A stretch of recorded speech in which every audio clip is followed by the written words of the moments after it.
Hi, welcome back guys. This is your friend, Cabbage Head Fanfics. Back with amazing fanfiction. This is the series of What If Deku Created Haven Café.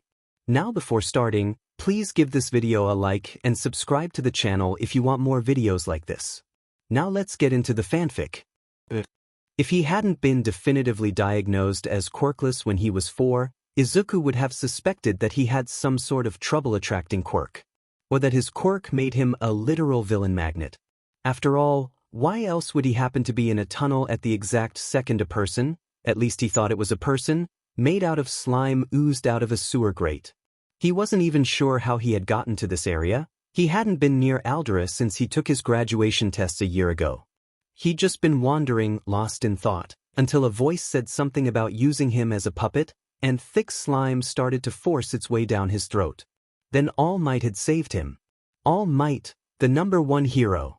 He had practically buzzed with excitement, over the moon as he saw the man's signature in his notebook. He'd barely cared for the man's breach in protocol, although really, slapping him awake? That was horribly unprofessional and could have caused even more damage, but this was All Might. He could let a little bit of unprofessionalism slide this time, panicking instead when he went to jump away, focusing only on the one question he had always desperately wanted answered. He had blurted it out, enthused at finally meeting his hero. So naive and happy, completely unsuspecting. Can someone quirkless be a hero? Then came the words that completely changed his life, that cut into the very core of who he was and twisted everything he knew about himself into knots. Without a quirk? I think not. Hero work is dangerous. Best to go into the police force instead, maybe become a doctor, if you want to help people that badly. And without a thought to what he'd done, without contacting anyone to tend to him, he had sewer gunk in his lungs, who knew what sort of infections that might cause. All Might jumped away, still smiling. Thankfully the villain had been firmly secured, locked into a carrying case that seemed to be specifically made for intangible opponents, one saving grace for the man. Izuku barely had the energy to mentally note that fact, the one thing keeping him from fully losing his faith in the hero, before his brain caught up to the man's words. Be realistic. Really, what was realism supposed to be? If All Might had done any research, if he had ever backed up his "everyone can be a hero" speeches, he would know how few schools accepted quirkless students. UA was one of the only hero schools that did, and there were only a handful more that offered regular classes that weren't specifically tailored for the quirkless population. He would never even be allowed to apply for the police academy. A quirk was required for admittance. It was the same with most medical schools, and almost all frontline jobs. Was All Might so removed from their community that he didn't know these things? But of course he was. He had a strong quirk, a quirk that ensured he didn't need to rely on anything other than brute strength for the majority of his work. Would have never been bullied, never felt powerless, not with his powerhouse of a quirk. He had the perfect, heroic quirk, no matter that it was as destructive as it was powerful and flashy. It was unlikely he even remembered quirkless people existed. Most people didn't. They were always surprised to hear that there were still some quirkless people born into their generation. What purpose did it have, after all, for All Might to think of them? Such a small, useless minority population, a burden not worth shouldering. Izuku rubbed his eyes, grimacing as slime smeared over his face. He should really get his lungs checked out. Maybe he could go to that clinic nearby. There was that nurse with a quirkless aunt. She was always super nice, never turning him away for his status, always taking his issues seriously. Yes, he would go there. It was a far enough walk to ponder, to consider his next moves. All Might said he couldn't be a hero. Told him to be realistic, to find other ways to help people where he wouldn't be a liability. How could he help people though? After all, he didn't have a quirk. His first thought was to become an analyst. UA offered courses in support paths, not just heroics, and their support course was almost as prestigious as their hero course. He had almost a decade's worth of accumulated skills and knowledge, without mentioning his multitude of notebooks. He'd done small analysis jobs in the past for those who needed new insights on their quirks but couldn't afford to go to a professional, either because of money or possible legal concerns, and he'd only gotten positive feedback from those. However, His consultations had always been through a screen. The closest to contact he'd gotten was from emails and text messages. No one would trust a quirkless person with analyzing quirks, even if he graduated from a prestigious university. Even if he managed to gain a name for himself, build a positive reputation for his insights, well, people would only take it as more proof that quirkless people couldn't be heroes. He'd be living proof that the closest they could get to hero work was support, behind the front lines, that they couldn't do any of the heavy lifting. It would be like giving up all of his beliefs, so close to being a hero yet so far away.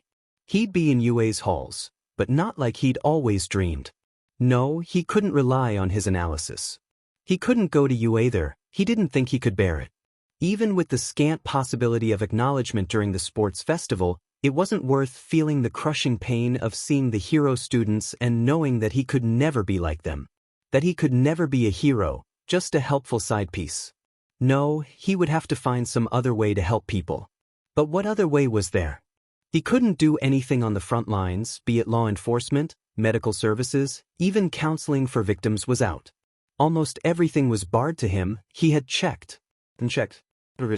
Possible avenue had been scavenged, picked over for any openings that he could finagle through, and yet quirks remained a barrier every time. During his lowest points, he considered that the most heroic path he could take would be one that led him off of the edge of a building, or into the path of a bullet. Gone, no longer a nuisance for the world to deal with. It seemed the only path left, sometimes. The world didn't open doors for him, only offered a pitch-black hole at the base of a sloping floor. But killing himself would be giving up, and if there was one thing Izuku didn't do, it was give up. The answer didn't come to him that day, too busy with over-the-counter antibiotics and mouthwash. Instead, it came to him a few days later, as he wandered in search of somewhere to spend his time. He'd found himself on the shadier side of town, where the alleyways held lost kids in tattered clothes.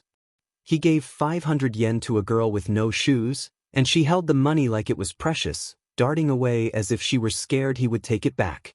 It was on the side of one of these streets that he saw it. A small house, odd-looking in the middle of a city street. It had traditional features, with a peaked, multi-tiered roof and a walkway that wrapped around the building.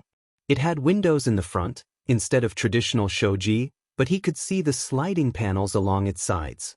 At the top hung a crooked sign, the words long illegible, only the faint picture of a cupcake still remaining, pink paint curled at its bottom. His mother was at work today, thankfully. He had been worried she would try to stay home again. She was in one of her protective moods, worried about her baby getting hurt. She would insist on cooking for him, so she could cut everything into bite-sized pieces. It was as if he were a toddler again, constantly liable to hurt himself on even the most innocent things. She had been too worried to let him go out, almost confiscating his notebooks in fear that he'd give himself a paper cut. He wasn't sure which was better, the overprotectiveness or the isolation, when she would stay away from home for weeks at a time without so much as a text. Sometimes she'd forget to leave him money for groceries, and he'd have to scrape by on whatever meager funds he could collect from his analyses. He loved his mother, he did, but he was often struck by how grateful he was that quirkless people could become emancipated with little effort, and how often they slid under the eyes of the law in legal matters, like work, schooling, and needing parental permission for things. With her absence, he found the motivation to explore. He needed to make the most of his time, and so he approached the house. If nothing else, he would have a story to ponder as he thought of his next steps. A sign hanging on the door read, "Open," so he didn't hesitate long before poking his head in. A soft chime rang throughout the shop as the door opened, although Izuku couldn't find the source. The place was almost entirely empty, but it looked like the sort of place people could spend time in. It had a calm energy, light filtering through the front windows and the panels on each side of the house. There were small tables throughout the space and a few booths along the walls. Each one featured a different design, intricate swirls running just above his head. "Hello, dearie. I haven't had anyone come in here in a while. I don't suppose you're looking to own a cafe?" Izuku startled, despite the sweetness of the voice. He hadn't noticed her at first, too absorbed in the building, but an older lady sat at the back of the room. She had a steaming cup in front of her, a teapot on the table, and an empty teacup across from her. Take off your shoes and come join me, young man. She poured him a cup of tea as he followed her directions, padding over to take the seat across from her. She smiled at him a bit vacantly, eyes glazed with cataracts. Izuku noticed she was missing one of her front teeth, the others slightly yellowed and a bit crooked. She gestured for him to drink and he took a small sip, instantly soothed by the warmth on his chest. We used to have all sorts come in here, but now it's a bit hard for me to take care of the place on my own. I was worried I'd have to close, sell it off to one of those BSRDS who want to tear down our family home. They've been trying, but now you're here. I knew someone would come, and you feel like you're searching for a purpose, honey. Izuku's mind was spinning. He had no idea what she was talking about, and focused on the one thing that always held stable for him, quirks. She said he felt like he was searching for a purpose. Was that her quirk? It could be an intention-determining quirk, or some type of aura reading.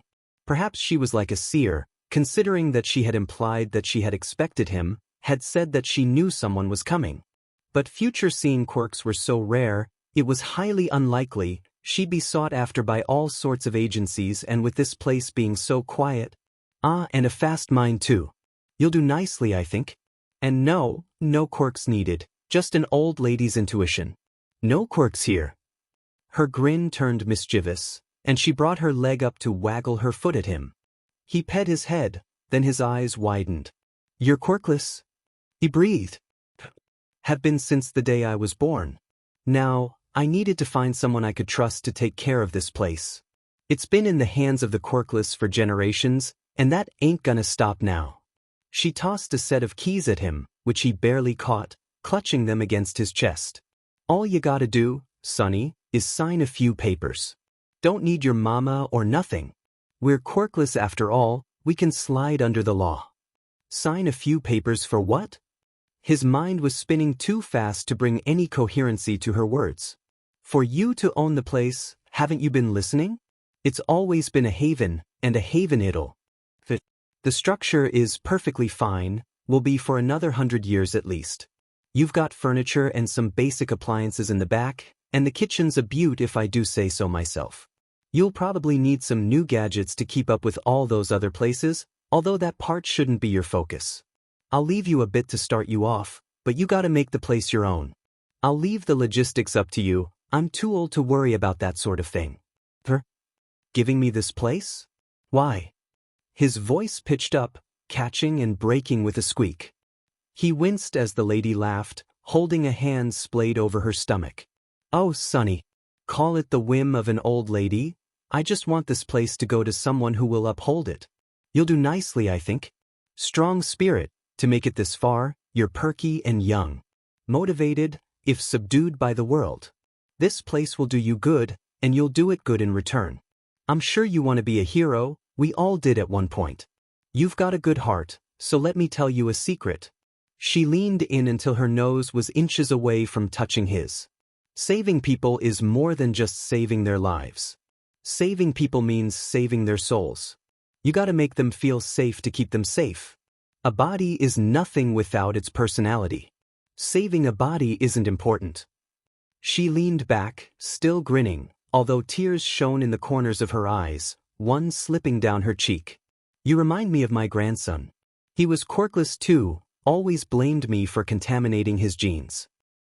This place was supposed to go to him, but he didn't make it. I can feel his spirit with you, though, such a brave young man. Take the keys, sign the deeds, and let me go in peace.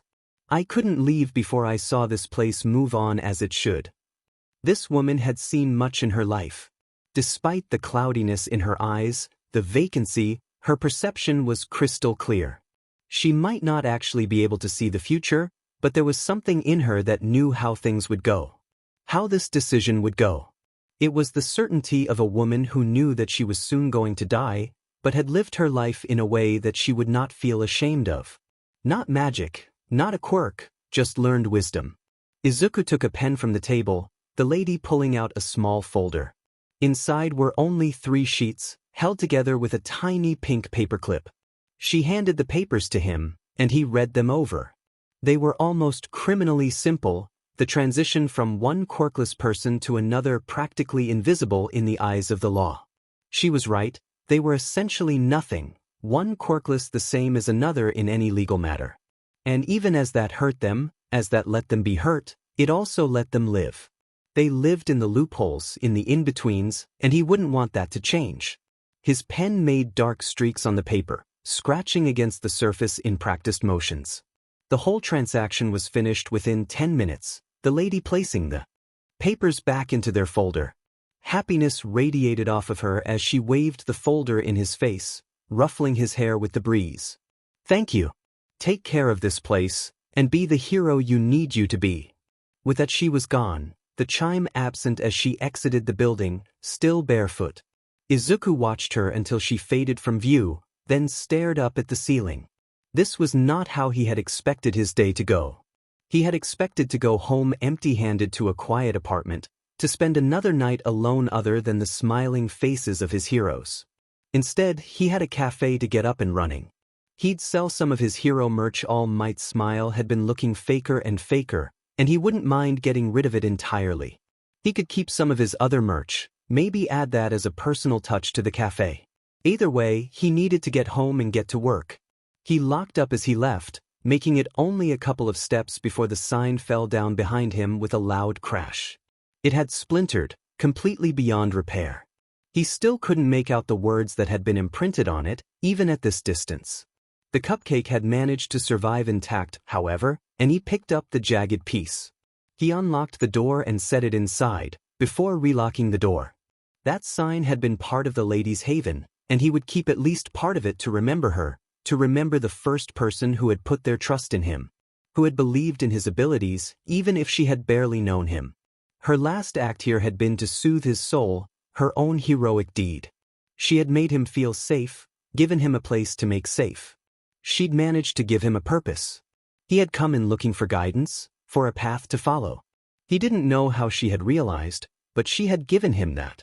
Given him a way to feel useful, something he could do without regard to his status. He would make sure this place was safe. He could still be a hero, just not in the way he had always imagined. This was how he could help people, by giving them a place where everyone could feel safe and welcomed. "Haven," he said, kicking aside the rest of the splintered sign and turning towards home. "I think I'll name it Haven." His mother hadn't taken him moving out very well. Thankfully he'd already packed, meager belongings already put away in the cafe. He'd gotten everything out of the house during one of her away weeks, spending almost the entire time renovating the space and setting up his own little apartment above the soon-to-be-reopened shop. He discovered the small living area after wandering up a set of stairs behind a wooden door in the back of the kitchen. It was unfurnished, but clearly meant to be lived in, made evident by a hand-scrawled sign that read, "Living Area." The confrontation had finally forced him to come to terms with how far he and his mother had drifted. Having a quirkless kid was hard, he knew that. Always waiting for the news that they had died, either by their own hand or someone else's. She hadn't been ignorant to the abuse he'd faced, couldn't have been. What mother could look past burns scarred into their child's skin, bleeding cuts inexpertly hidden? She chose to be ignorant, restocked their first aid kit, and pretended nothing was happening. She had decided to distance herself from him, to become more and more unlike the mother that he had needed, the mother he had loved. Even with that, he hadn't expected her to admit to anything outright. He'd expected for her to blame him, get angry at him leaving or become distant, uncaring of his departure. Maybe get overly worried, tell him that he was her kid and that she was just scared of him going off on his own. He had expected something, and while he wasn't particularly surprised by her response, it still made his whole body feel cold and numb. "You're leaving?" Tears filled Inko's eyes, spilling over her cheeks. Izuku knew that the house could flood from the quantity of them, and yet she still wouldn't stop, an unfortunate part of their genetics that he'd happened to inherit. He barely kept his own tears from falling, didn't want to show any signs of being weak, any reluctance. "I am strong from..." No regrets, no wavering. He was going to leave, to take care of himself, if only to prove that his quirklessness didn't make him useless or weak. "You won't last a day out there. My poor baby, you're so fragile. The streets are no place for someone who can't defend themselves. And you're quirkless, oh Izuku, this isn't a good idea. You can't take care of yourself, baby." I'm glad you've finally realized that it's too dangerous to be a hero, but you still aren't being realistic, sweetheart. She twisted her hands together, one lip caught between her teeth. She looked the picture of a worried mother, but all Izuku could feel was disappointment. No one believed in him, and it was all because he was quirkless. He'd never been seen as equal to the quirked, everything was too dangerous. He was only biding his time until he got hurt. His mother had known that, but instead of helping him, of keeping him from being a victim, she was compliant. She would rather baby him, smother him with softness, than get him ready to face the world. Couldn't build her own hope for his life, knowing his survival was unlikely, and ultimately leaving her child without worthwhile supports. He wiped a hand across his own eyes to stop tears from spilling. I'm still going, Mom. I'm glad you're worried about me, but I'll be fine, really. I have a place set up and everything. He swung his backpack over his shoulder, the only thing that he still had to take over to his new home. It was still the same horrendous yellow as the one he had in middle school, although much newer. All it held was his computer, files already backed up, just in case, and his chargers. Well, I suppose you'll have to find out for yourself.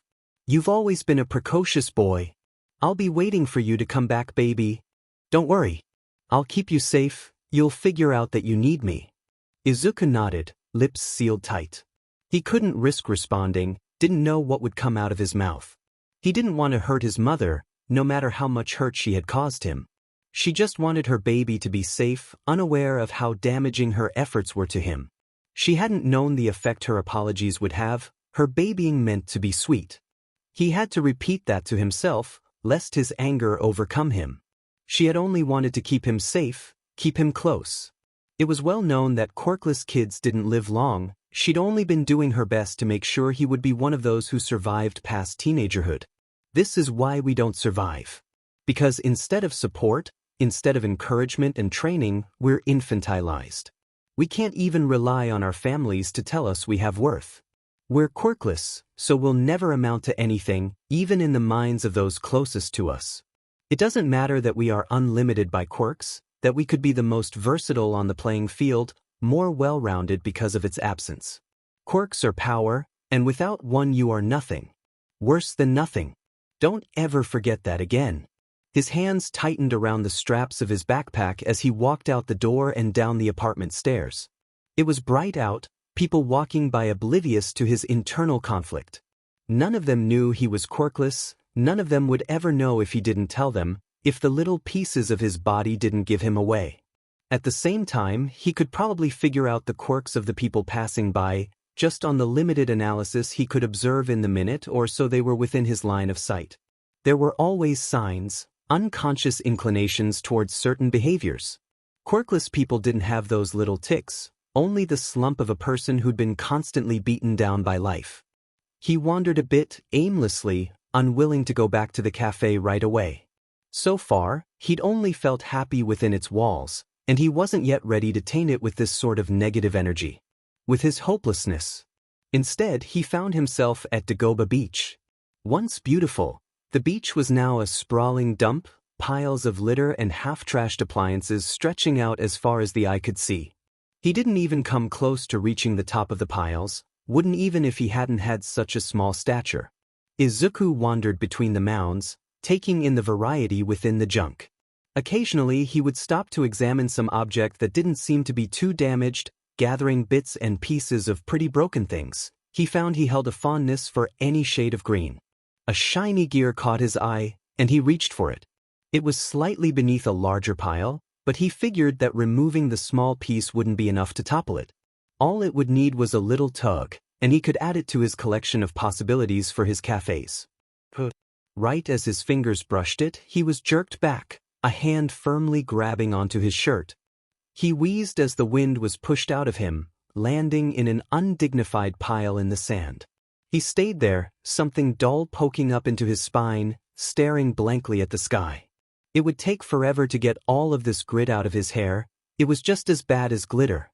Worse, even, because it made his scalp feel grainy and didn't look nearly as pretty. A face popped up over him, eyes iridescent and multifaceted. Izuku barely reacted, humming as the face removed its eyes. No, her goggles. She had eyes underneath them, her pupils like the scope on a rifle. Quirk-related, maybe? Pink hair dangled in front of her face, matted into thick strands that she shoved aside, over her shoulders. Izuku winced, knowing how hard those were to comb out. He wouldn't be surprised if her head had to be shaved, although it wouldn't be a bad look, and could be beneficial if the person was an inventor, because then her hair wouldn't get into her inventions and possibly catch on fire. That would be very bad. Burns hurt and burnt hair smelled terrible. Easier to chop it off than to risk a fire hazard. "You sure talk a lot, Greenie," she said, holding out her hand. It was smeared with grease, black oily splotches running up her arms, ending halfway up her biceps, which were very nice, and fully displayed by her tank top. "No, admire the muscles later, Izuku. Focus now." It was as if she had climbed inside of one of the piles, although looking at her and the bag of stuff she had flung over her shoulder, Izuku wouldn't be terribly surprised if that was its origin. "Hey!" She snapped her fingers in front of Izuku's face. He blinked, refocusing. "You completely spaced out. Focus, Greenie. If you would have tried to pull that gear out, the whole pile could have fallen. It's not stable, see how it's leaning? If you're looking for parts, there's a place further down with smaller piles. I'll show you if you promise to show me what you're working on. Deal?" I guess. "I'm not inventing anything, though." Izuku blushed as the girl hauled him to his feet with barely any effort, arms bulging with lean muscle. "Shame, but still, you gotta tell me. We made a deal, Greenie. Spill?"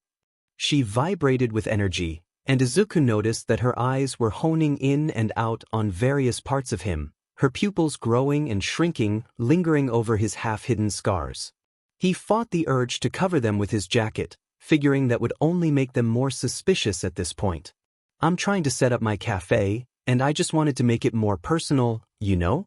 A junk heap might not be the best place to find things for it, but I need some appliances and they can be really expensive, so I don't have much left over for decor," he explained. Her uncanny stillness at the announcement made him uneasy, wiggling his feet back and forth across the sand. He could feel a couple of grains that had slipped into his sock, scratching at his ankle uncomfortably. He stared at her as she stayed still, barely restraining himself from reaching out to poke her in hopes that she'd reset to some semblance of a normal human again. "That's so cool. How old are you? Where's your cafe? What appliances do you need? I could make them for you if you help me test my inventions, and then you'd have more money for other stuff. You gotta show me." Her hands gripped his arms, fingers digging in hard enough to ache a little. The black oil was a stark contrast against his pale skin, the only color other than his freckles. Her enthusiasm startled Izuku, and he flinched as she grabbed him.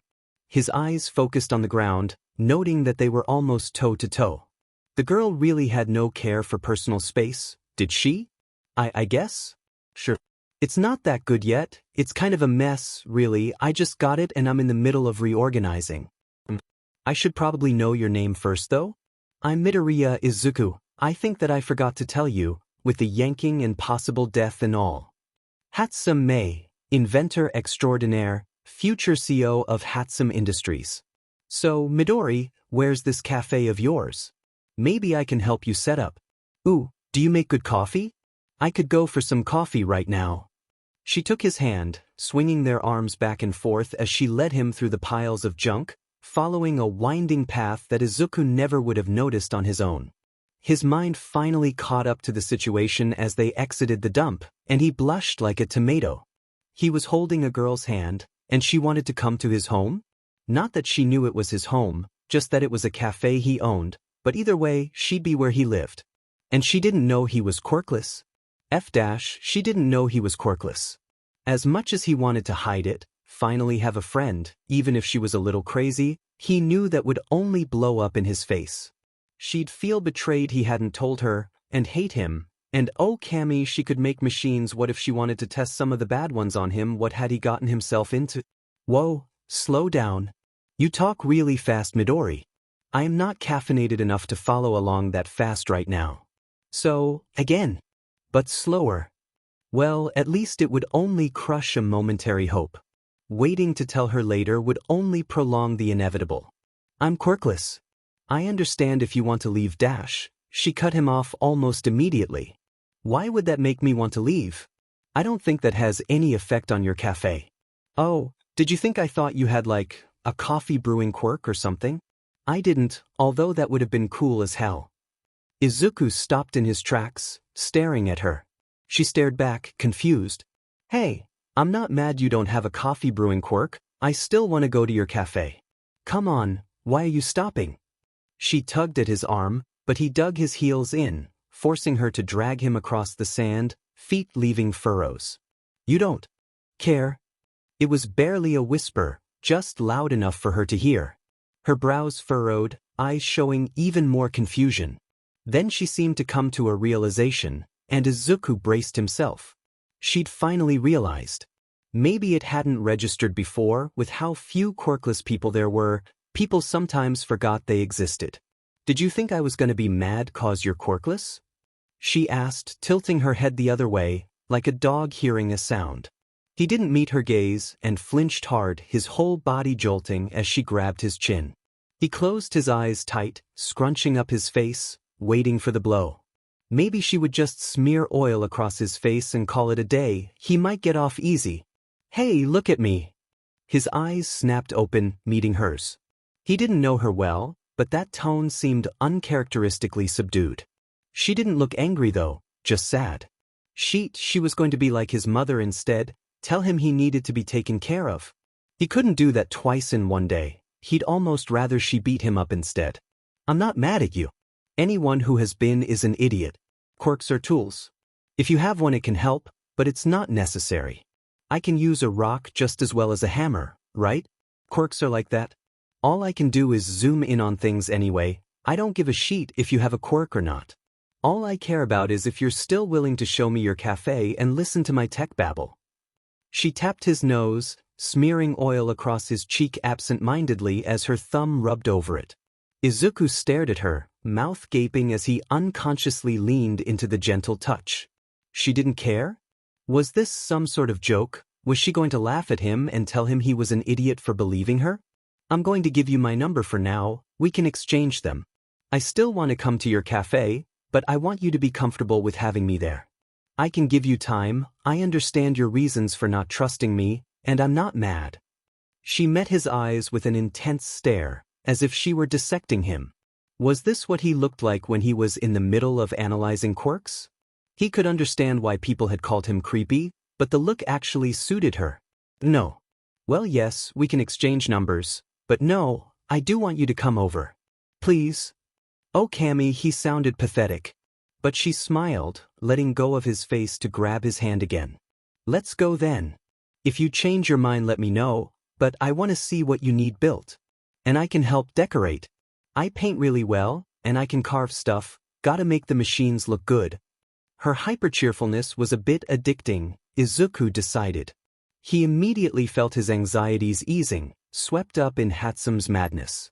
A grin crossed his face as she began to swing their hands again, finding no insincerity in her tone as she babbled on about the idiocy of quirkists, and even about how quirkless people were the best when it came to inventing stuff. Izuku decided then and there that he would die for her, no questions asked. And deal with that hair, because those mats were one spark away from starting a forest fire. They reached the cafe sooner than Izuku thought they would. He hadn't realized how close it was to the beach. To think he had been this close to another quirkless kid at one point, but he had never known. Would that kid be alive now if they had met, or would they both be dead? He shook his head, forcibly clearing the thoughts from his mind. Fumbling for his key, he eventually managed to get it into the lock, smearing oil across the doorframe as he did. He'd forgotten about the oil, deciding that, before May touched anything, that they needed to clean up. He was too late to stop her though, hand landing on one of the newly painted walls. He'd never be able to get that out, would he? Although, it looked kinda cool. Wait, maybe that could be a thing? He hadn't decided what to do with that wall yet. Covering it with handprints would be amazing. Izuku stored that idea away for now, dragging Hatsume back into the kitchen and pointing to the sinks. She got the message, immediately letting go of his hand to wash herself off. He did the same, scrubbing himself free of grease with one of the many tattered rags he had found in a box upstairs. He tossed one at May for her to do the same, and she flicked water droplets at him carelessly. It was without malice, no thought as to how the little action could affect him. Maybe she was telling the truth about how she saw the quirkless. Only time would tell, but for now he would believe her. After all, what did he really have to lose? He didn't have anyone anyway, so having Hatsum as a friend, even if for a short time, would be a blessing. All right, Hatsum dash. Call me May.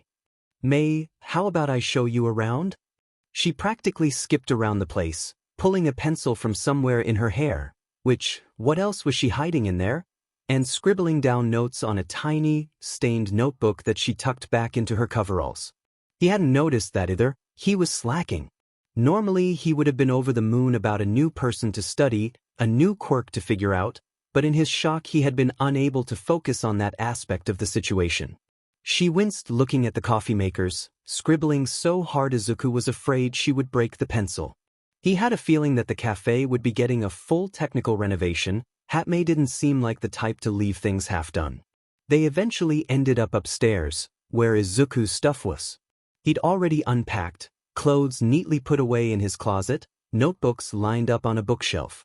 He'd spent most of his free year working on his analysis, and could fill almost 2 shelves with notebooks. He was up to 17 now, not counting the one with his ideas and budgeting for the cafe. What are these? May asked, pulling one out. She scanned the front and perked up, opening it and rifling through. She got more and more excited as she read. Izuku shifted in place, wanting to take it back before she got too creeped out, yet afraid that she would get mad and refute her offer of friendship if he did. She finally looked up from the book as Izuku cleared his throat, bouncing on her toes, eyes bright and zeroed in. This, Zuku, is amazing. Forget the coffee, I want analysis in exchange for the tech. Holy shit, this could cause a revolution. Why are you blushing? You look like a strawberry. Has nobody told you this before? This is so good, literally any support course would want you. Do you want to go to UA with me? I know they've already taken support course applications, but you can still put one in now. In her excitement the words flowed out faster and faster, almost matching his own mumbling speed. People normally just say it's creepy. He steadfastly ignored the comment about UA, pushing aside the sharp pain of longing he felt at the name. Okay, but the potential, Zuku. Who cares if it's creepy, it's a goldmine. I'm officially claiming you as my Koso? Sifo? Whatever. We're gonna be best friends, I'll teach you how to build tech. You have so many good ideas in here and you don't want to make any of them. I still want to stay here and run the cafe. That's fine. We can keep you a secret. You'll be the guiding voice from the shadows. You can't let this go to waste, Zuku. I will not let you. I have seen this and there is no takebacks. She held out her hand, looking at him expectantly. When he just stood there, she sighed. Shake my hand, Zuku. We both need a partner, and I promise you won't regret it. Well, maybe occasionally, Mom says I'm a lot for one person to handle, but please see. She stretched out the please into a whine, wiggling her hand at him. Izuku cautiously took it, shaking it with the kind of care one would use if handling a venomous snake. May squealed and threw herself at him. Izuku stumbled, barely able to hold her up. She was built like a brick wall. How strong was this girl? He almost felt inadequate in comparison. But only for a moment, as her arms wrapped around him and pulled him into a hug his train of thought fled. He blushed as he was squished against her chest, face burning even more as he processed, all of her compliments hitting him at once. She liked his analysis, wanted to be his business partner. She'd even given him a nickname, which didn't do anything to help with his embarrassment. This is the start to a great partnership, Zuku. She said, and Izuku burst into a flood of happy tears. And as she freaked out, worried she had hurt him, he realized that yes, he'd definitely die for her now. In a heartbeat, absolutely no questions asked. May kept her promise, coming by almost daily with new appliances.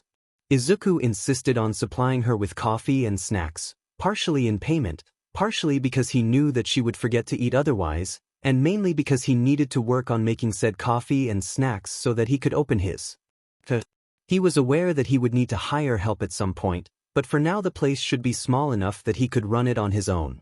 He would ask May, but she was steadily working on her UA applications. Also, he wasn't sure that the kitchen would stay intact if he gave her free rein in it. She continued to claim that explosions were a necessary part of her experimental process. Besides, he'd once watched as she accidentally caught her instant ramen on fire and burnt one of his nice bowls. After that, she wasn't allowed within 5 feet of his precious kitchen without supervision. Maybe he'd put an ad up in the cafe once he opened it. Ooh, he should get a bulletin board, that could be fun. He made a quick note in one of his many notebooks, which he still carried despite May's insistence that she could make him a tablet so he wouldn't have to tote them around. He continued to tell her that it wasn't the same, and that the process of writing was necessary for him, much like explosions were for her. She had finally relented, but only when he had agreed to encrypt his analysis and let her transcribe it onto a shared tablet. She used it for her blueprints and notes as well, connecting it to the one that she had at home. It took up permanent residence at the cafe, tucked away on the same shelf as his finished notebooks. Almost 2 months after getting the building, he was ready to open his cafe. The last touch was a hand-painted sign that he hung above the entranceway. It was simple, depicting only the cafe name and a cat curled around the base of the kanji. Izuku stared up at it with a faint smile, flipping the sign on the front door to open, before stepping back into the shop. He wasn't sure how many people he would get, with where he was customers could be interesting, to put it nicely. He hoped that the intrigue of the place would draw some people in. He'd noticed at least a couple of people trying to peek in the front windows while he was setting up. Hopefully they'd stop in just so that they could see who had reopened the old place. A beep in the kitchen tore his attention away, and he hurried into the back to pull the first batch of baked goods out of the oven. They were simple melon pan, sweet buns that Izuku had always enjoyed. He hummed as he placed them on a cooling rack, startling as the sound of chimes rang throughout the space, much as they had when he had first entered the shop. It was odd, because he had never added any chimes or bells to the door, so it shouldn't be making noise. It was helpful though, so he wouldn't complain. He hurried out to the counter, finding a boy about his age standing there. He had dark eye bags, a deep enough purple that they were almost black, and looked about 10 seconds from passing out. His lavender hair stood straight up into the air, and while Izuku wasn't sure if that was a styling choice or how it naturally sat, he figured that it wouldn't be polite to ask. "Hi, how can I help you?" he said instead, smiling brightly at the teen. He brought a hand up to shade his eyes, grumbling a bit. Izuku was only able to make out something about it being too early for anyone to have this much energy. "Coffee. The biggest size you have, with just enough room for me to pour in some sugar." "Of course." Izuku said, "That'll be 400 yen. If you want something sweet, I just took out a batch of melon pan, and I should have a batch of an pan done soon." "Yes, please. One of each," the boy said, reaching into his pocket to pull out his wallet. His eyes lit up at the mention of the sweets. He almost looked awake for a split second. "All right, that'll bring it up to 860 yen. Izuku said, quickly tapping the boy's order into the computer. "Oh, the boy was digging through his wallet, pulling out a handful of yen. He seemed to shrink as he counted it out, a flush spreading across his cheeks. "I'll just take the coffee, I guess. I've only got 400 yen on me, I'm sorry." "Don't worry about it." Izuku took the money and slipped it into the drawer under his register. "What's your name?" "Shinso," he said. Izuku nodded, turning to start Shinsu's coffee. Thankfully, the oven didn't go off until after he was done, and he handed it to Shinso before disappearing back into his kitchen. The melon pan was cool enough to set out now, and he gently placed them onto a tray to set out in the front. He slid the tray of anpan onto the cooling rack in their place, and carried the melon pan to the counter, sliding it into his display case. Shinso was still there, having taken a seat at one of the booths by the back of the cafe. Izuku placed one of the melon pan on a plate and took it back to him, sliding it across the table to STT in front of the other teen. He startled and pushed it back. "I can't pay for this dash. And I don't care. It's my cafe, I can choose where the food I make goes. You look like you haven't slept in a week. I know that feeling all too well. So, from one insomniac to another, take the food. Some sugar will help give you an energy boost, at least for a little while, and that much coffee on an empty stomach is asking for trouble." If you still feel the need to pay me back, just tell your friends about this place, and that'll make us even.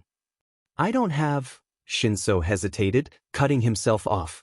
Unfortunately for him, Izuku fully understood the situation from the little that he had managed to say. That's all right, don't worry about it. Like I said, it's my food and I want you to have some. I don't want charity, he snapped. Well then, how good are you at making coffee? Because I could use another set of hands here. Even if I don't get many customers, there's a good bit to be done still. Izuku put his hands on his hips, staring down at Shinso. He thought for a moment, then shrugged. I wouldn't say I'm great, but I learn fast. Great. We'll go for a trial run once you finish your coffee. My friend should be here soon. You can practice making coffee for her. She doesn't really care how it tastes, as long as it's caffeinated and sugary. Izuku pushed the roll back towards Shinso before running back into the kitchen as yet another one of his oven timers went off. Mei came in right as he was putting the anpan into the display case. She slammed the door open, handle only a few centimeters shy of hitting the wall. She managed to catch it a second before it did, her expression as sheepish as Mei ever got. It cleared quickly as she bounded towards him, pulling Izuku into a hug across the counter. Zuku, you will not believe what I just figured out. You know that blueprint we were working on last week? I think I figured out how to make it work. I still need to put together a prototype and test some adjustments, but it's looking promising. None of the testing I've done so far has caused it to blow up like it did last time. Zuku, this is a breakthrough dash. She stopped, finally noticing the other person in the cafe. Zuku. Zuku, is that a customer? I'm pretty sure he's an employee, actually. It depends on how well he picks stuff up. I knew I was gonna need another set of hands, and he offered the perfect opportunity. His name is Shinso, please do not scare him away. Mei scampered over to Shinso's booth, dragging Izuku along after her. Hi. I'm Hatsum Mei, Zuku's partner. Are you gonna work here? She was practically vibrating, like she'd already chugged a couple of energy drinks. Izuku could feel his arm shaking in her grip as she rocked from side to side in excitement. She leaned closer to Shinso, and Izuku had to physically pull her back out of the other boy's space, leaning his whole body away from her in order to give him some breathing room. I guess? He gave me some bread and told me that if I wanted to pay him back I could work here. Something like that anyway. I hadn't had my coffee yet, so I'm not positive, but that's what it sounded like. I'm assuming you're the friend that doesn't care how your coffee tastes as long as it's sugary? Up. And you're making him work for you to pay off some bread, Zuku? For shame. He insisted. Izuku protested, huffing. I told him not to worry about it, but he wanted to pay me back and I need some help around here. And no, you are still not allowed in the kitchen. Not after the ramen incident. I'd like all of my bowls to stay in good condition, thank you very much. Shinso snickered, covering his mouth with a hand. Izuku smiled at him, while Mei just stuck out her tongue. Fine then, you purple insomniac. If you're going to laugh at me you might as well make me some coffee. I could use it, I've been up working on this blueprint for days, she said. And you call me an insomniac, Shinso said, at the same time that Izuku exclaimed, you promised me that you would sleep.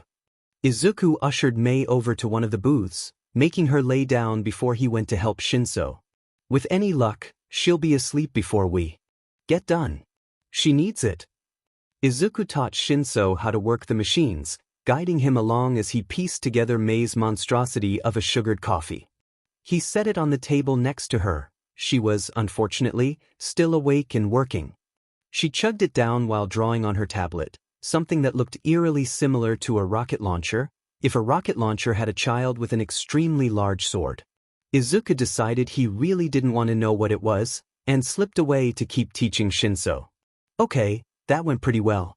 I'll teach you how to make some other ones that are a bit more normal in a sec. Hopefully we'll have some people stop in so that we can practice without wasting the coffee. And no, you cannot just drink all of it. How did you know I was going to say that?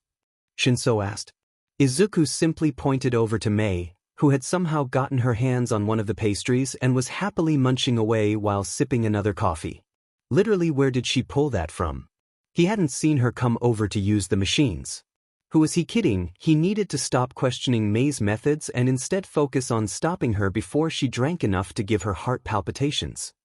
Point taken, Shinso said, and Izuku nodded solemnly. Shinso proved to be rather good at working the coffee machines, although he was terrible in the kitchen. Izuku kicked him out less than 2 minutes into preparing his next batch of sweets, matcha cookies, and sent him to keep manning the counter after a brief lesson on how to work the register. For his first day open it had been relatively busy, and he recognized a few underground heroes among the slow stream of people. He didn't say anything but made sure to slip little thank you notes to them, either writing them on the side of their disposable cups or on their pastry bags. Shinso seemed to recognize them too, if the way he lit up was anything to note. Izuku was quick to calm him down, reminding him that they were still human, and shouldn't be treated any differently than the other customers. Yes, they could be excited and fanboy quietly in the kitchen after the heroes left, but it was important to make sure they felt just like anybody else. Most underground heroes didn't like the fame and recognition that came with hero work, and he wanted this place to be safe for them. Even if his faith in heroes had been irrevocably shaken, he had always approved of underground heroes. In his mind, underground heroics was the purest form of heroism, even before his run-in with All Might.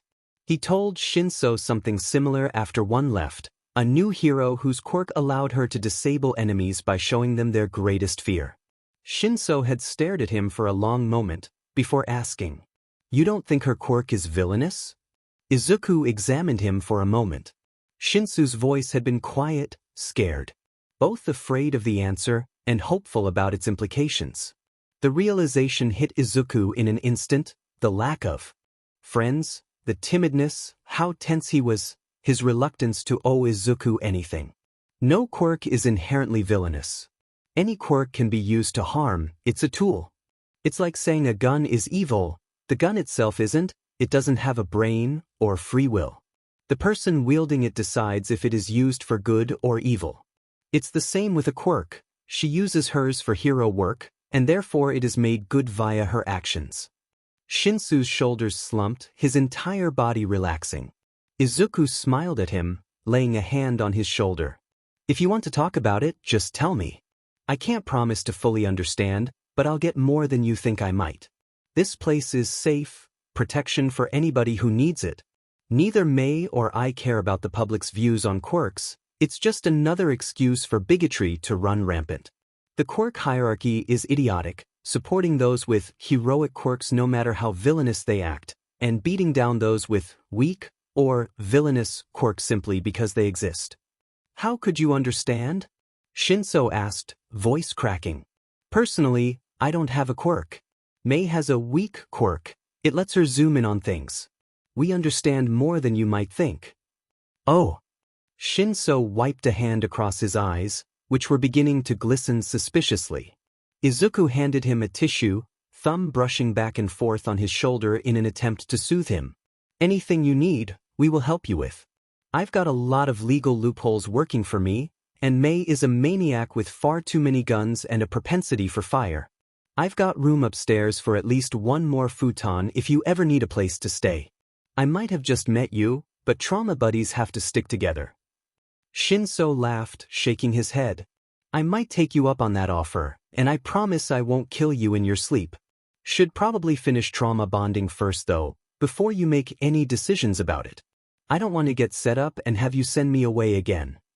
I don't know what assholes you've been around in the past, but I won't do that. Pinky promise." Izuku held out his pinky, and Shinso shook it.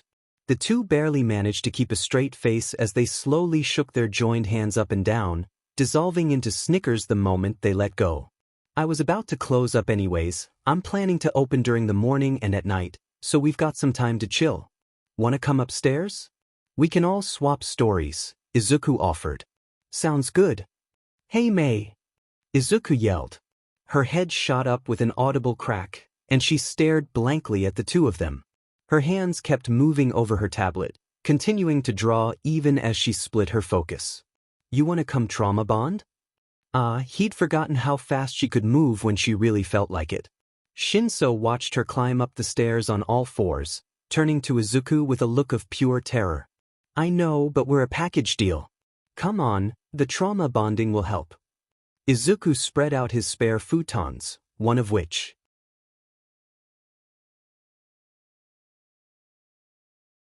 There's a bunch of papers like that which help us get stuff done. It's not what you can do for bigotry, it's what bigotry can do for you. Mei nodded alongside him, eyes trained in on Shinso. Shinso signed the papers immediately, without hesitation, scooching them back over to Izuku. He looked at them for a moment, then signed them himself and handed them over to Mei. Well, I'm legally your dad now. Welcome to the family, son. Never mind. I take it back. I want to be unadopted, that's too weird. Shinso made grabby hands at the papers, and Mei held them out of his reach. Esisisige, she snickered. He groaned, flopping backward onto the futon with a loud thud. He smushed his face into the cat plushie, pressing it against his face like he was trying to smother himself. Izuku flopped down next to him, throwing an arm across his waist and pulling him tight against his side. Shinso leaned into him surreptitiously, scooching himself incrementally closer to the other boy. Wonderful, they were all touch-starved. Without any jokes this time, you are family now. Mei will make sure the papers get filed properly, you don't have to go back to any of those people. Ever. Shinso rolled over and more obviously cuddled into Izuku. He was still clutching the plushie tight, but extended his other arm to wrap around Izuku and pull himself closer. Mei slotted in behind him, effectively sandwiching Shinso between the two of them. Thank you, he whispered. You didn't have to do this for someone you didn't even know. Trauma bonding does wonders, Izuku said, and besides, I've always wanted a son. Oh huff. Why did I think this would be a good idea? Shinso groaned, grabbing yet another piece of scrap metal to hand to Mei. She pulled it from him, flipping it over a few times, before chucking it into a large bin nearby. Izuku snickered, handing Mei another piece of metal. She put that one into a wheelie cart beside her, swinging her feet as she watched the two. Because you know that Mei and I are your best chance of getting into shape before the exam? Izuku said, yanking what appeared to be the top of a chair out of the sand. But, when I agreed to work at your shop, this was not what I was expecting. You're bad, Mei said, sliding off of the fridge she had been sitting on to pull a toaster oven out of a pile. She turned it over and shook it, a small crab falling out and scuttling away across the sand. She put it into the cart as well, nodding to herself. I'm pretty sure the saying is, my bad. It is your bad. That doesn't even make sense dash. Izuku shook his head as the two bickered, continuing to pull items from the many piles of trash. He had intended to come back here after he found Mei. There were so many abandoned gems littered among the waste. It didn't hurt that selling the quality scrap metal they were able to find would help finance the shop, and what they didn't sell Mei could use for her inventions. Plus, Shinso really needed to improve his strength if he was going to try for UA. While he couldn't be blamed for resembling a beanpole, he was malnourished, and if that didn't make Izuku's blood boil, it was important that he bulk up. Basic hand-to-hand was only going to do so much after all, and his quirk wouldn't work in every situation, even if they had been training it recently. It was a shame Shinso had never been able to experiment with it. There were so many possibilities to address that they wouldn't even have a chance to touch on before the exam. Shinso slumped to the ground next to Izuku, wailing about Mei getting sand in his hair, flinging his own handful at the girl. She yelped, sticking her tongue out, then flopped forward on top of Shinso. The two rolled around in the sand, absolutely coating themselves in grit. Both of you two are getting hosed down before you step in my café, Izuku said, snorting at the twin shrieks from the other two. You wouldn't, Shinso said, the two having paused in their wrestling to stare up at him. I absolutely would. I just cleaned. If you think that I'm letting you two get the place dirty again, he trailed off, raising his eyebrow. Of course, if you two want to clean the cafe instead, I'd be glad to let you. Although, if you track all of that in, well, I think that might take a while. We'll hose off, Mei exclaimed, Shinso nodding beside her. Izuku had only made them clean once, after the two had managed to explode a batch of pastry dough in the kitchen. They'd been scrubbing dough for hours until Izuku was satisfied. Shinso could have sworn that the appliances had sparkled after that, each pot shiny enough for them to see their reflection. The two had, terrified, assured Izuku that they'd never make a mess of his cafe again. But now that that's settled, we have training to do, Shinso. That wasn't enough? He gestured, incredulous, to the giant dumpster they had managed to fill with actual trash and the overflowing cart of usable materials. That was just strengthening. Come on, you know better than this. Get up, we've got to work on your stealth. I was thinking hide and seek. Am I hiding or are you? Shinso asked, backing away from the other as a wide smile spread across Izuku's face. I was thinking you would hide. After all, I found you last time, so you need to work on it some. Personally, Shinso thought that Izuku would make a terrifying villain.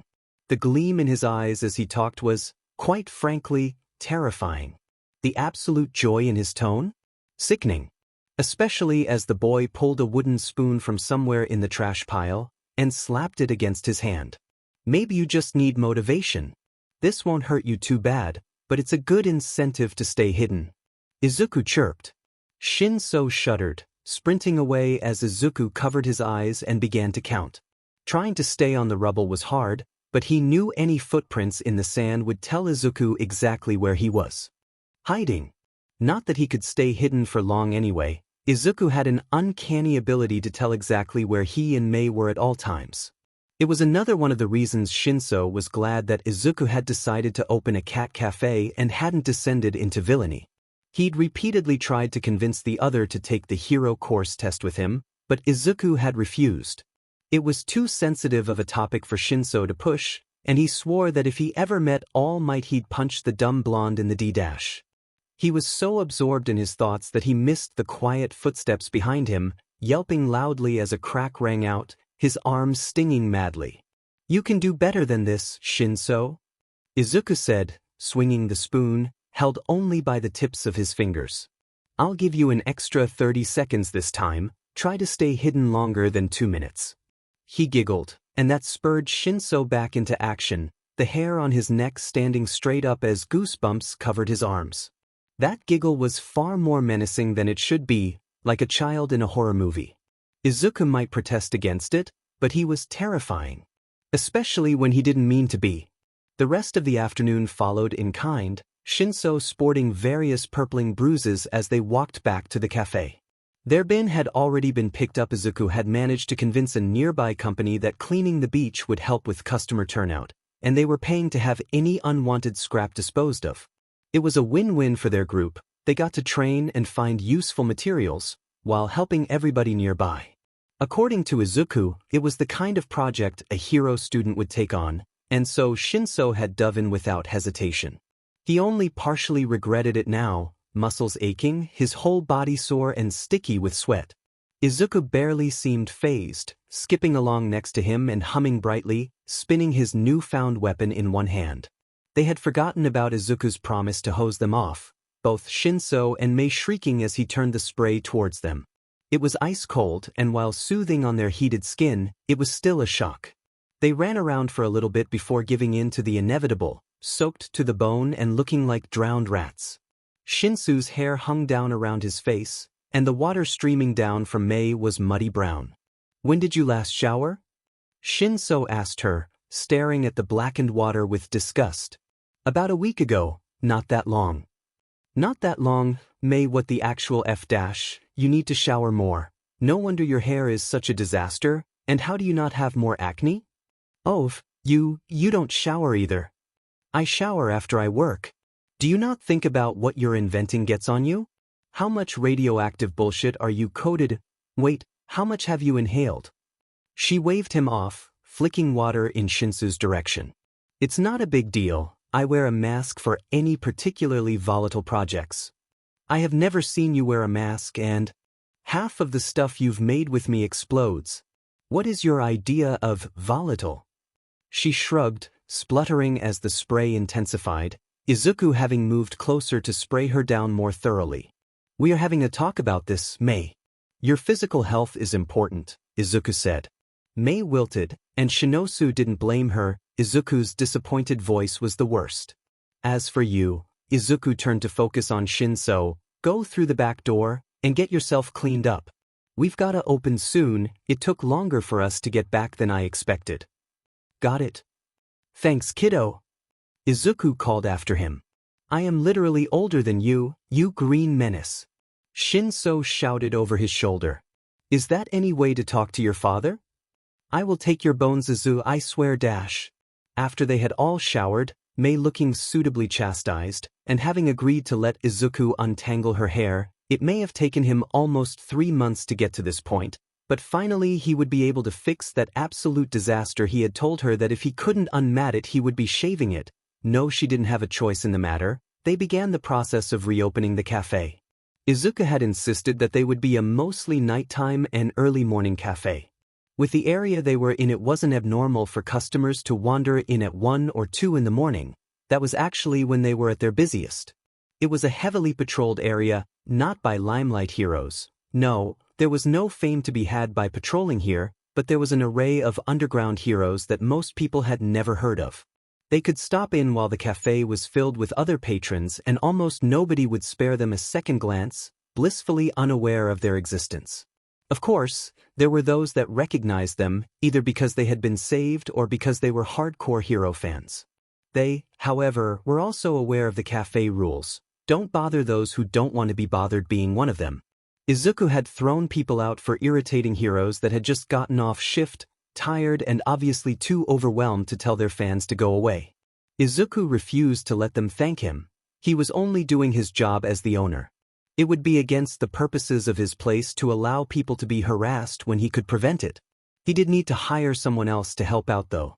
While Shinso was great at working the machines, and his insomnia made him a wonderful nighttime cashier, Izuku was the only one who could bake. Mei burnt everything still, despite Izuku's efforts, and while Shinso wasn't exactly bad at baking in the way Mei was, he wasn't good at it either. He could follow the recipe to a T, and the product would still come out lackluster. Izuku had stuck a notice up on their bulletin board, which was covered in art, poetry, and some help-wanted notices that his patrons had asked him to put up, but no one had applied yet. That wasn't much of a surprise. The neighborhood wasn't the nicest. And it had been a miracle that Shinso was as much of a help as he was. Not that he would have sent him away if he wasn't.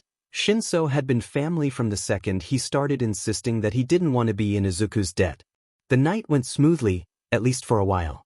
Their regulars were gone by 3, having gotten their coffee and mid-patrol pick-me-up snack before heading out. Izuku was starting to clean up, planning on sending Shinso upstairs with a couple of sleeping gummies, over the counter, nothing nefarious, so that he could, hopefully, take a nap after training as hard as he had, when the door slammed open. He looked up to see a young girl walk through, obviously limping. One arm hung at her side, jostling in a way that made Izuku's stomach turn. She'd most likely dislocated it, but didn't seem to notice, continuing to move forward.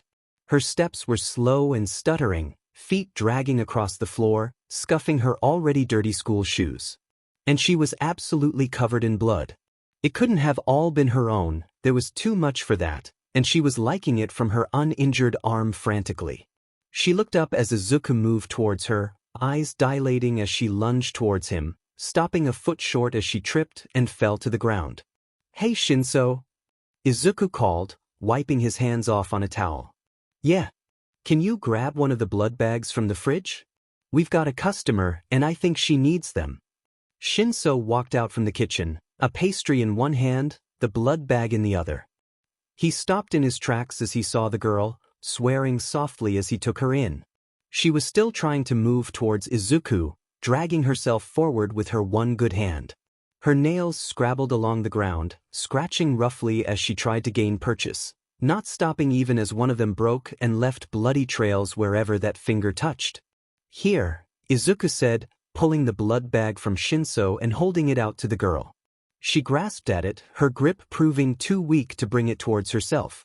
Instead, Izuku carefully held it to her mouth, slipping the tube between her lips. She essayed at it, eyes fluttering back into her head as she drank.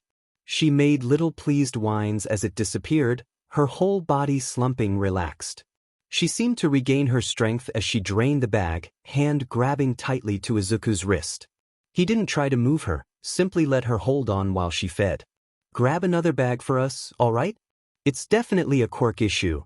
I'm guessing she's been deprived of blood, and it's driving her insane. Poor girl, I can't imagine how thirsty she feels.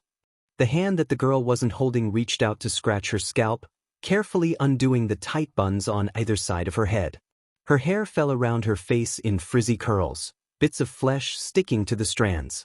She made a purring noise at the contact, but didn't stop drinking. Yeah, I can do that. Should I call down May? Shinso asked. Blinking rapidly. This was fine. Completely normal. Nothing weird here. Oh. Yeah, she might want another girl with her, and we'll need to introduce May to the new addition. Addition? Shinso asked, confused. This only happens when someone's quirk is suppressed, and their basic needs are denied. She's obviously been abused, neglected at the very least. I'm not going to send her back to that sort of situation. Who do you take me for? The calmness of the statement soothed Shinso, until he processed what Izuku had said. You literally just adopted me. Normally people wait a little while after that to get a new kid. Meh. I need somebody to help me in the kitchen. Izuku, Shinso whined, tugging at his hair. Why are you like this? Are you sure you don't have a quirk? One for attracting trouble. I ask myself that all the time, Izuku said, completely straight-faced. Now, please go get May for me. And the other blood bag, this one is almost empty, and I don't feel like donating tonight. Shinso sighed loudly, throwing his hands into the air, and walked away. Izuku laughed behind him, smiling at Shinso, unbearably soft in the way they only ever saw when Izuku thought no one was looking. May met Shinso at the top of the stairs, a blanket wrapped around her. I heard noise. None of you said anything, so I figured you were all right, but is everything okay? Apparently, we're getting a new sibling. You're getting a new sibling. I have a mother too, actually, thank you very much, I do not require adoption. And before you say anything, they've met Izuku and they're fine with me staying here because they already checked out the place. Plus, they know I can take care of myself. She seemed completely unfazed by the idea of Izuku adopting yet another kid, although she followed Shinso downstairs without complaint. Well, that's a new one, she said, watching as Izuku swapped out the empty blood bag. She showed little concern, although she did wrinkle her nose at the puddle of blood that was beginning to form on the floor. I don't care if we keep her, but I am not cleaning that up. I won't make you, Izuku said, glancing up for a second. Can one of you turn the sign to closed? I have a feeling this might take a while, and I don't want to traumatize any of our customers.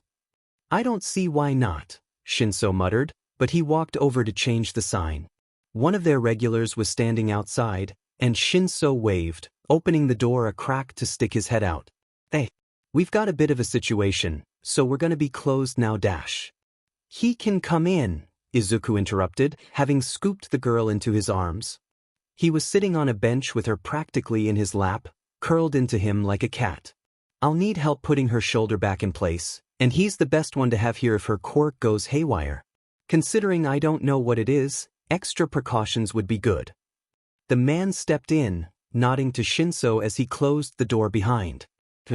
Hey Aizawa, Izuku said, I need some help popping her shoulder back in place, and I want you here just in case her quirk activates when we do it. Don't ask questions, and I'll make you one of those extra strong monstrosities you like so much. Aizawa sighed. Really, problem child? Izuku just stared at him, tilting his head to the left, kitten eyes fully activated. He knew the man's weaknesses, and he wasn't against blatantly abusing them. The other caved within seconds, tugging a hand through his hair in exasperation. Fine. No questions. That coffee better be extra strong tonight though. Izuku steadied the girl as Aizawa grabbed her arm. Izuku tightened his hold, and the man pushed her shoulder back into place. It slid back in with a loud pop, making Izuku wince. He knew how much that hurt, and didn't blame the girl when she screamed, voice cracking in a way that sounded painful. Her eyes shot open and zeroed in on the man in front of her. She lunged at him, her sharp teeth snapping closed inches away from his arm. She didn't seem to notice Izuku close to her, or didn't care, her whole focus on getting to Aizawa. Izuku took the risk, hoping his calculations were right, and tightened his hold on her, bringing an arm around to secure her to his chest. She strained against him but didn't attack. Izuku had expected this. Aizawa had been the first person she saw after she woke up, and her mind in its rattled state associated him with pain. He waved Aizawa away with his free hand, mouthing, "Leave, we'll take care of it." Shinso shoved a coffee into the man's hands, and Mei shooed him out the door. "Thanks for the help, we've got it from here. Bye-bye," she said, megawatt smile on her face as she slammed the door inches away from Aizawa's nose. The girl had stopped trying to bite at Aizawa, having gone from aggressive to confused.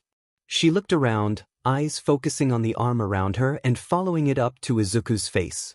"You gave me blood," she breathed and turned to throw her arms around him.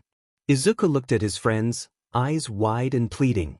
Shinso snickered behind his hand, while Mei laughed openly, snapping pictures. He glared at them, but returned to the girl who was now firmly in his lap. "I did, you looked like you needed it. I'm Izuku, what's your name?" He kept his voice soft, controlled, and used the hand that was behind her back to motion for the other two to back up. "I'm Toga Himiko," she chirped, tugging lightly at one of his curls. Her sharp teeth poked into her bottom lip, and Izuku carefully moved it so she wouldn't pierce the skin. "Well then, Toga dash. Call me Himiko. It's much cuter." "All right, Himiko. How about we get you cleaned up, all right? Blood doesn't feel good once it dries on you. Once you're clean, I've got an extra futon that you can sleep on upstairs. Does that sound all right?" "Thanks." She didn't move to stand, instead wrapping her legs around Izuku's waist, her arms moving to circle his neck. He went with it, lifting her up and walking towards the kitchen. "Who are they?" she asked, bringing a hand up to wave at Mei and Shinso. Her gaze barely left Izuku to glance over at them, and he smiled at her in a way he hoped looked soothing. "Those are my friends. I'll introduce you to them after we get you all cleaned up, all right?" "Okay." When they got upstairs, Izuku made Himiko get down and stand on her own, turning to rummage through the bathroom cabinet in search of a towel and washcloth for her. He turned around, towel in hand, to find Himiko completely naked, her clothes piled at her feet. He squeaked, dropping the towel to slap a hand over his eyes. "Himiko, no, I'm just getting you supplies. Why aren't you wearing clothes?" he asked, his voice continually rising in pitch. "I want you to help me." He could practically hear her pout. A hand wrapped around his wrist and tugged, in an attempt to pull it away from his eyes. "I don't mind if you look." "No, Himiko. I'm not going to look," he said, his face burning. "Don't you want me?" she asked, sniffling. She kept trying to pull at his arm, but her weak tugs couldn't make his hand budge from over his eyes. "Not really my thing. I just want to help you get settled in. This is not necessary, Himiko." "But I want you to help me," she insisted, her voice breaking. Izuku almost relented, if only to stop her from crying, but this was not something he wanted to establish. Also, it was just weird. With a capital W. "How about a compromise? I'll help you clean up, but you have to put on a bathing suit. There's a couple in the tall cabinet. I want you to have a top and bottoms on before I open my eyes. If you don't have them on when you tell me you do, I'm not going to help. Sound okay? You will help me though?" "I will help you, but I need you to be covered." "Okay." Her voice was cheerful again, her feet slapping quietly against the tiles as she scrambled to find a suit. The cabinet squeaked as it opened, and she rummaged around for a moment before letting out a satisfied hum. About a minute later, she gently pulled on his wrist again. This time, Izuku let her pull his hand away from his eyes, and was relieved to find her in a swimsuit. Granted, it didn't cover her very well, but it was better than before. Izuku helped her fill the bath. She had looked so amazed when she out her hand under the spout and felt the water, enthused by its warmth in a way that made Izuku's heart ache for her, and she held his arm as she stepped in, pulling her knees to her chest and wrapping her arms around herself. She made no move to grab the washcloth as he held it out to her, instead looking at him with wide, expectant eyes. The water turned pink as he gently wiped the blood from her skin, although she looked to be mostly unharmed other than a few scrapes. He cleaned those out even more carefully, wincing as she whined like a wounded dog. He had to cup a hand at her hairline when he rinsed her hair, coaxing her into tilting her. head back. She was at least his age but acted more like a child, fumbling through the process of cleaning her front off. He had to help her more than he strictly wanted to, guiding her on how to hold the towel, how hard she should scrub without rubbing her skin raw. He had to fight back tears as she tried to scrape the blood off of her skin with her nails. They were ragged and broken, like Izuku had feared, and her admissions that she'd never been taken care of like this made his skin itch with rage. He helped her out of the tub and wrapped her in one of the towels, guiding her to dry herself off. He dried her hair when she had trouble, carefully scrunching the water out. "Do you want me to brush your hair out for you?" he asked, holding out one of their brushes so she could see. She nodded so fast that it looked like her neck would snap, grinning wide. "All right, I'm going to get you some pajamas. I want you to change into them and then meet me in the other room. Sound good?" "Yup." She grabbed the pajamas from his hand the minute he pulled them out, racing back into the bathroom. He had barely sat down by the time she was back, settling herself between his legs and leaning into him. He pulled the brush through her hair, careful not to pull on the knots. It was less of a mess than it could have been, not nearly to the level Mei's was, but not nice either. Within a few minutes she'd started purring, or at least that was the closest thing Izuku could compare it to. She sank further and further against him, curling into his chest as she relaxed. He kept going until he was satisfied with the state of her hair, by which time she had fallen asleep against him. "Got a new friend there, Zuku?" Mei asked from the doorway. Izuku's head snapped up to see Mei and Shinso standing at the entrance to the room, both holding their phones out and grinning. He glared at them, but didn't move, afraid to disturb Himiko. She needed the sleep, depriving a quirk for so long that it snapped was horribly straining on the body. "I'm gonna disown you. You're not my dad," Mei said, grinning as she took another photo. "You need me to run the shop," Shinso said, although he put his phone away. "Is she going to be all right?" "She should be, although we're gonna have to get more blood bags. I'm adopting her too, by the way. Mei, can you make sure that the papers will go through?" "Sure thing, boss," she said. "Are you sure you want to adopt her, though? You two look a little close for that." "Don't even joke about that," he said, wrinkling his nose. "She's literally a child. Maybe not physically, but her brain is definitely not quite in the right place. There's none of that, and you know that isn't how I work." "Demi?" Shinso asked, ping his head. "Oh, I forgot I hadn't told you." "Yeah, Demi." "Both ways. Very much Demi. I'd rather adopt someone than romance them." "Phew. I'm demi-romantic, so I get it." "Nice. I'm Ace," Mei added, "and also demi-romantic, so we all match." "That's so valid." "I'm Pan. Both ways." Himiko mumbled, her face squished against Izuku's chest. Izuku fought the urge to coo at her, instead scratching her head like he was petting a cat. She pushed into the touch, eyes opening just a crack to peer up at him. He noticed for the first time that they were a very pretty amber yellow, with slit pupils, cat-like, which could explain some of her mannerisms. "Thanks for telling us," Izuku said. "You want to get your own futon, or join the cuddle puddle? We generally just shove all of ours together so we can flop on top of each other. 'Cause we're all touch-starved." "Cuddle puddle sounds nice. I'm touch-starved too." She nestled further into him, arms winding around his waist, and promptly fell back asleep. Mei took another picture. The chaos in the café had ratcheted up more than a few notches as it got closer to the UA entrance exams. Shinso was stressed, although he wouldn't say it, and his coffees were coming out subpar because of it. He kept bumping into things, the bags under his eyes even more pronounced than usual. Izuku had to send him upstairs almost daily in the month leading up to the exams, with strict orders to sleep, or at least just lay in bed and don't do anything. Mei was also turning out to be an insomniac. She was increasingly absent from the cafe lately, perpetually caught up in her workshop at home. Her moms had dropped her off a couple of times, covered in oil, for Izuku to scold some sense into her. She couldn't resist his disappointed puppy eyes, no one could. He was the only one she would listen to, and even when she was at the cafe it was tense, her and Shinso finding that the best way to air their frustrations and anxieties was to snipe at each other. It was, quite frankly, the worst time to introduce a new member to the group, but they were managing. Himiko was settling in smoothly, only a few rough patches with her blood cravings. She was nothing short of unhinged if she wasn't kept well fed, lunging at whoever was near in order to get her fix, but that was to be expected after being denied for so long. It wasn't difficult to accommodate for. Izuku just added more blood into their weekly budget planning and moved on. They kept some in the cafe for people with blood-reliant quirks anyways. It was easier for businesses to get it than individuals, and it was a well-known secret that if you needed blood for your quirk, you could get it free here. While money obviously made an impact on his plans, Izuku focused on community first and money-making later. He had his and Mei's inventions to fall back on, if he needed to.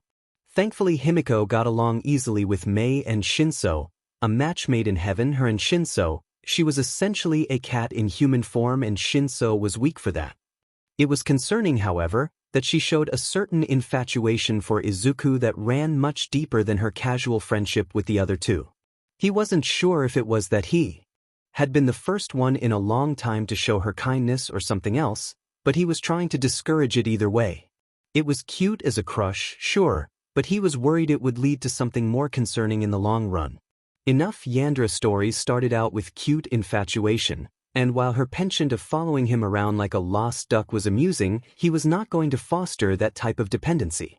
He had enough drama in his life without adding on an obsessive stalker, and Himiko needed to mentally mature a bit before he would even be able to, theoretically, consider her as a potential partner right now. He honestly couldn't see her as anything other than an intelligent child with a dirty sense of humor and too many knives for comfort. He wouldn't turn down the help in the kitchen though. Himiko wasn't very good at baking, although not quite as bad as Mei, but she had a knack for decorating. He'd been able to add a shelf of pretty American pastries, cookies, cakes, cupcakes, and the like thanks to her skills. Shinso had insisted on having at least some cat-based items. Since your sign literally has a cat Zuku, the fact that you don't have actual cats is a tragedy.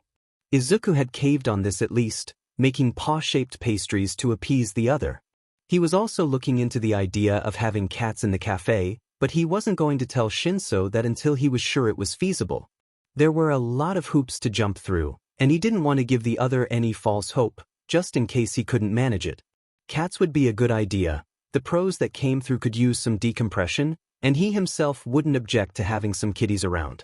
Shinso liking them was enough for him, but the other benefits were a plus. Hey! Izuku tapped the back of Himiko's hand with his spoon as she tried to take advantage of his distracted state, fingers dipping into the bowl of frosting he was mixing up for her. But it's so yummy! And red! She whined, pouting. Her hand crept back towards the bowl, and he rapped her knuckles with the spoon, glaring.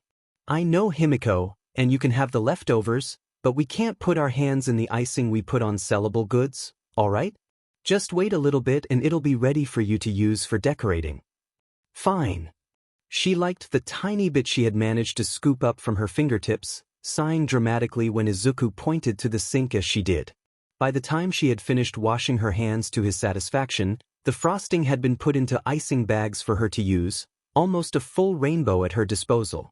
Izuku softened at her obvious excitement, a soft smile spreading across his face. She got so excited over the little things, both her enjoyment of the activity and the joy she felt from the trust he placed in her obvious in her demeanor. Do whatever you want with these ones, alright? Something fun. Her hands drifted over the array, fingers wiggling and tapping lightly against the bags. She waved him away as he watched, turning to grin over her shoulder at him. Go work on your baking. You can trust me with these, they'll look so cute when I'm done. I don't have any doubt of that. Izuku wrapped his arm around her waist, giving the girl a quick side hug before he left to keep working. She practically glowed, grabbing one of the piping bags as he walked away. She started singing as she leaned over the cookies he'd set out for her, movements slow and careful as she started to work. Shinso stumbled down the stairs as Izuku was taking his next set of pastries out of the oven, a coffee already set out for the older boy. Shinso grabbed it, holding it close and taking a deep sip, eyes fluttering closed in happiness. Izuku snorted, reaching up to pat him on the head as he put the tray onto a cooling rack. He had to stretch up to reach the other, nearly destabilizing his tray, but he managed. It was, quite frankly, rude that he had to stretch that much to reach the other's head. Shinso was unfairly tall and would never stop teasing Izuku about how short he was. Feeling better? Izuku asked. Shinso shrugged, taking another sip. I'm still tired. Probably gonna be for another couple weeks. Months. Years. Whatever. That part's the sleeping issues, which we are going to address at some point, and no, you don't get a choice in the matter. I might be younger than you, but I'm still legally your dad and I will take care of you. Your foster homes were sheet, this home will not be. For now though, let's focus on specifics. What's causing you to have issues currently? I know there's something, you've been getting even less sleep than usual. There's not dash. Don't pull that bullshit on me, Shinso Hitoshi. Have faith in me knowing you better than that by now. He put his hands on his hips, eyes narrowed as he looked up at Shinso.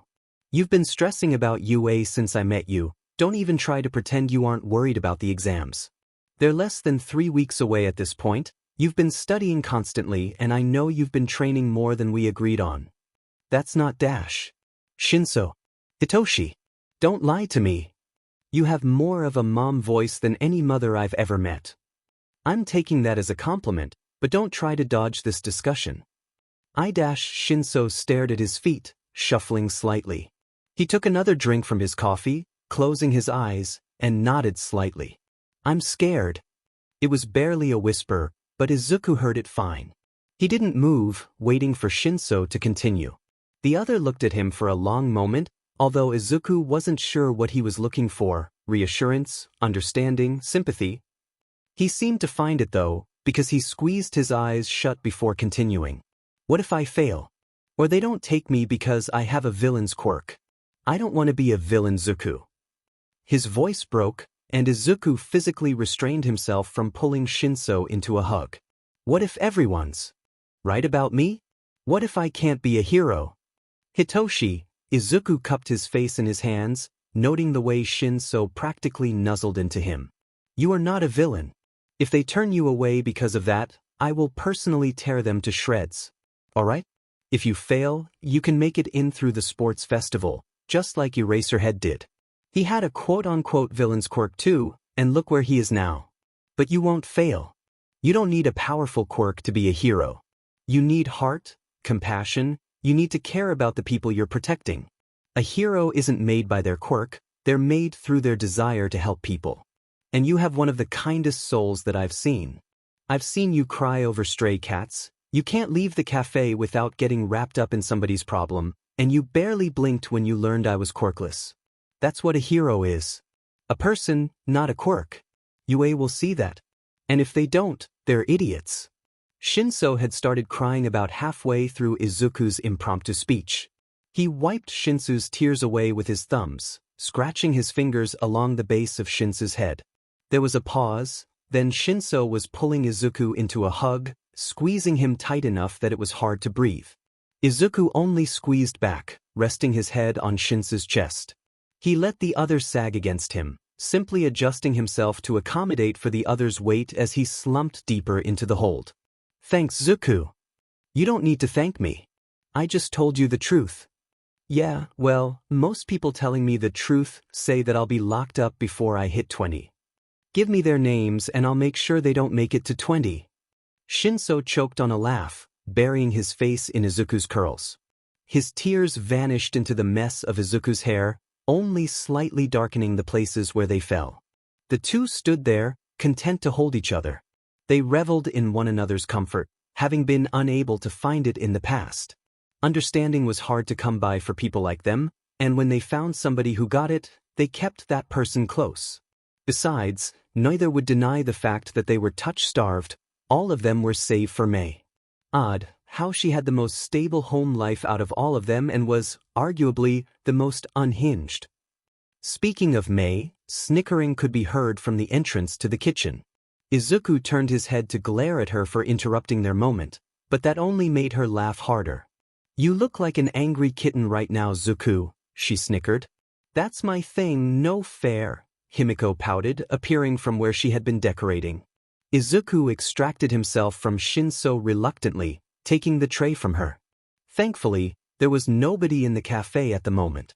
He was able to slide the cookies into the display case and retreat to the back without incident, finding Shinso practically buried under Himiko, Mei watching with a smirk. Izuku stared down at the two, shrugging. As Himiko snuggled into Shinso's chest. She had a habit of doing that, flopping on top of anyone who was nearby. Especially if she thought they were upset, her reasoning being that it made her happier, so why wouldn't it help them? Her comfort came whether they wanted it or not. She would try to make them feel better without their permission. Shinso had obviously not expected this assault of affection, eyes darting between the girl against him and the one who had her phone out, recording while laughing. He reached out to Izuku, pleading, but was ignored as another oven timer went off. Shinso's reluctance didn't last long, Himiko starting to purr. He drooped, asleep on the ground in a matter of minutes. "I didn't know you could do that," Izuku remarked. "Neither did I. I just felt like purring. He's warm. And comfy." She pet her head to look up at Izuku and Mei, before shrugging and curling up with her head on Shinso's chest. "They are right in my pathway." Izuku shook his head, although he was already fishing out his phone to take a blackmail picture. Himiko had no shame, but Shinso would be mortified at falling asleep in the middle of the kitchen. "Yeah, but they're cute." Mei nudged Shinso's hand closer to his body with a foot, covering her mouth to muffle her laughter as he snorted and rolled to cuddle into Himiko. "Children," Izuku shook his head. "Such a hassle." For all of their worrying over the exams, the day was innocent, uneventful. Izuku had closed the cafe for the day so that he could accompany Mei and Shinso to the exams. He didn't trust that they wouldn't need help getting home, and he definitely didn't want them to have to worry about the cafe while they were supposed to be focusing. They already had enough to stress about. Himiko was tagging along as well. She was woefully undereducated on the world they lived in and had never actually gotten to see UA. She'd also admitted to him that she was interested in the business side of heroics, especially image and costume design. It didn't surprise Izuku all that much, considering her penchant for decorating, but he had promised to see if they could get her into the course a year later than she would have if she had been able to progress in a normal manner. The principal was no stranger to discrimination and being held back by an oppressor. If anyone would understand, it would be him. Izuku was sure that they could manage to work something out, and had managed to set up a meeting with him while the others were taking their exams. He'd be able to pick them up afterwards, and if there was an emergency he would be in the building to get to them. The two were as prepared as they were going to be. Izuku had drilled them on their academics, ensuring that even if they had issues in their respective exams they would still be accepted into UA. He'd help them with their individual exams as much as they would let him, brainstorming with Mei whenever they had a free second and dragging Shinso to the beach constantly to brush up on his skills. Hopefully the hard work would pay off, not that he doubted it would. After all, Mei had a folder almost as big as her arm, papers and blueprints neatly filed away. She also carried a rolling suitcase, which held her current pride and joy, her hover boots, to show to the judges. Shinso didn't have anything other than a backpack, holding his change of clothes, two, actually, just in case, a water bottle, and some supplies, but the muscle they had managed to build was apparent. Dagoba was almost clean as well, although more trash still appeared on a regular basis. "You two will do great, and I'll be there when you're done. Mei, don't scare the judges too much, and please make sure your explosions don't cause property damage until after you're accepted. Shinso, remember that your quirk doesn't define you, and that any hero course worth joining will recognize that helping people is the most important part of heroics." They nodded, stark opposites in their demeanors. Mei was rocking up and down on the ball of her feet, and Shinso looked like he was about to pass out. Izuku reached over to squeeze his hand, smiling up at him. "You can do this. You've made so much progress, and if they can't recognize that, we'll find someone with the sense to acknowledge it." Shinso managed a weak smile as they stepped off the train. UA was bigger than any of them could have imagined. The gate was open, and potential students were streaming in. Izuku kept a strong grip on Mei and Himiko, knowing that he would lose them to the crowd in an instant. Mei was muttering to herself, a habit she had picked up from Izuku, about all of the ways her inventions could help the students she saw. Toga was focused on how their blood would taste, head jerking side to side in an effort to take everything in. He would spare the students from the two's combined chaos, He had no doubt that at least half of them would run screaming from the hurricane that was Mei and Himiko. He didn't blame them, he'd run from them too if they were on one of their rampages. He trusted Shinso to stay close, he was practically glued to his side. It was a bit amusing to watch the taller boy attempt to hide behind him, like a child behind their mother, although at the same time it was a little disheartening that he felt the need to hide. Eventually, he took a deep breath, eyes closing briefly, his entire demeanor changing. Izuku had seen it before, had employed the same strategy himself, but it was unnerving to watch the perpetually awkward teen go to someone aloof and indifferent. He couldn't fault coping mechanisms though, people like them figured out how to act so they wouldn't get killed. Shinsu's act made him dangerous, Izuku's made him small, weak, and unimportant. They were different and yet the same, playing into their quirk statuses until they were seen exactly how people expected them to be, a villain and a victim. Izuku was so focused on his friends that he forgot to watch where he was going, his foot hitting a ledge. He swore internally as his body tilted forwards, waiting for the sharp pain of landing on concrete. No matter how good he got at falling, he always managed to scrape up his palms, but it didn't come. Instead, his stomach turned violently as he felt a hand smack against his shoulder. When he opened his eyes, a girl was standing in front of him, holding her hands up with wide eyes. Himiko was hissing from his side, and Shinso was glowering at her. "Sorry about that. I just figured that falling before the entrance exams would be bad luck. I didn't mean to hit you, and I know it's rude to use my quirk without asking, but it was the first thing that came to mind. Don't worry about it," Izuku said, swatting the others wherever he could reach. They backed off, although they still eyed the new girl warily. "What is your quirk, by the way?" he asked, before realizing that, he was floating. That was probably a dumb question, then. He pushed himself through the air as if he was in water, bumping into Shinso as he did. "Oh, my quirk is called zero gravity." Zero gravity?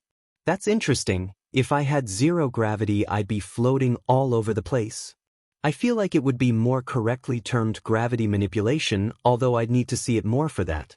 I have lost some of my gravitational pull, but I can still feel some things connecting me to the ground, and with zero gravity my momentum should just keep me going and drifting, but if I push myself I stop after a little bit. I wonder if you could increase gravity. That might be something for you to try. Mei slapped a hand over his mouth as he kept muttering, the girl looking both overwhelmed and intrigued. "I never thought about it that way, but it would be fun to experiment with." "Oh." She startled as a bell rang, an announcement following it that all testers should report to their rooms. "Well, that's my cue. Release." Izuku fell to the ground as she tapped her fingertips together, landing lightly on his feet. She ran off without another word, waving over her shoulder. It was interesting, he hadn't focused on her hands before then, but her fingers had paw pads like a cat or a dog. You managed to completely dissect her quirk, but you couldn't even get a name. Mei shook her head, patting him on the back before darting away after another support student. "I'm gonna go too, I guess." Shinso waved as he walked away, long stride quickly taking him out of Izuku's sight. "I didn't even get her name," Izuku lamented, staring after where the gravity girl had disappeared to. "I'm a disaster. An absolute mess. Normal people are hard, Himiko. Regular human interaction is the worst." She nodded solemnly, grabbing onto his hand and swinging it between them as she started to tug him towards the building. "We've got a meeting too, right?" "We do, and it would probably be bad if we were late. Ned's is a bit formal from what I've heard, and I have no doubt that he will analyze our entire lives out of us by the time we leave his office. If you are ever uncomfortable, I want you to tell me. My spoon is equal opportunity violence." Toga giggled, leaning her head on his shoulder as they walked. It couldn't be comfortable for her, but he wasn't one to protest the closeness. He noted cameras hidden in practically every hallway, some were easier to see than most, some were even in plain sight, but others were hidden in corners, or in decorative murals and swirls of paint. It was clever, lure people into a false sense of security with the visible cameras, and they would be freer in their actions where they thought there were none. As expected for someone as smart as Nedzu was supposed to be. The door to his office was both simple and elaborate, a wooden door with pretty little carvings. It had a camera too, expertly hidden in the swirls of wood. Izuku placed his finger over it, hearing a delighted cackle from the room as the door swung open with a loud creak. Dramatic, Izuku thought, although he refrained from voicing it, unsure of what the reaction would be. The principal was known for his penchant for dramatics and intelligent trickery. Izuku was positive that the creak was meant to psych out anyone entering, not because the door actually needed to be oiled. It was like a sound out of a horror game, entering into a place with a foreboding, dangerous energy. And though the interior of the room was cheery in looks, it did hold that sense of impending doom. A creature in a suit sat at a desk that was much too big for him, a teapot and 3 cups set out in front of him. The scar over his eye was a bit threatening. He'd obviously been through a good many trials, and Izuku was cautious in his movements. The principal might be known for his intelligence, but there was no doubt that he could also physically tear the two of them apart if he wanted to. He gestured to the 2 seats in front of his desk with a paw and a carefully modified smile. There was no way that was natural for him, his eyes following the 2 of them as they took their seats. Izuku's brain recognized him as a predator, observing every small movement Nedzu made. Nedzu poured them each a cup of tea without a word, filling his own cup and taking a sip. He placed the cup back onto its saucer with a quiet clink, folding his paws on the desk in front of him. He stayed quiet for a little longer, letting the tension in the room build. Even Himiko didn't appear to be immune, despite her usual obliviousness to changes in mood. Her leg shook beside Izuku, and he put a hand on her knee to soothe her as Nedzu continued to observe them. A moment before Izuku was going to start the conversation himself, too anxious to wait while his friends were participating in something that could very well decide the course of their future, Nedzu spoke. "Greetings, Midoriya Izuku and Toga Himiko," he said, ears twitching ever so slightly. "As principal, I welcome you to UA. Now, if you'll excuse my bluntness, I believe we should get to the matter ahead of us. After all, we do have much to talk about." "We do have a lot to talk about," Izuku said, reaching over to drop 3 sugar cubes into Himiko's teacup, swirling the liquid with his spoon before returning it to his own cup. It was nothing out of the ordinary for their group. Izuku was used to preparing tea for them. Nedzu, however, watched the interaction with keen eyes, matching Izuku's movements as he stirred his own tea. "Toga-san, I understand that you have the desire to join the business course, despite being a year past the normal acceptance age. You also haven't finished your previous level of schooling, so why should we consider you for a place in our esteemed institution?" He crossed his paws in front of him, leaning forward. It would have been intimidating to anyone else, but Himiko took it in stride. "I wasn't given the opportunity to continue my education, Nedzu-sama. My parents were neglectful at best and would not accommodate for my unique quirk needs. I went crazy, and it's hard to keep studying when you're trying not to die on the streets." Izuku offered his hand to her under the desk. She grabbed it, squeezing hard enough for Izuku's bones to creak. The jolts of pain that ran up his arm were of no concern as, while irritating, Himiko continued to relax more and more the longer they held contact. She shifted closer to him, thigh touching his under the table. He pressed their legs together, grounding her silently. "Of course, I, myself, understand the struggles that can be caused by corruption of those who are supposed to be maintaining your welfare. Perfectly understandable. I'm glad you think so. I don't see why I wouldn't. Now, why would you like to join our business course? What skills do you have that would benefit us?" Himiko lit up, digging in her small backpack, and pulled out one of their home tablets. They'd gotten another one after she moved in, since they could barely get to it otherwise. She could spend hours hunched over it, drawing up designs and marketing strategies. It scanned her face before opening, and she slid it over to the principal without hesitation. She was unlike Izuku in that way. She'd never faced the scorn that he had over her ideas. Izuku, Shinso, and Mei were the only ones she had told of her aspirations so far, and they had been nothing but supportive. Mei had, of course, bombarded her with invention ideas and how they could be incorporated into hero costumes, but that had only resulted in the 2 girls going vaguely manic over the tablet until Izuku forced them into bed at 4 a.m. More than once. It was a full-time job, keeping those 2 from dying of sleep deprivation. He swiped through what Izuku assumed was her portfolio. She'd been assembling it for the better part of 2 months, incorporating both Mei's inventions and Izuku's analysis to design new hero costumes for both well-known and lesser-known heroes. She also included a section afterward that detailed how they could improve their rankings, a combination of Izuku's strategy rambles and her own marketing strategies. It was genuinely amazing how organized and thorough Himiko was. With her manic personality, most people assumed she was the same with her work, unorganized and spur of the moment. While it was true that her process was chaotic, and she would often go into random designing sprees that would last for hours, she was excellent at turning out a neat final product. They were almost as in-depth as Izuku's analysis notebooks were, and just as terrifying to the people they were aimed at, although the two of them would deny it. Shinso, however, distinctly remembered the time the two of them had a discussion with a newly debuted hero, and distinctly remembered both the terror that had shown on his face and how the man rose almost 10 spots in the rankings within a week. The Izuku, Himiko, and Mei apart were formidable, but together? Shinso pitted anyone they didn't like. So, of course, Netsu found them very engaging indeed. Well then, this is interesting, Netsu mused, tapping his claws lightly on the surface of his desk. May I send this to a couple of our business course teachers? They have the final say on those they let into their course, after all. Sure. Toga chirped, taking the tablet back and handing it over to Izuku. He quickly sent the files to Netsu, already having pulled up their previous conversation. The creature's computer beeped, and he hummed contentedly as he began to type. I don't see why you wouldn't be accepted, based on your portfolio. However, we do prioritize academics as well as specialty courses. Therefore, for you to be accepted into the business course, you will have to take an entrance exam.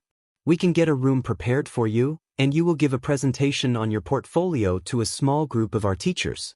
Don't worry about preparation, I have already informed them of your situation. He pressed a button on the side of his computer, and a bright red light flickered on behind him. It cast the principal in an eerie, threatening light, illuminating the edges of his smile and highlighting his sharp teeth while casting the rest of his face in shadow. Now, one of our staff members will be here in a moment to take you to your testing room. I do apologize for the suddenness of all this, but your circumstance is a bit odd and the board will never let us accept you if you don't do the same tests as the others. It will be a struggle as it is, considering your history and age. Not that that is a bad thing. I do enjoy irritating the commission, and UA's goal is to provide opportunities for everyone to become a hero in their own way. What sort of an educator would I be if I turned away such promising talent? It's no problem. We prepared for this, Himiko said, glancing over at Izuku as she spoke. Her grip on his hand had tightened again, but he nodded at her regardless, grazing a thumb over her knuckles. She would do fine, he was sure of it. Himiko was intelligent, despite those who would argue otherwise due to her frenzied demeanor. The demeanor on its own was its own form of intelligence, a perfect ploy to deter danger on the streets. After all, people tended to try to ignore a violent, crazed girl with vampire teeth and a stab-happy personality. You'll do fine. You aced the practice tests, we've gone over everything that you need to know. Besides, you didn't drop out because you weren't smart, you had to drop out because your parents were assholes. There's a very distinct difference. Zuku, she exclaimed, glancing over at the principal. I'm not going to sugarcoat it. Besides, I'm not looking to become a student here, you are? It doesn't matter what I say. He shrugged, daring Netsu to argue with him. I must agree with Midoriya-san. Many of my colleagues employ far stronger language, and your files do appear to agree with his assessment of them. I believe I can forgive the profanity this once. I haven't even said anything yet, and I know full well that I've sworn in front of you more than once. Izuku turned, a smirk taking over his face as he saw the man in the doorway, who'd obviously only caught the end of the principal's sentiment. Aizawa stared back blankly, eye bags even more pronounced than normal. The two didn't break eye contact for a solid minute, neither of them blinking, completely still save for the way Izuku kept rhythmically squeezing Himiko's hand. Why are you here, problem children? The practicals haven't even started yet. I don't imagine that your pink-haired menace could have managed to blow anything up yet. You underestimate her severely, and that will be your doom, Izuku said. Himiko nodded next to him, taking a sip of her tea while staring back at Aizawa as he turned his gaze over to her. Aizawa, do you know these two? Them and their other gremlins. Shinso is taking the hero exam, and the other nuisance is in support. I pity Higuri, she's going to turn him into scrap metal. The exams haven't finished yet, how could you possibly know that she will get in? Netsu asked, tilting his head. She will. Don't question her, it never ends well. Aizawa's eyes gained a haunted look, likely remembering one of the many times that Mei had dragged him off to make him test her inventions.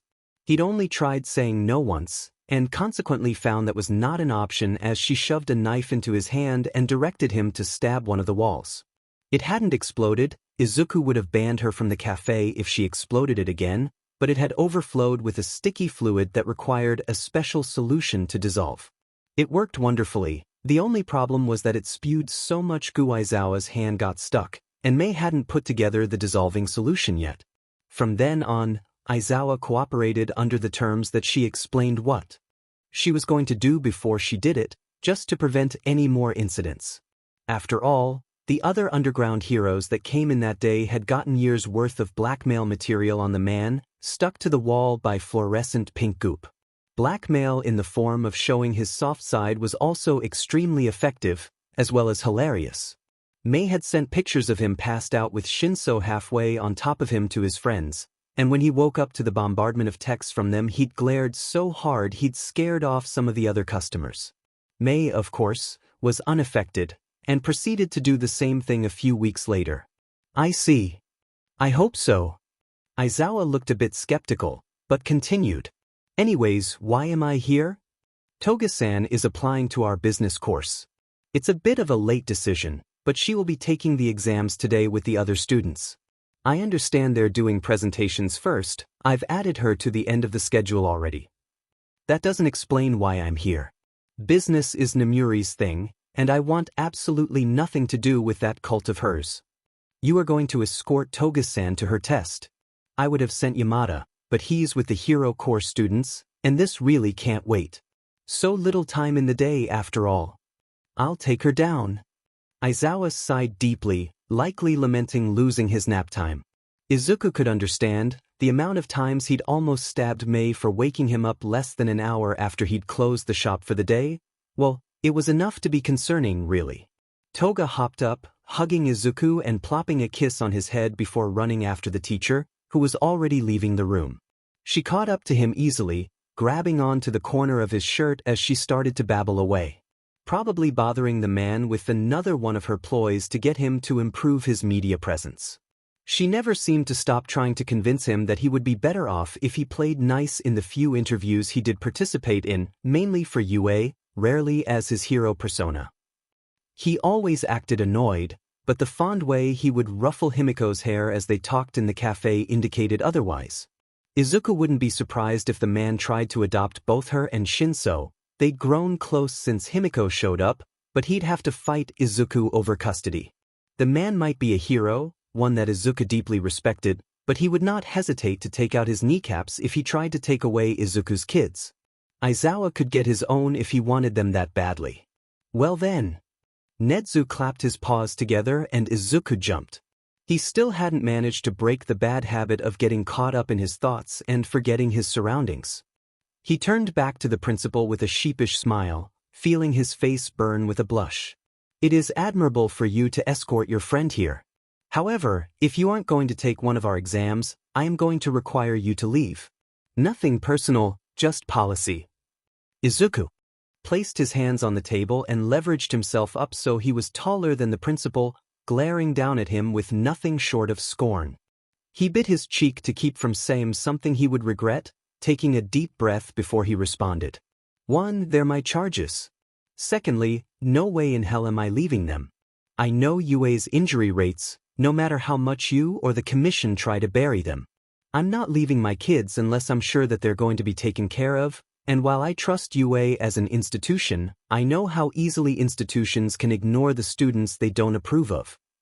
He'd leaned forward during this short speech, nudging his teacup towards the principal as he leaned across the desk. He had to fight his fear at confronting Netsu this way.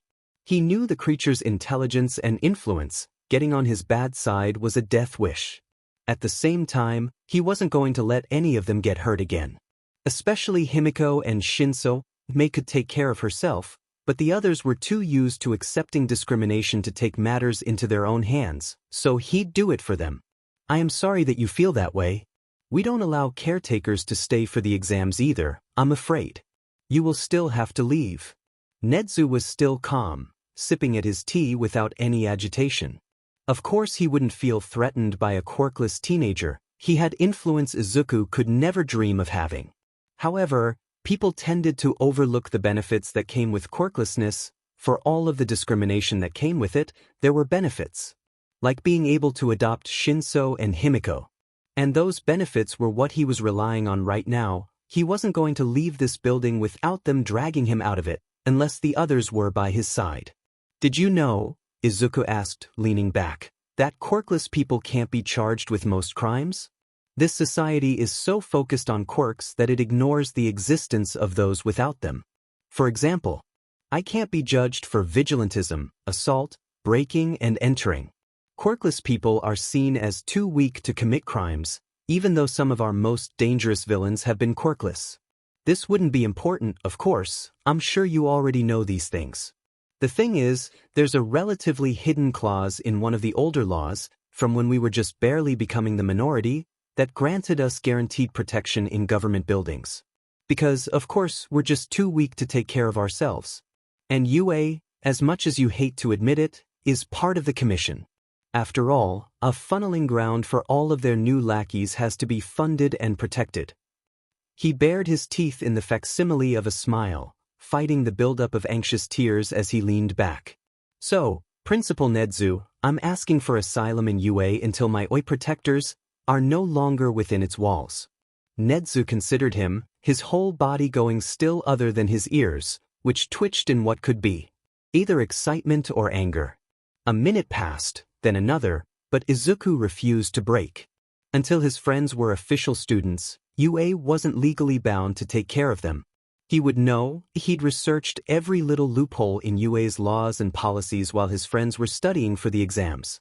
They were going to be safe. He would make sure of that fact. At the 5-minute mark, Nedzu's mouth curled up slowly, baring his teeth maniacally.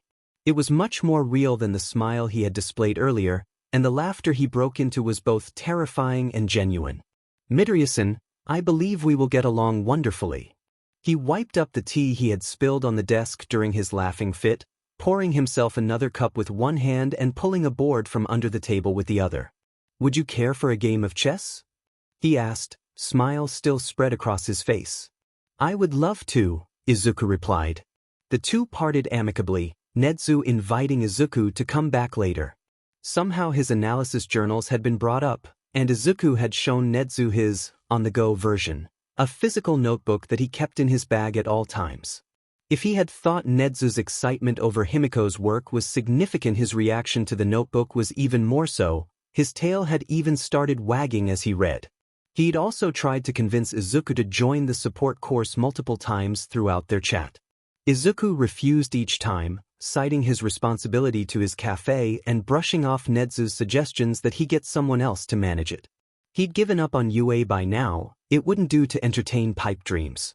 The rat, as he'd learned most people called Nedzu, although he had suspicions that the principal was more similar to a stoat or a weasel than a rat, albeit stouter than they normally were. Was that because of him being a quirked animal, selective breeding, or the result of chimerism, left when the hero hopefuls were getting walked to their practical stations? He hopped up onto his desk and scrambled into vents. He disappeared within seconds, although not before telling him that Mei and Himiko would likely be done soon, since their courses had a lower number of applicants. Izuku wandered out into the hallway feeling dazed, bumping into someone as he tucked his notebook back into his bag. He stumbled but righted himself, muttering an apology as he continued through the hallway so he could pick up Mei and Himiko. A rather loud explosion drew his attention before long, and he started running towards the source of the sound. While he wasn't as scared of them as he used to be, thanks to forceful desensitization via Mei, he knew that they generally didn't signal anything good. Even Mei's were often a sign of destruction, and that he needed to fix up something in the cafe. Maybe once she was in UA, she could get all of her explosions out during school and leave his cafe in peace. He'd had to replace one of his tables yesterday, and a decoration the day before that. He was looking forward to not needing to do that. He got to the source as wisps of smoke slipped out of a room, a backdrop of maniacal cackling sounding from within. He sighed to himself, pushing open the door to survey the destruction. Strangely enough, not much was damaged, although the other students in the room were edging away from Mei. She was still holding a blowtorch, in the process of welding something together, entirely ignoring the mess she'd made. Izuku leaned against the doorway, content not to interfere as long as nothing else blew up. He caught the eye of the teacher in the room, power loader. He noted idly, another hero he respected and thought was rather interesting, and nodded. The man was missing his typical helmet, and so his resigned expression was on full display. Izuku snickered, mouthing "get used to it," and delighting in the hero's continually increasing look of terror and dread as Mei continued to laugh and another explosion lit the tips of her hair on fire. She batted them out without looking up, and the teacher almost looked ready to cry. He announced the end of the practical minutes later, instructing the students to leave their projects at their workstation and staying far out of Mei's pathway to the door. Said girl finally looked up, spotting Izuku almost immediately. She barreled into him, knocking him into the doorway and pushing all of the air out of his lungs with a bear hug. "That was so much fun, Zuku. You should have done it with me, that would have been even better. You traumatized the teacher just fine on your own, Mei. I don't think you needed any of my help for that." He smiled over her shoulder at the man in question, a facsimile of Nedzu's feral smile that had the teacher shrinking back with a muttered swear.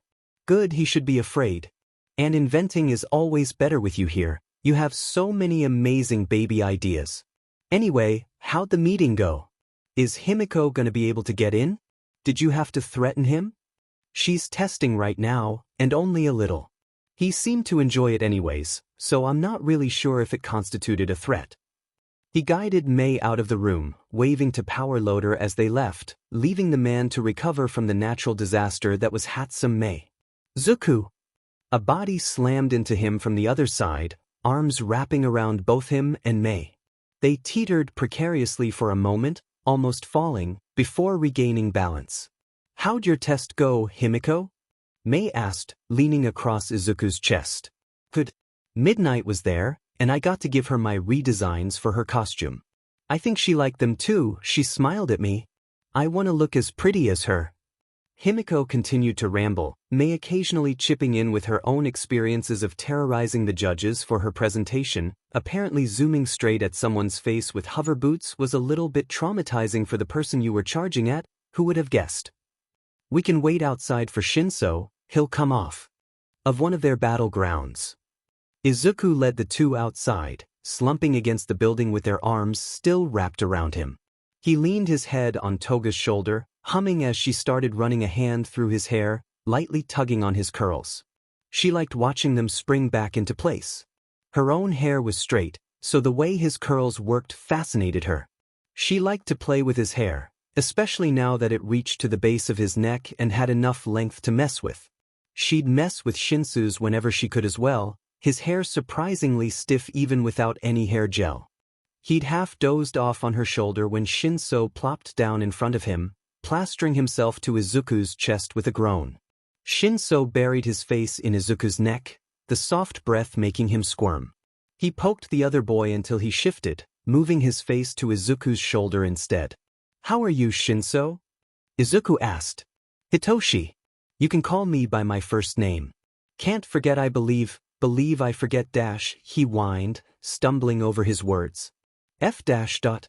He finished, emphatically. Mei snickered, hiding her face in Izuku's shoulder as well as Shinso lifted his head to glare at her. "F you too," Shinso said, lazily raising his middle finger. That only made her laugh harder, Himiko giggling on his other side. Is baby tired?" Mei reached out to pat Shinso's cheek. He bit at her hand as it came close enough and she yanked it away, still laughing. Izuku had to muffle his own laughter, pressing his face into Himiko's shoulder on the other side. Shinso swatted at the both of them, hitting Izuku in the side of the head when Mei moved at the last second. "How'd your test go?"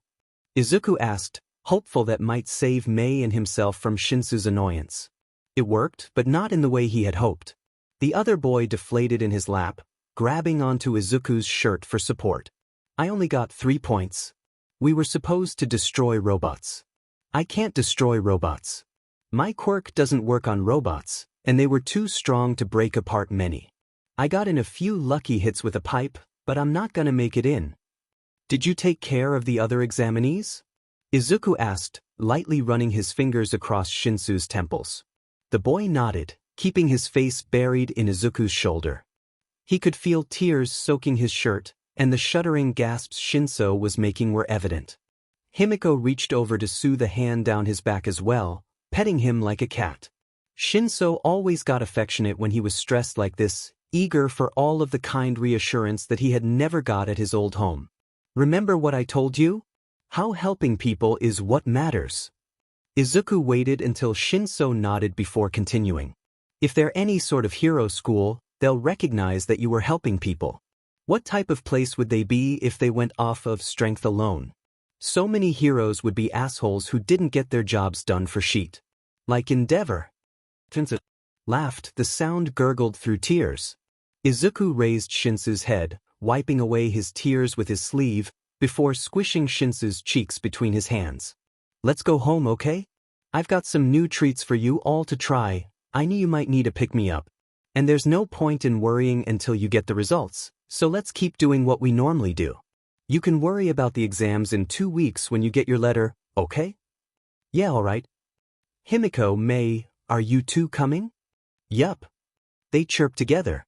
Izuku pulled them up and, wrapping one arm around Shinso and one around Himiko, Mei took Shinsu's other side, slowly guided them back to the café for some much-needed rest. Haven wouldn't be a business in a bad neighborhood if people didn't try to rob it once in a while. Most people left the café alone. Even the criminals nearby, ranging from petty thieves to murderers, would steer their crimes far away from the small establishment. After all, everyone was welcome there without judgment. Well, mostly everyone. There were some lines that Izuku wouldn't allow people to cross. Despite his want for everybody to be comfortable and welcome, some crimes merited on-site, no-holds-barred violence. Other than those people, however, Haven was open to all, and nobody wanted to risk getting their safe space taken away from them to get a quick buck. The heroes that frequented the café were a deterrent on their own, and the locals knew that if you needed something, Izuku was more than happy to help you get it. There was really no point in robbing the place, in all honesty. Despite that, there were those that would target Haven, either unknowing of the dangers or uncaring. Generally, it was criminals from out of town, passing through the area on the way to the next big place. Even then, most of them recognized at least one of the underground heroes that frequented the café, and quickly got the hell out of there. Then there were those that got cocky, who thought they could take an isolated underground hero because of the possibility of collateral damage.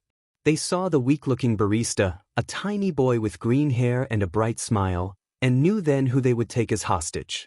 After all, he was small and helpless-looking, like a strong wind could knock him over.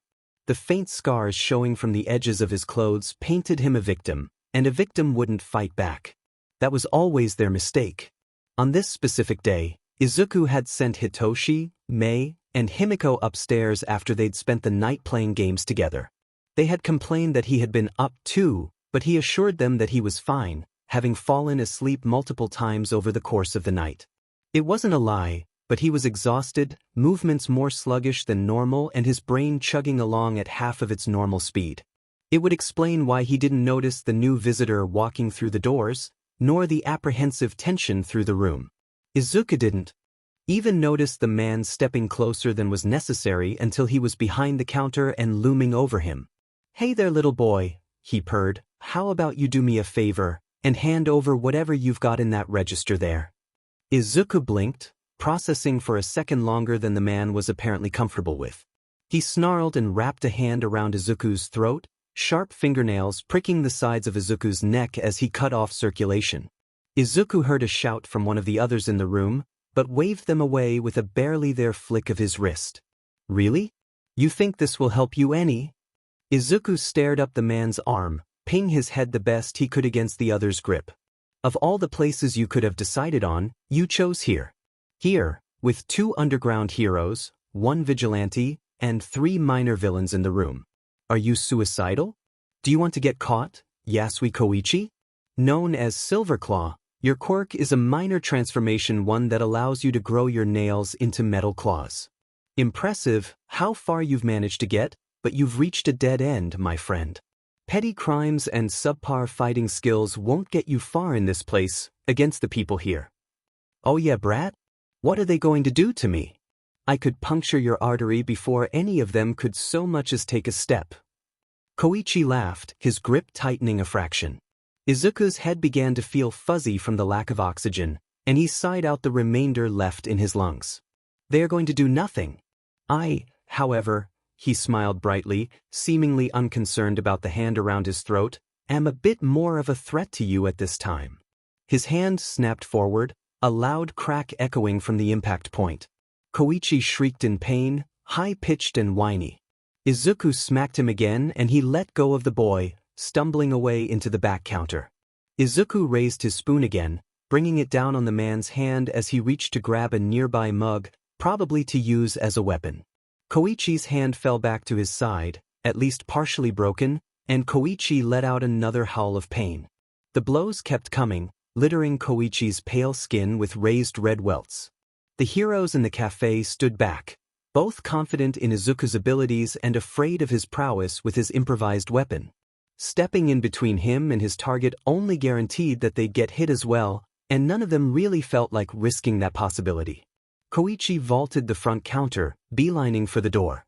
Izuku followed him at a walk, tossing his spoon up into a flip before it landed back in his palm with a light smack. When Koichi tugged at the door, it was locked, and he turned to face the small greenette with no small amount of terror. "I'm sorry, please," he begged, throwing his hands up above his head and looking pleadingly to the closest customer. "Take me in, I'll go, just don't let that terror hit me again." The girl looked at him with pity, although the corner of her mouth was curled up into a smirk. "I'm a villain, darling. They're the ones you want to ask." She gestured to 2 older individuals sitting in a booth a few seats away, watching the scene with amusement. "Please," Koichi whimpered, eyeing Izuku as he stepped yet closer, "I'll go peacefully, I'll turn myself in, just save me. Aren't you supposed to prevent assaults? I mean, it's self-defense at this point. You did threaten to kill him, all he's doing is giving you a few good strokes for your disrespect. More of you could likely do with some discipline. Maybe then you wouldn't feel the need to beat up weak members of society." The hero leaned back in his chair, feeding a mouse that climbed out of his sleeve. "Get him, Izuku-an." His companion cheered, carefully balancing a raccoon on her head like a hat while pumping a fist in the air. "Whack him good." Koichi whimpered. That day had marked the implementation of their new whiteboard. On it, the words "days since our last villain attack" were written in bright neon colors, the number underneath drawn in red. Every time they made it over 10 they threw a party. It was rare to make it past 5, even rarer to go a full week without some dumbass deciding that little helpless Izuku would make a perfect victim, and subsequently winding up in a cell with far more bruises than they had started out with. It was common to see a cop car in front of Haven, and Izuku made sure to let his more dubious customers know to stay away whenever someone was being loaded into said car. The officers often stayed for coffee as well, and Izuku always sent one back with them for Detective Tsukachi. An extra-large coffee, with as many shots as they could put in without it tasting toxic, and 2 tablespoons of creamer. He'd only met the man once, but Aizawa was good friends with him and assured Izuku that Tsukachi appreciated his efforts. He often sent money with the officers to pay Izuku, but the boy refused with the assuredness of a person wouldn't be swayed. "It's just payback for all of the paperwork I'm sure I cause him," Izuku had explained once. "I've got to return the favor somehow. Plus, he knows who comes through here, so it's definitely not a bribe to turn a blind eye. Either way, if he wants to pay me back that badly, tell him I'll accept it if he takes a day off to come here himself." Aizawa told him that was never going to happen. Tsukachi wouldn't take a day off save his scheduled one every year to save his life. Izuku shrugged and told him that in that case, The detective would just have to put up with the free coffee. Another fun development was the addition of Shinsu's newly acquired friends. Well, they called themselves his friends. He vehemently protested the fact, and insisted that they were simply nuisances that decided to follow him home after the UA exams. It wasn't quite the truth. One of the four had managed to snag Shinsu's phone and save his number before he could react, and stuck him in a group chat with the other three. As much as Shinsu insisted otherwise, Izuku knew he appreciated their forced friendship. He'd been smiling at his phone too much for that not to be true, specifically in the exasperated but fond way he would look at Mei when she wasn't looking. Definitely friendship, no doubt about it. Why don't you invite those four over sometime? You've been talking to them for almost an hour already, and we could all do with meeting some new people. Izuku snickered as Shinsu's head snapped up, eyes wide and somewhat panicked. Absolutely not. They're not coming here, they're so loud, I swear they'd probably blow up the place. I want to meet your new friends, Shinsu. Invite them over, I'll make sure they don't break anything. You sound so much like a dad right now. Stop it. Please, I'm begging you. It's for your own good, kiddo. Invite your friends over, and maybe I'll stop feeling the need to parent you. Izuku frowned slightly, placing a hand on his hip as he surveyed the kitchen. Disappointment radiated off of him, and Shinsu had to fight back the urge to cry. Fine, I'll ask them, just stop doing that. Doing what? Izuku tilted his head, at once back to his happy self. Shinsu shuddered, pulling out his phone before Izuku changed his mind and went back to staring at him like a dad. Shinsu was not used to that, and it was unfair that his weakness was being used against him in this way. Mindfuck. Hey, my guardian wants to meet you guys. Wanna come to the cafe tomorrow? We can play games or SMH. Taser, hell yeah dude. Bubblegum Beach. No way, you are actually letting us come OVR? Bubblegum Beach. I've gotta meet you our hot housemates, no way I'm missing this. Mindfuck, I've changed my mind. Mindfuck, you're no longer invited. Flexseal, I'ma show up anyway dude. Flexseal, what time? Flexseal, also where? Mindfuck, Haven Cafe. Show up at 1 or I'm not letting you in. Flexseal, cool I'll be there. Bubblegum Beach, like I'm not gonna show. Taser, Kiri you and bro? Immovable. Of course dude. Having us over is super manly Shinsu, I can't wait. Mindfuck, wonderful. Mindfuck, break anything and I'll let Izuku hit you with the spoon. Taser, the capitalization scares me. Mindfuck, good. They're in. All four of them. Shinsu stood, wiping the back of his hand across his eyes. I'm gonna take some of those sleep gummies and hope they knock me out, I don't want to think about this sheet. Language Toshi. Izuku shouted after him, the mirth clear in his voice. Shinsu flipped him off over his shoulder, resolving that if the sleep gummies didn't knock him out he'd get Mei to do it. Preferably with a sledgehammer. The four showed up 5 minutes before 1, obviously taking Shinsu's warning to heart. It was a good plan on their part, he hadn't been joking about leaving them outside if they weren't there at the time they agreed on. Any excuse to keep his peace undisturbed was a good one, in his opinion. But they were on time, and so he had to deal with them. They'd spammed the chat the night before, buzzing over the prospect of meeting his mysterious guardian as well as his, quote-unquote, hot housemates. Ashido, the equal opportunist, was practically jumping in her glee, while Kirishima, Kaminari, and Siro were a bit more subdued, although still excited. Shinsu pulled open the door, rolling his eyes as they piled in fast enough to knock him out of the way. Chill the F out, it's literally just a cafe. We're not even open right now, so there's nobody fun here either. You should see the crowd we get at night, all the underground heroes that you never hear about are right here in our cafe. That's so cool bro. Kirishima said, grinning at him. Shinsu couldn't help but soften. The boy was like filtered sunshine, he and Izuku together would be almost too bright to look at. As if summoned, Izuku appeared the minute Asinsu thought his name, scaring the sheet out of the others as his head popped into view in the doorway leading to the back. Toshi! He stepped out of the kitchen, wiping the flour from his hands onto his baby blue apron. Are these your friends? They all look so sweet. Now come here, sit down. You can head upstairs in a bit, but first I want to talk to you all. And I made snacks. Now, would anybody like tea? Coffee? No, but thank you Midoriya-kun, Shiro said. Oh, none of that. You can all call me Izuku, you're Toshi's friends after all. Zuku, I'm going to punch you out of this window, Shinso hissed, face continually getting redder as Izuku kept talking. I'm sure kiddo. Now, how did you all meet? Toshi never tells me the whole story, just that one of you took his phone after the entrance exam and saved his number. Oh yeah. Ashido exclaimed, that was me. I thought he looked like he needed some friends, and you know that introverts need at least one extrovert friend or they'll never get any connections. Besides, Shinso is way too quiet and reserved, he would never reach out on his own, we had to fix that. This is very true, Izuku nodded sagely, nudging Shinso in the ribs as he grumbled. I had to essentially adopt him before he really opened up to me, he's kind of a disaster. Ain't that the truth? I put him in our group chat after I got his number, 'cause I figured the more friends the better, and now here we are. He complains a lot, but we know he loves us. He also knows a lot of memes, which is fun, even if he does send them in the middle of the night. Izuku raised his eyebrow as he turned to Shinso, who blushed. I'm working on it, I promise. You better be. I know the insomnia's a hormonal issue, but the doctor did say that meds and better sleeping habits would help. It's not going to get better if you don't work on it, Toshi. Yeah, I know. Can we not talk about this in front of them? Izuku patted him on the head before turning back to the others, who were looking between the two with mixed expressions. He's like a dad. Kaminari whispered.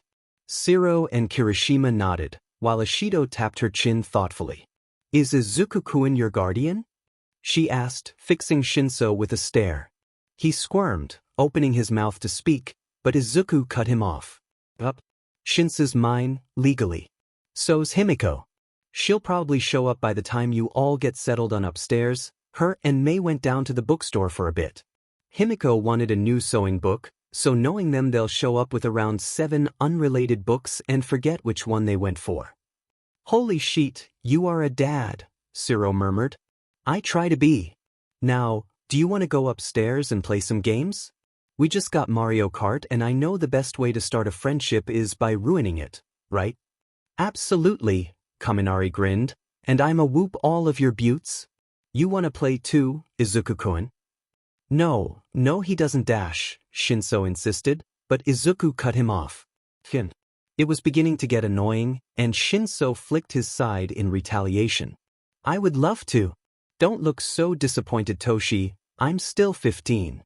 I could do with more friends who aren't 25-year-old heroes. Fine, but drop the dad persona or I actually will punt you out of the window. I'm not joking. You ruin all of my fun. Good. Izuku shook his head, standing from the table with a groan. He scooped the pastries back onto a tray and handed it to Kirishima. Take this upstairs, all right? I'll go grab some more snacks and some drinks. Any preferences? I know we've got some chips and sodas. I'd kiss you for some matcha-flavored snacks. Kaminari said, completely serious. I mean, you can if you want, but I'll get them for you without that. Besides, I'm Demi and don't know you well enough for it to do much for me. Try again in a few weeks. Zuku, don't flirt with my FNG friends. You admit they're your friends. Wait, no dash, Shinso protested. He didn't make it far in his explanation, Ashido jumping on him and the others quickly following. We knew you loved us. Shiro cried, fake sobbing into Shinsu's shoulder. Shinsu's hand reached out from the pile of bodies, desperately reaching out to Izuku. Izuku gave him a high five, ignoring his anguished cries as he went to gather the snacks. The exam results came with little fanfare. Well, other from Mei blowing something up, although that was less a celebration and more of Mei being Mei. Izuku had been in the process of shoving her out into the front to hose off the soot and paint she'd managed to cover herself in when he found the letters. Mei saw them too, and desperately tried convincing him to let them open their letters first. Izuku, not completely heartless, opened the door and set them on the table. Then he turned around and sprayed Mei directly in the face with a stream of cold water. What did I tell you about explosions inside? He shouted, chasing her around as she ran from the water, screaming bloody murder. By the time he had finally gotten her clean, the UA letters had been mostly forgotten. Coming back to them on the table was a surprise, and Mei immediately made grabby hands for hers. Izuku shoved her away with the strict order to towel off and change before she could have it, and that she needed to bring down Himiko and Shinso when she was done. He wanted the three to open them together. Whether good or bad, they would deal with the results as a family.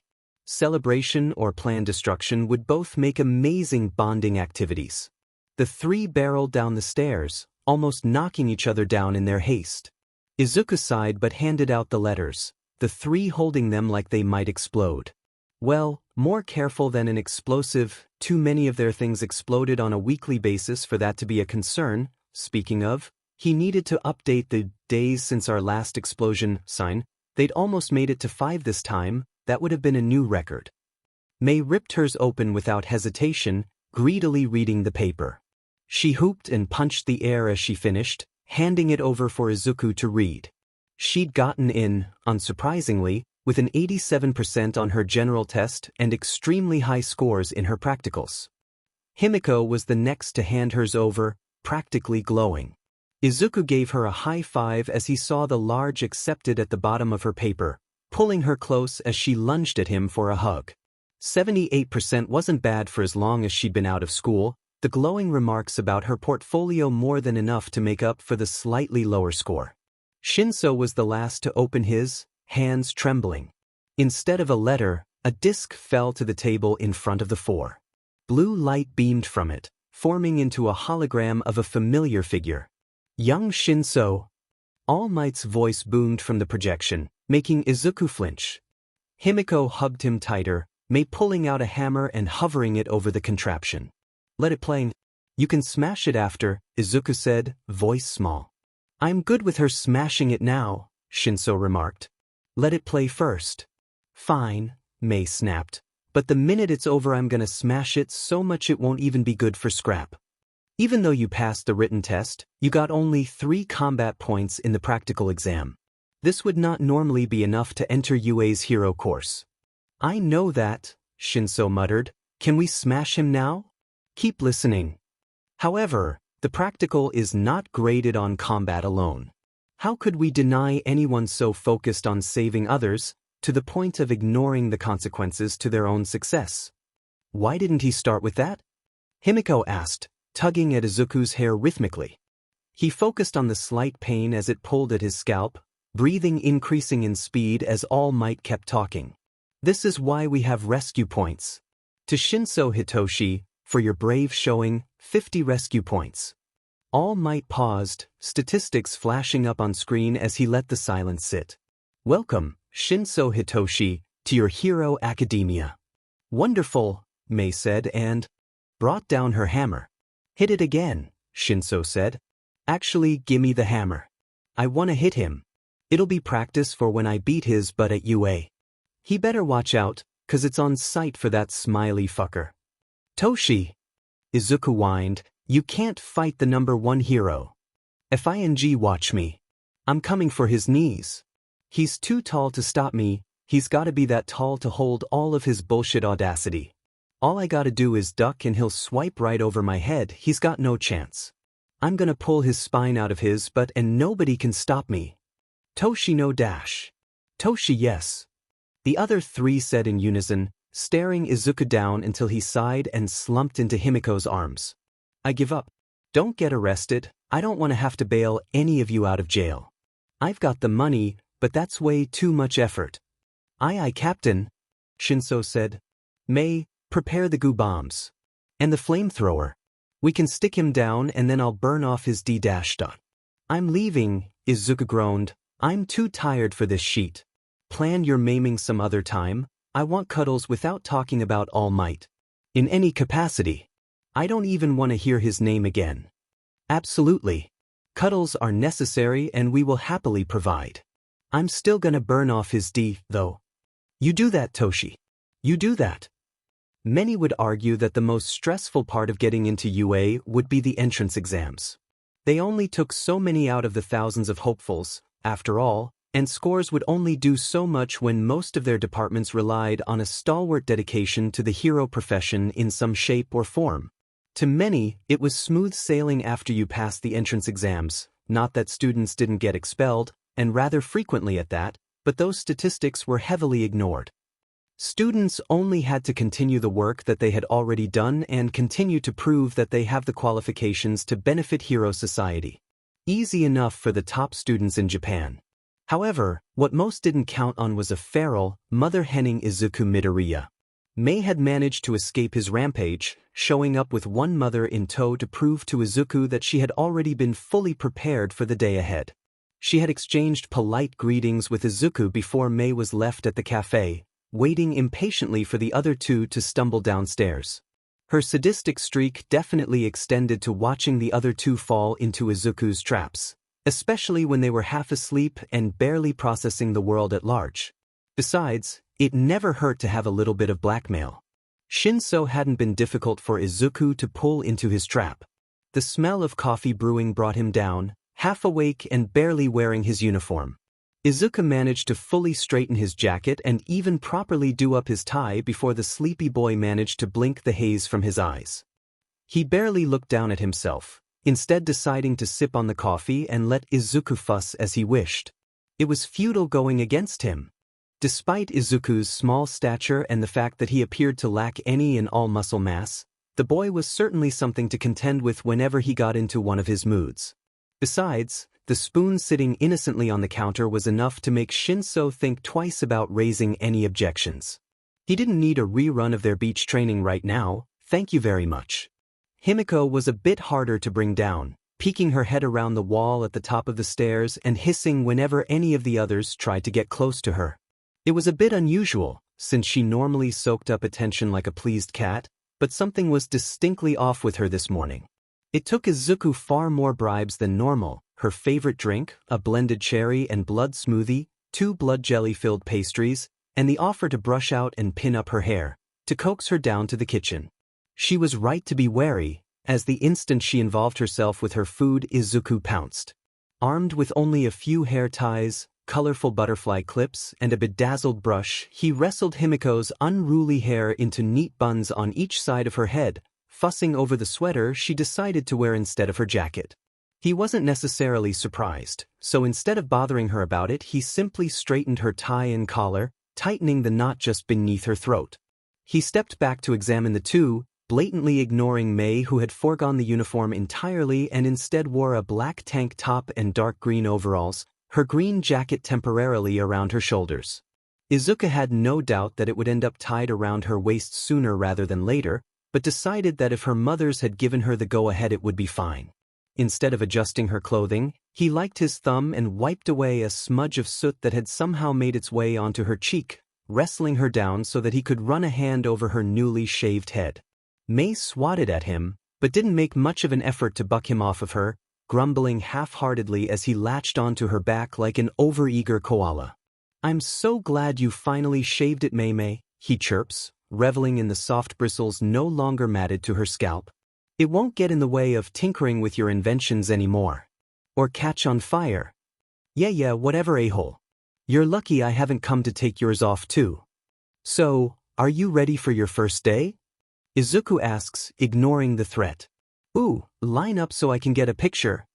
"Absolutely not, dash," Shinso starts, squirming as Himiko grabs one arm and drags him off his chair. Somehow, he manages not to spill a single drop of his coffee, even taking another sip before Himiko recruits Mei to help drag him over in front of the handprint wall. "You too, SCK. Duh." Himiko pokes her lip up with a finger, flashing her fangs. Shinso rolls his eyes, but slips an arm around her shoulder. Mei tosses hers around the other side so they flank Himiko, the girl tiny in comparison. "Ah, you three look so cute. Smile for me, okay?" Izuku raises his phone to snap a few pictures, fully intending to put at least one up on the fridge in the kitchen. And to print a lot of extras, because he knows that Shinso, at the very least, will try to dissuade him by pulling the pictures down. He won't get rid of them, not really, but he will hoard them to himself like the sentimental crow he is. Izuku catches sight of the clock in the corner and blanches, gathering up the lunches he had put together and pushing them towards the other three. "Oh, you're going to be late, hurry now, and please be careful." He pushes 2 extra coffees towards Shinso, one for him and the other to give to Aizawa. Izuku was fully aware that the man taught there and figured it was the least he could do in reparation for the chaos that his children were going to cause. The 3 hurry out the door, although not before getting a hug each from Izuku, who waves at them until they can't see him anymore. The 3 share a fond yet exasperated glance, sorting themselves out. Shinso loosens his tie, allowing it to dangle enough for him to slip out of easily, and Himiko pulls strands of hair to hang messily from her buns, poking out and hanging down to frame her face, although she's careful not to dislodge any of the clip-on butterflies. Mei snickers at the 2's grumbling, pulling them along as they falter. Himiko and Mei dart off on their own seconds after they make it into UA's grounds. Apparently, from the little Shinso caught of their babbling, the support and business classes are relatively close to each other. He supposes that makes sense. Support did rely on business to make deals for them, and business relied on the support course to make gear that would help the heroes they supported. A symbiotic relationship, really. They tended to interact with each other more than they did with the hero course. Not that the classes never worked together, but at least for the first year they were kept almost entirely separate. However, that did leave Shinso to wander the hallways of UA on his own. There were still plenty of students milling around, class didn't start for a little while yet, but he wasn't keen on trying to ask for directions. After all, what sort of hero would he be if he just relied on others? No, he'd find the classroom himself. It couldn't be too difficult, even if he hadn't been able to find a single map or guide to the building anywhere he happened to check. He pointedly didn't think about Izuku smiling his training smile, as Shinso had dubbed it, when he asked, simply replying that it shouldn't be a problem for him. To him, that meant observation. Without obvious signs pointing in the right direction, he would have to rely on context clues. No big deal, he'd had less to work off of. Izuku had taught all 3 of them to be observant. While obliviousness was a blessing at times, it could signal death in hero or support work. Business, as he remembered the other telling Himiko, was all about observing your rival's weaknesses and capitalizing on them while hiding or otherwise supporting your own. Either way, Izuku had instilled in them the understanding that being ignorant, purposefully or on accident, could very well be the thing that killed them. So Shinso took a moment to look around him. It didn't take a keen eye to notice the upperclassmen walking collectively in one direction before starting slightly and turning to adjust their course. He recognized one from the first-year sports festival the year before, which meant that they must have been instinctively heading to where their class used to be. If nothing else, he decided that would be the best place to start looking, and began walking down the hallway that they had turned away from. It appeared to be a good idea, as not long after he started walking, he stumbled onto a branch in the hall, each side set with an obvious set of oversized doors at the very end. He picked one side on instinct, stopping to read the letters layered onto the doors. He'd gotten lucky. He took another moment to contemplate the doors. Sure, some people had gigantification quirks, or quirks that made them larger than the average, but surely doors this big were overkill, especially when he hadn't seen evidence of anything else being oversized enough for a larger student. They wouldn't be able to use any of the furniture he'd seen, so why make doors this big and nothing else? Probably a scare tactic, he decided. From what Izuku had told him, the principal seemed very fond of playing slightly, or severely, sadistic games with his students and faculty. The large doors would only be one of many, and he couldn't expect anything here to stay as it seemed. As a tactic when it was pretty mild, but he couldn't count on anything else staying at that level. It was easier to push open the door than he expected. It went flying back, and he had to lunge forward to keep it from hitting the wall. It was quieter than it could have been, and he made the rest of his entrance as inconspicuously as possible, slinking to his seat wordlessly. Fortunately, the few people in the classroom were either engrossed in their own worlds or engaged with each other. Unfortunately, 2 of the latter were yelling at each other directly in front of his seat. He sighed silently before tuning in, hoping that he wouldn't need to step between the 2. Or that they'd be decent enough to take a fight somewhere other than directly in front of his desk. This is disrespectful to past UA students, as well as whoever made the desks dash, asserts a boy with engines in his legs, chopping his arms through the air. Shinso has to close his eyes and rub them hard with his fingers in order to prevent himself from rolling them. Izuku would be irritated if he didn't at least try to make nice with his classmates, although even he would probably understand Shinsu's hesitance in this case. The boy sounded like he had a serious stick in his butt, and was he talking about private school now? The burning in Shinsu's chest sharpened and he scoffed. Classic entitled rich kid behavior. Every school had at least one who was just there because of family status and felt that, as such, they were the ones in charge of everything else. He could practically hear Izuku scolding him for thinking this way without knowing the other boy's full story, but Shinsu's lack of money and opportunity had always been a bit of a touchy subject. People who acted high and mighty but really just wanted to exert their influence also placed high on his sheet list, and currently Engine Boy was ticking off both boxes. And you? Engine Boy turned around, seemingly having finished his argument with the blonde, who was grinning triumphantly with his feet still resting heavily on the desk as he leaned back in his seat. Your tie is a disgrace. Couldn't you bother to do it up properly? I mean, I could, Shinso says, but this way if someone grabs me from behind it'll be easier to wiggle out of. Why would you be planning for that? We have separate uniforms for hero training. It's always worth it to be cautious. I'd rather look a bit dumb and not need the extra fabric than fasten it all the way and die because someone managed to get their hands on me. Just one more possible precaution to add to the ever-growing list. We are in UA, there is no need to worry about an attack. The gate is well monitored, as is the fence around the facility. I wasn't talking about an outside threat. Glasses. Shinso ran a hand through his hair, only serving to spike it up more.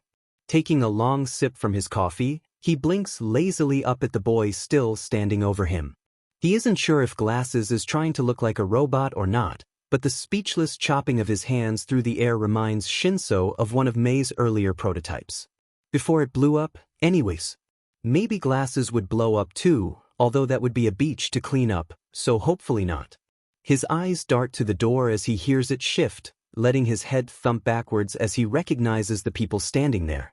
One hand comes up to cover his face in a pointless attempt to keep the newcomers from noticing him, pressing tight to his eyes.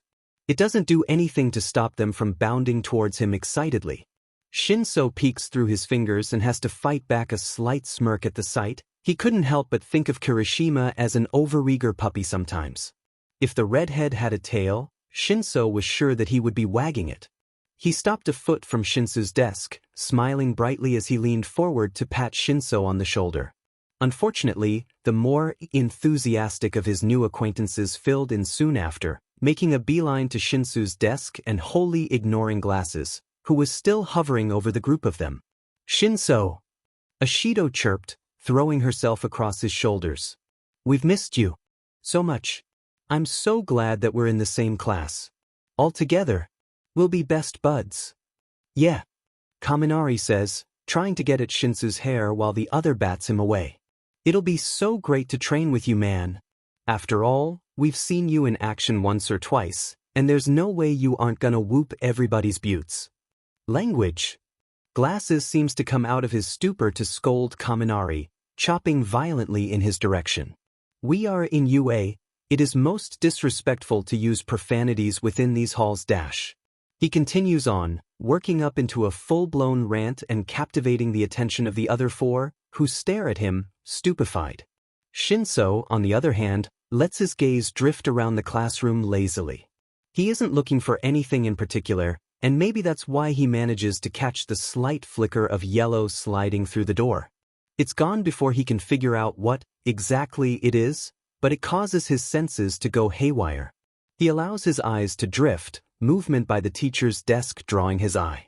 He couldn't make out what had caused it, other than a slight glance of the same yellow as before. On second thought, it was the same yellow as Eraserhead's goggles, and Izuku had said that Aizawa was going to be their teacher.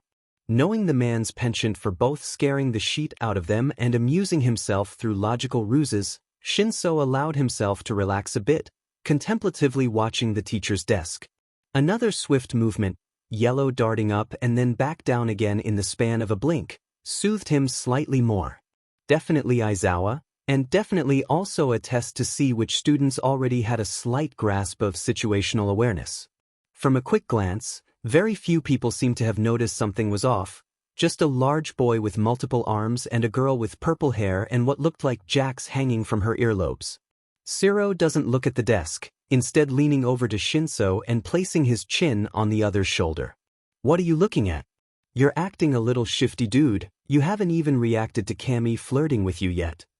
Shinso sighs, already tired of Kaminari's antics. He continues to ignore the others, and tilts his chin towards the desk at the front of the room. Wait for it, he mutters, keeping his lips from moving any more than necessary. The two keep their eyes on the desk, and are therefore the first ones to notice the caterpillar of a man stand up from his spot on the floor, swaddled in a bright yellow sleeping bag. Shinsu's lips quirked up as he noticed how pristine the color was. Definitely a gift from the man's elusive partner, then.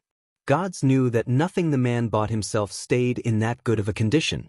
It took a few seconds for the rest of the class to notice the man, something Shinso was sure that Aizawa would remedy in due time.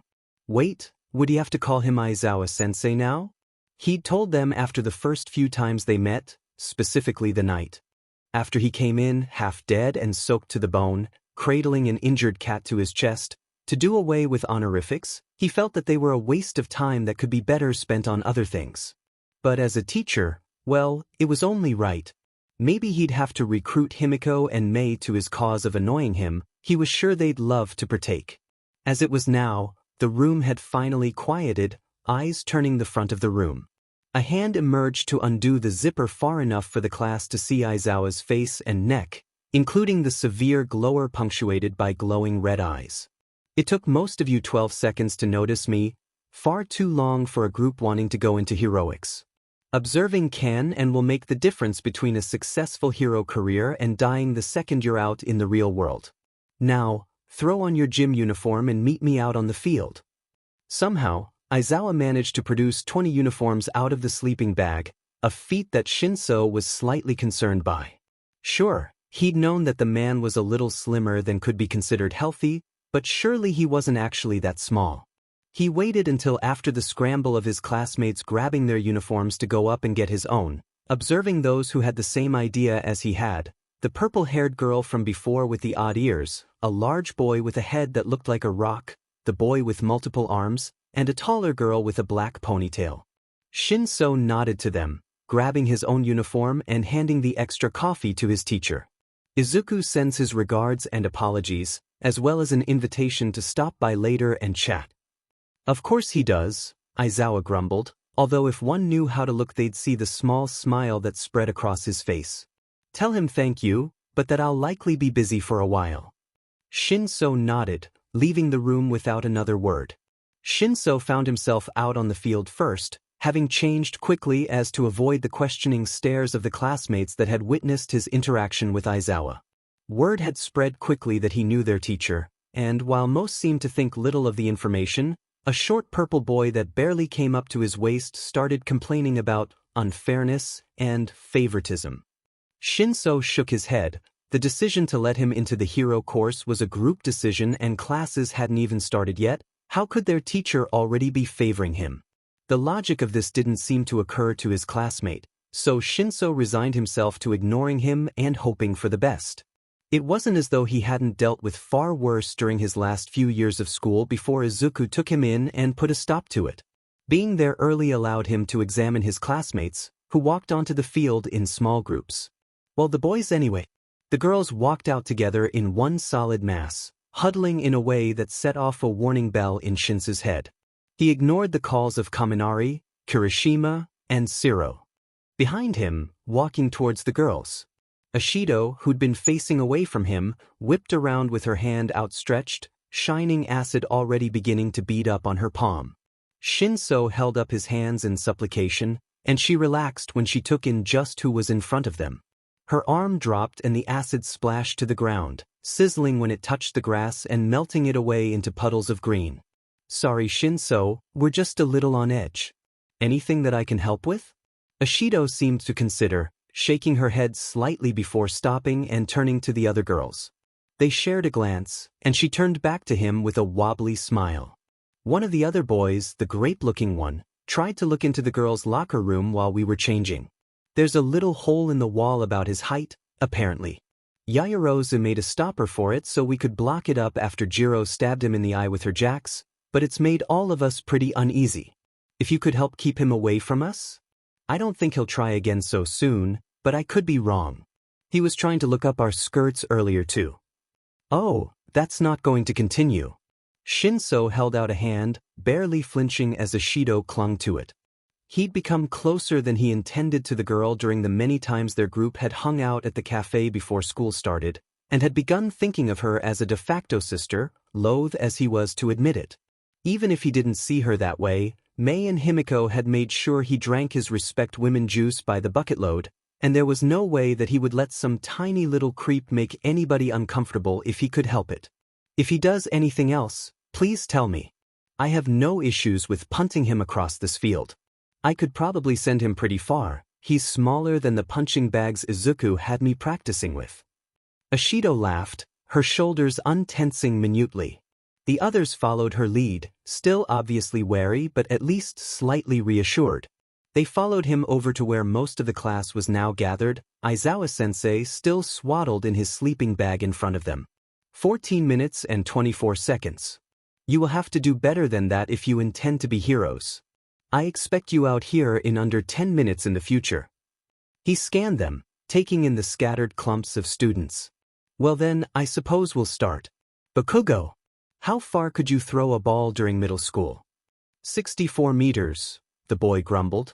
Alright, now, try doing it with your quirk. Aizawa pointed to a circle on the ground, and the boy grinned fiercely as he took the ball from his teacher and wound his arm back. Die! The ball hurled forward, propelled by a bright explosion. The students around Shinso muttered in awe, but his gaze stayed fixated on the pops that echoed from Bakugo's palms. Starburst scars floated in his brain, and he narrowed his eyes. The arrogance Bakugo practically radiated, combined with an explosion quirk. Shinso didn't have much more time to think on it. The class had already made a mistake by muttering about how quirk aptitude tests would be fun, and he bit his lip to prevent himself from groaning. Aizawa wouldn't take that well. He was a bit like Izuku when it came to training. Helpful and encouraging, sure, but also totally ruthless. He'd only had the opportunity to train with the man once or twice, and had always gotten his butt kicked, but that was to be expected coming from a man with almost a decade of underground hero experience. Fun? Do you think hero work will be fun in games? Shinso sighed audibly, causing a couple of his classmates to shoot him a glance. He waved them away automatically, dreading whatever words were going to come out of his teacher's mouth next. He at least partially knew where this was going, although he deeply hoped that he was going to be wrong. Whoever comes last overall will be expelled. The class fell silent for a moment before exploding into complaints, although Shinso noticed that his friends stayed quiet. Good, he taught them well. Aizawa silenced them with a glare, eyes lit from his quirk. In the hero world, you succeed or you die.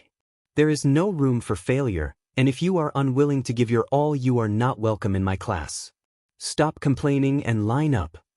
The tests went about as well as Shinso expected. He didn't do too badly, but he also didn't have a physical quirk to help him along. He wasn't scoring top marks in anything, sure, but he found himself placing higher than he would have expected. He knew that he was outpacing the invisible girl and the short grape boy, and was about even with Tailboy. If nothing else, he wouldn't place last, but that wasn't enough for him. No, he needed to prove that he deserved to be here. Not to Aizawa. The man had already seen him go through training and gain muscle at a rate that even he had called dedicated and unhealthy, but that wasn't the important part. No, he wanted to show to the rest of the class that he wasn't just here because he knew the teacher, that he was here because he could be useful as a hero. That he had the ability to save people himself, and didn't have to rely on the goodwill of others. So, when the ball throw came, he turned to Aizawa with a slight grin. You said anything goes as long as we stay in the circle, right? Yes, those are the rules. Would you come here, Uraraka? What dash? The girl's eyes went glassy, and she stepped forward in a trance. Shinso instructed her to make the ball weightless, then threw it as hard as he possibly could, watching it float away into the far distance. He waited until the device in Aizawa's hand beeped with infinity before releasing Uraraka, keeping a hand lightly against her upper back to steady her if need be. He scowled a bit as she pressed into it. He shouldn't be able to feel her spine that easily, not if she was eating properly. He made a mental note to ask Izuku to pack extra food in the future, just in case. What was one more sibling, right? Sorry about that, he said, but I figured infinity was better than 60. That's cheating, someone called. Shinso wasn't able to identify who, although it had definitely been one of the boys. It is not, Aizawa said, scowling at the crowd. What you need to learn, as heroes to be, is how to utilize everything at your disposal. Shinso knew that his classmate's quirk would be the most well-suited for the situation, and so he used it to improve his own score. I would not allow him to hamper another student, but as heroes you will have others to rely on, and you will be required to trust others to assist you. Shinso did not step out of the circle, and he threw the ball himself, therefore it is fully acceptable. You may now rejoin your classmates. Shinso slunk back into the crowd, hands shoved in his pockets to hide how they shook. He had known Aizawa was different, that the man wouldn't stand for bullying or quirk discrimination, but he hadn't expected him to be this defensive so early on. He'd had terrible teachers before this, according to Izuku, but he couldn't help but feel like the man in front of him was doing more than he ever needed to, and it was only the first day of classes. Kaminari draped himself over Shinso, causing him to jump. Good job, man. So, how exactly does your quirk work again? Good try, Sparky, but you gotta figure that out for yourself. Spoil sport, the blonde groaned. You know I'm dumb, I'm never going to figure it out. You aren't dumb, Kaminari, you just have a learning disorder. That's different. Multiple learning disorders. And ADHD. Shinso would have spent more time with Kaminari, who was now distracted by counting off his, admittingly impressive, list of mental disorders, if he hadn't heard a disgruntled squeak from the girl's side of the group. He turned, processing the scene in seconds. He hadn't understood how someone could actually see red when they were angry, but now he did, the bloody film blurring his vision all too real as he fought back a snarl. Yaoyorozu was standing next to the grape boy. Shinso was sure that someone had said his name at some point, but he honestly couldn't care less, a hand placed protectively in front of her chest, the other attempting to cover her rear. The grape boy was leering up at her, hand outstretched and inches away from her thigh. Yaoyorozu was backing away, grimacing, but the boy just kept moving closer every time she did, smirking. He wasn't even trying to hide his intentions, so complacent in his fantasy that no one would care enough to stop him. Or maybe he just saw himself as important enough that no one would bother him. Either way, it was a mistake that he certainly wouldn't be making again. Shinso was over faster than he could process. Izuku would be proud. He hoisted the boy into the air as if he weighed as much as the grapes he resembled, clutching the back of his shirt in a tight fist. The little vermin was making exaggerated choking sounds, clawing at the arm holding him up. Shinso wasn't satisfied though, noticing that the boy's eyes were still focused on Yaoyorozu's partially exposed chest, where she still hadn't finished rebuttoning her uniform.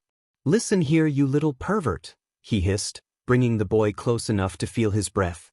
If you so much as look at any of the girls again, I will punt you across this field like the piece of trash that you are. I have no qualms about dealing with you in a more permanent fashion, and I doubt either of my honorary sisters will either. I will sick May on you, and trust me, you wouldn't survive the experimentation she would put you through. You're lucky that I'm the nice sibling, and that I believe in giving people chances to own up to their faults. I suggest you go tell Aizawa-sensei what happened here, and recommend to him that you take a mandatory course on the effects of SXL harassment. The boy nodded and Shinso let go, allowing him to fall to the ground with a thump, holding his throat and glaring. Aizawa was already there, having heard the last bit of Shinso's speech, and was staring at the other boy with disdain. Well, Mineta? Do you have something you wish to tell me? No, the boy spat, loosening his tie while glaring at Shinso. You're expelled. Aizawa glared at Mineta, stifling his protests. No.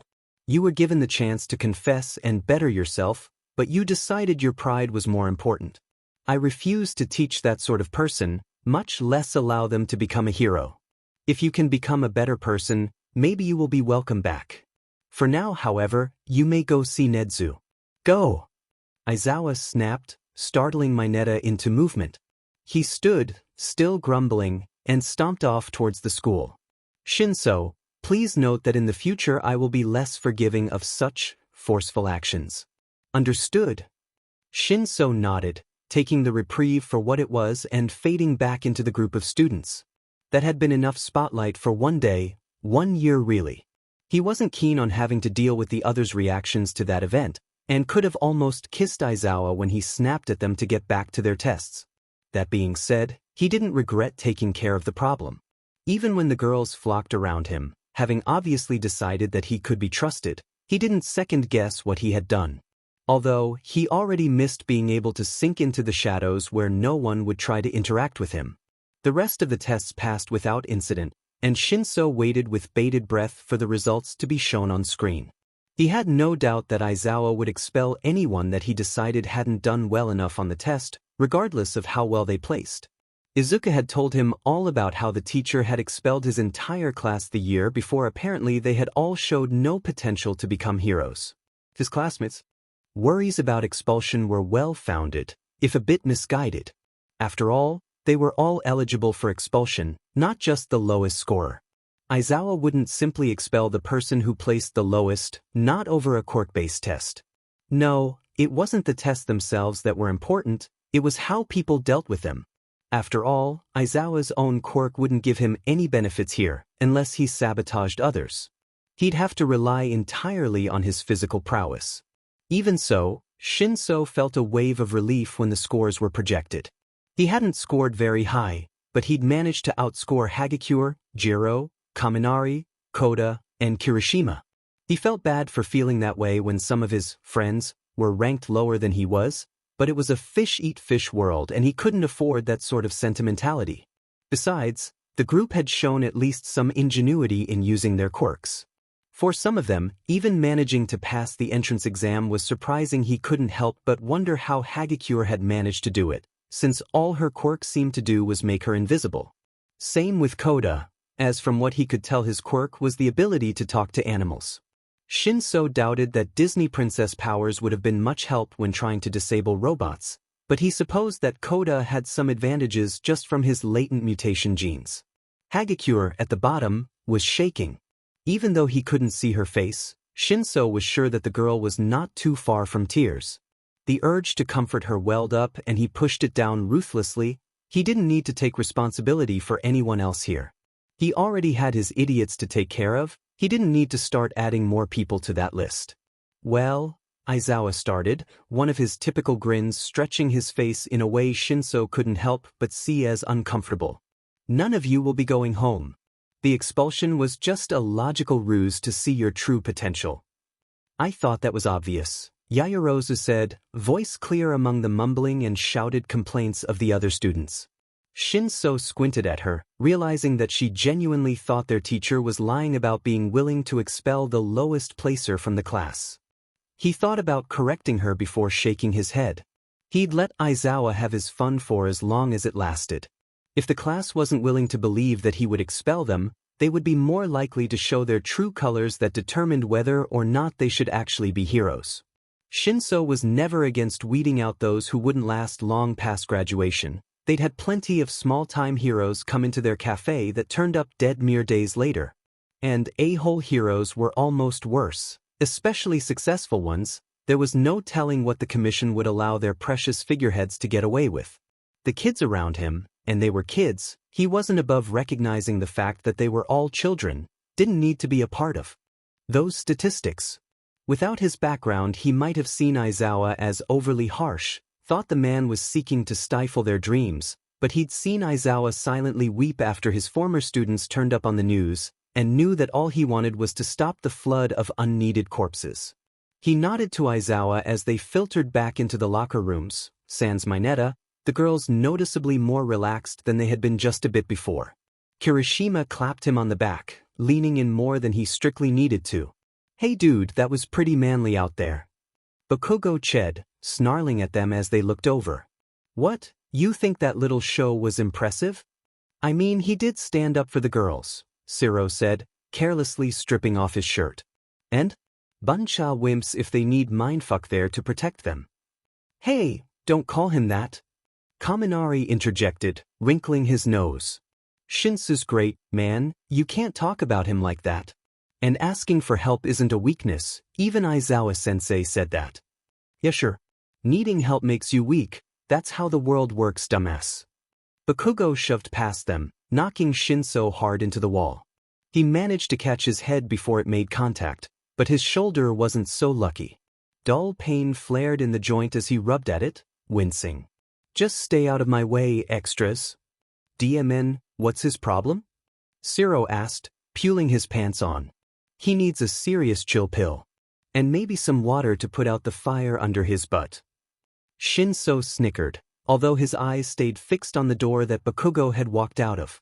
More and more things were starting to add up, and he did not like the picture that they were painting. He wanted to think the best of his new classmates, really he did, but Bakugo set off something deep inside of him that just didn't settle right in his chest. And those explosions. He couldn't help but think of what kind of marks they'd leave. Maybe Mei would know. She blew enough things up to be able to draw the effects in her sleep. We should probably get back to class before Aizawa-sensei loses his mind, Shinso eventually said, amused as the others scramble back into their regular uniforms. Kaminari links an arm through his and pulls him out the door, practically skipping and chattering loudly enough to echo through the mostly empty halls as they make their way back to class.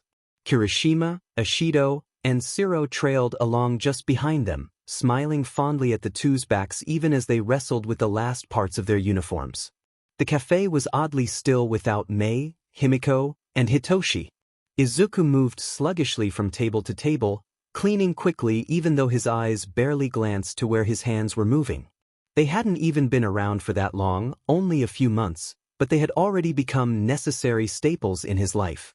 Izuku wasn't sure what he would do now that they were gone during the days, since he had gotten a few extra staff to work part of the night shift he no longer needed the days to catch up on sleep, and he saw no real reason to open the cafe during the day. The doors were open, of course, available for anyone who needed a place to crash, but it was rare that anyone stopped in, and he didn't start baking for the evening until much later in the afternoon. He settled himself down at one of the tables, crossing his ankles under his chair. He supposed that he hadn't gotten around to transcribing his notes onto their tablet recently, too busy helping the others get ready for UA. He took a noisy sip of his smoothie while he waited for it to load his notes program, flipping to a bookmarked page in one of his many notebooks. He would never admit it to Mei, but the tablets did help him organize his analysis into something akin to a regular format. Instead of his ongoing rambling that filled the pages of his notebooks in a messy scrawl, the tablet had neat, organized notes that were separated into villain, hero, and civilian categories, and then further divided by the type of quirk. Each entry had a drawing, general notes that included strengths and weaknesses, as well as a questions portion. Some were longer than others. For example, many of the well-known Limelight heroes had pages upon pages of notes since Izuku had plenty of material to analyze off of.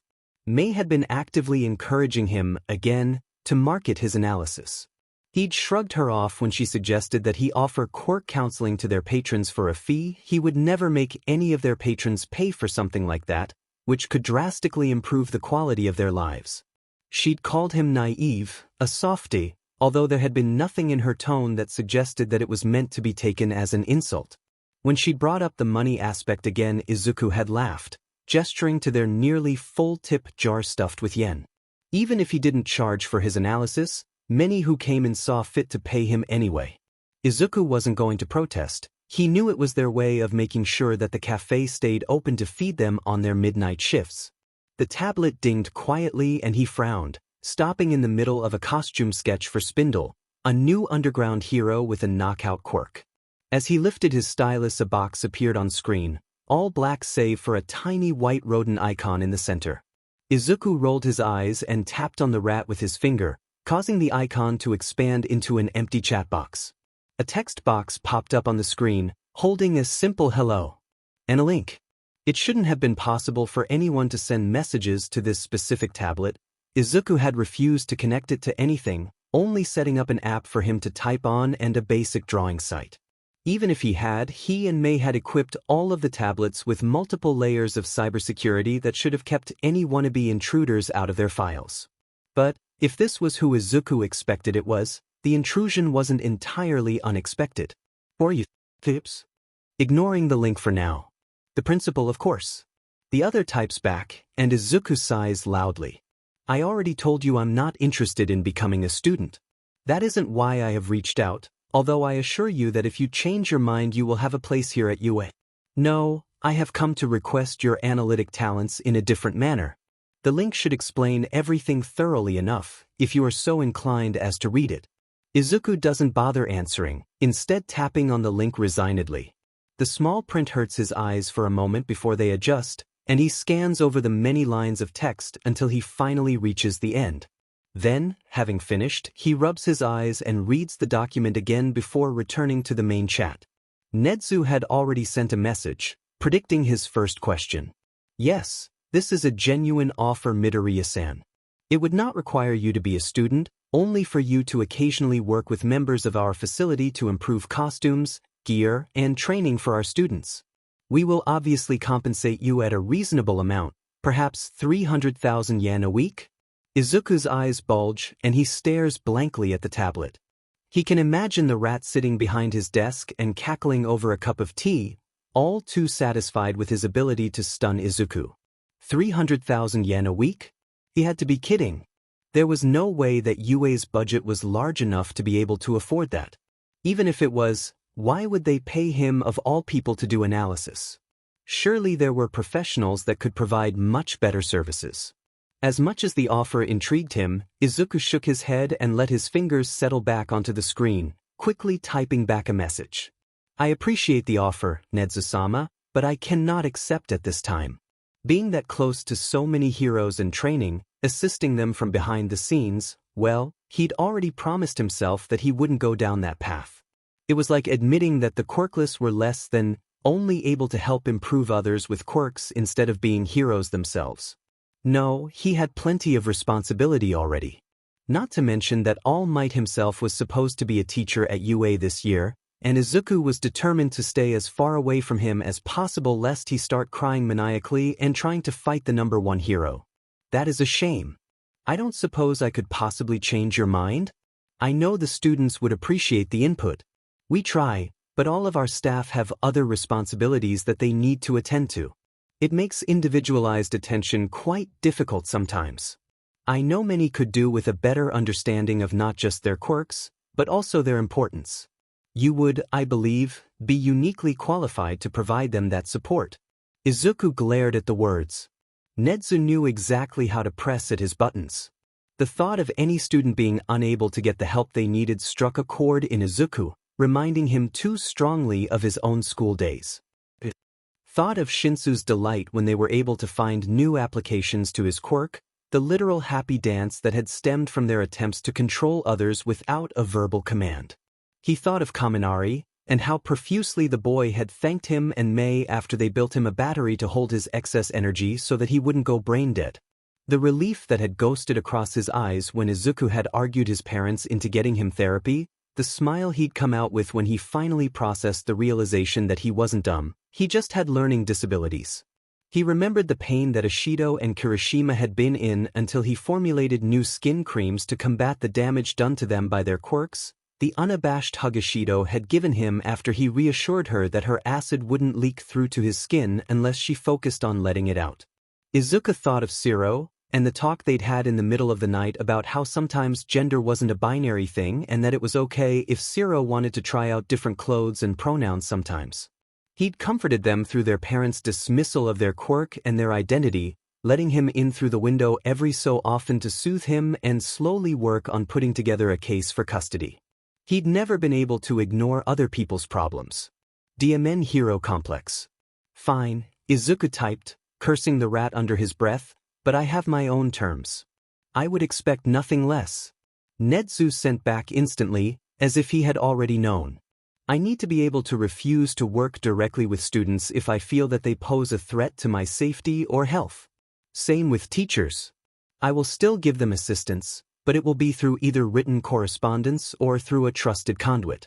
I want my identity kept secret unless necessary, or if I choose to reveal it myself. I also need to be able to leave when my kids do, so I will be unable to stay late unless arranged beforehand. Those requests seem reasonable enough. If you could come in tomorrow with your students, we can make the arrangement official. I would like you to observe their first hero training, if possible. Power Loader can provide a mask with a voice changer to conceal your identity if you wish.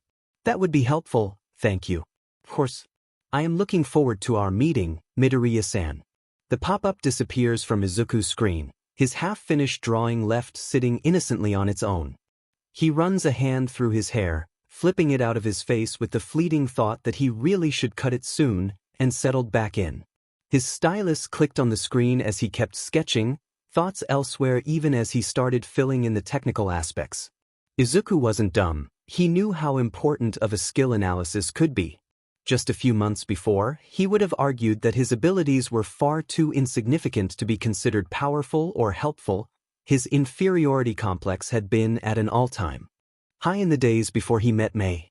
But then the pink-haired menace had weaseled her way into his life, and subsequently got Izuku a meeting with her mothers. Both of them had been happy to meet the first friend May had made in a long time, which made Izuku sad, and he pointedly ignored how similar their stories were, and had gushed over his analysis notebooks once he had allowed them to look through them. He'd kept a keen eye on the two the whole time, too wary of others near his precious works to trust anyone's hands on them. Even the kids were rarely allowed to touch them, the irrational fear that they would decide to destroy them always lingering in the back of his mind. It wasn't that he didn't trust them, far the opposite, but he'd trusted people before and gotten that trust irrevocably shattered. May had been the one to bring up how dangerous they could be, although her mothers were quick to agree. They were a bit appalled, actually, to learn that Izuku just kept the notebooks casually on a bookshelf and not locked up in a safe somewhere, especially because they weren't encoded. They implored him to either take May's suggestion to transcribe them onto a secure database and destroy the originals, or to at least make some sort of code so that they wouldn't be as easily leafed through. Izuku had protested at that, both defensive of his precious notebooks and unable to believe that his meager analysis would be able to hurt anyone. After all, he just pointed out the obvious. Surely anyone could do what he did. Apparently, however, they couldn't. Izuku still wasn't sure how much he really believed that, but he agreed to at least code his notebooks to bring them some peace of mind. They didn't quite like his solution to the problem, however, and started sending people his way in need of help with their quirks. Every few days someone would come into the café asking for help, professing that they were unable to go to a quirk counselor for one reason or another, and had been told that they could find assistance at Haven. Izuku helped them, of course he did. He couldn't leave someone needing if he could provide assistance. It went against everything he stood for. He might not be an official hero, but he could be one in his own way here. With more and more people satisfied with his assistance, he began to grow more confident in his analysis.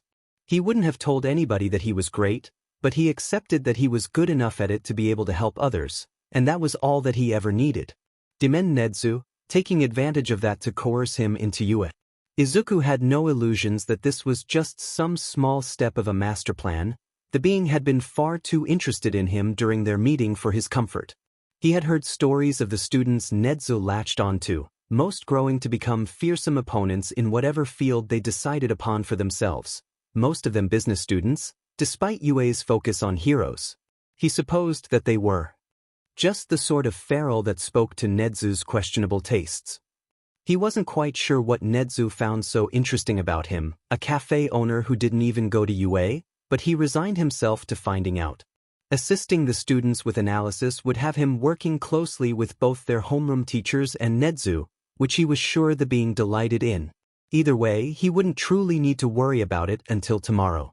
Nedzu would have the mask ready for him then, a final precaution if he couldn't avoid contact with certain people. A bright, fake smile, smeared across an uncaring face. Burning, harsh hands and even harsher words, starburst scars and loud popping bangs. Izuku shook his head, pressing his fingers into his biceps. He'd take care to warn Shinso and wear long sleeves. Bakugo shouldn't be an issue if he didn't recognize him, although he'd have to keep his muttering to a minimum. And All Might, Well, he doubted that the man would remember one quirkless kid from months ago. For him, after all, it would have been just another meeting, not a life-changing event. No matter, he'd still wear whatever mask Nezu cooked up for him. Just a precaution if nothing else, so that the quirkest #1 hero didn't decide that it was his duty to ruin the life that he had done so much work to finally achieve. A life where he was a hero, if not in the traditional sense. He'd have to tell the other kids too, he realized. Ashido, Siro, Kaminari, Kirishima, he didn't want to run the risk of them recognizing him. Even with a mask, he had certain habits that wouldn't be hard to assign to him. Especially since he knew full well that he wouldn't be able to separate Shinso the student and Toshi his friend. All of this was becoming much more complicated than he had hoped it would be. Although it had been a futile hope, nothing could ever be simple for him. If he hadn't been definitively diagnosed quirkless, he would have wanted to test for some sort of danger attraction quirk. It wasn't as though he went around looking for trouble either. He pointedly ignored the sketchy neighborhood he lived in, as well as his anti-discrimination policies that applied to everyone, from heroes to top-tier villains, and the many times he'd gone wandering in order to find hero fights to analyze. It just happened to stumble upon him. If he could do something to fix it he would, but unfortunately he had a hero complex that wouldn't shut the F up. I should probably text the kids, he muttered. See how they're settling in. It is about lunch, after all, so they should be able to respond soon, if they haven't somehow managed to blow up their phones again. May I get but Himiko? She didn't even have any explosives with her. I pity her poor teacher. I should send in some sweets for them. Izuku wasn't exactly wrong in predicting the behavior of his kids, but what he failed to realize was that their chaos was happily and wholeheartedly accepted into their classes of. Well, Power Loader was a bit worse for wear, but that wasn't exactly abnormal for the poor support teacher. There was a reason he kept his coffee in a flask, and it wasn't just to avoid the explosions of varying sizes that threatened to, and sometimes actually managed to, blow the reinforced door of the classroom off of its hinges. The abject despair that he viewed this class with, mostly May, although there were a few others that seemed far too interested in the explosions she created, as well as a tiny girl who seemed far too enthused by building things that could set others on fire, was tempered by the near-parental pride he had felt after 3 different students had approached him with finished products within the first half of the day. They needed some tweaks, sure, and a lot of testing to make sure they wouldn't blow up when they weren't supposed to, but still. 3 finished projects in the span of a few hours was amazing, and Power Loader wouldn't deny the fact that he would be bragging about this class like a proud dad in the staff room later. Even Hatsum chasing her classmates around the room with a grabber hand and yelling about them, testing her babies wasn't enough to fully damper his pride, even if he did take a particularly long sip of his drink. The girl would be a menace in the sports festival this year, and he absolutely couldn't wait to see the sheer terror of whoever was pitted against her, because he was certain that she'd make it to the one-on-one battles without a problem. The other side of the building was much quieter, although no less chaotic. The set of 10 business students sat around a large circular table, each holding a handful of cards. 2 8s, said a blue-haired boy, blowing a curl out of his face as he laid down the cards. BS, Himiko said, not even looking up from where she was stabbing a straw into her juice box. How do you always know? The boy wailed, dragging the pile of cards towards him and shuffling them into his deck. Tears were welling up in his eyes, and the look on his face could either be described as dejection or resigned terror. Himiko shrugged, slurping up her juice as she slapped her own cards down on the table with a smirk that showed just the barest hint of her fangs. 12 3s. She chirped, slapping her entire hand down on the table. That's gotta be BS, right? One of the other students, a girl with a squirrel mutation, asked, looking around and failing to catch the eyes of the other students as they pointedly looked away. Right. Are you calling me on it? Himiko asks, eyes locked onto the other girl whose tail was twitching violently. Yes. I'm calling it. BS, there's no way, she trailed off as Himiko flips over the pile, spreading all 12 3s across the table with a smile. The squirrel girl slams her face into the table and screams. Deep in the building, surrounded by monitor screens, Nezu laughs hard enough to tip over his coffee, marking yet another. name on his list of first-year students as he watches 9 students slide various offerings across the table, the recipient still absent-mindedly sipping juice.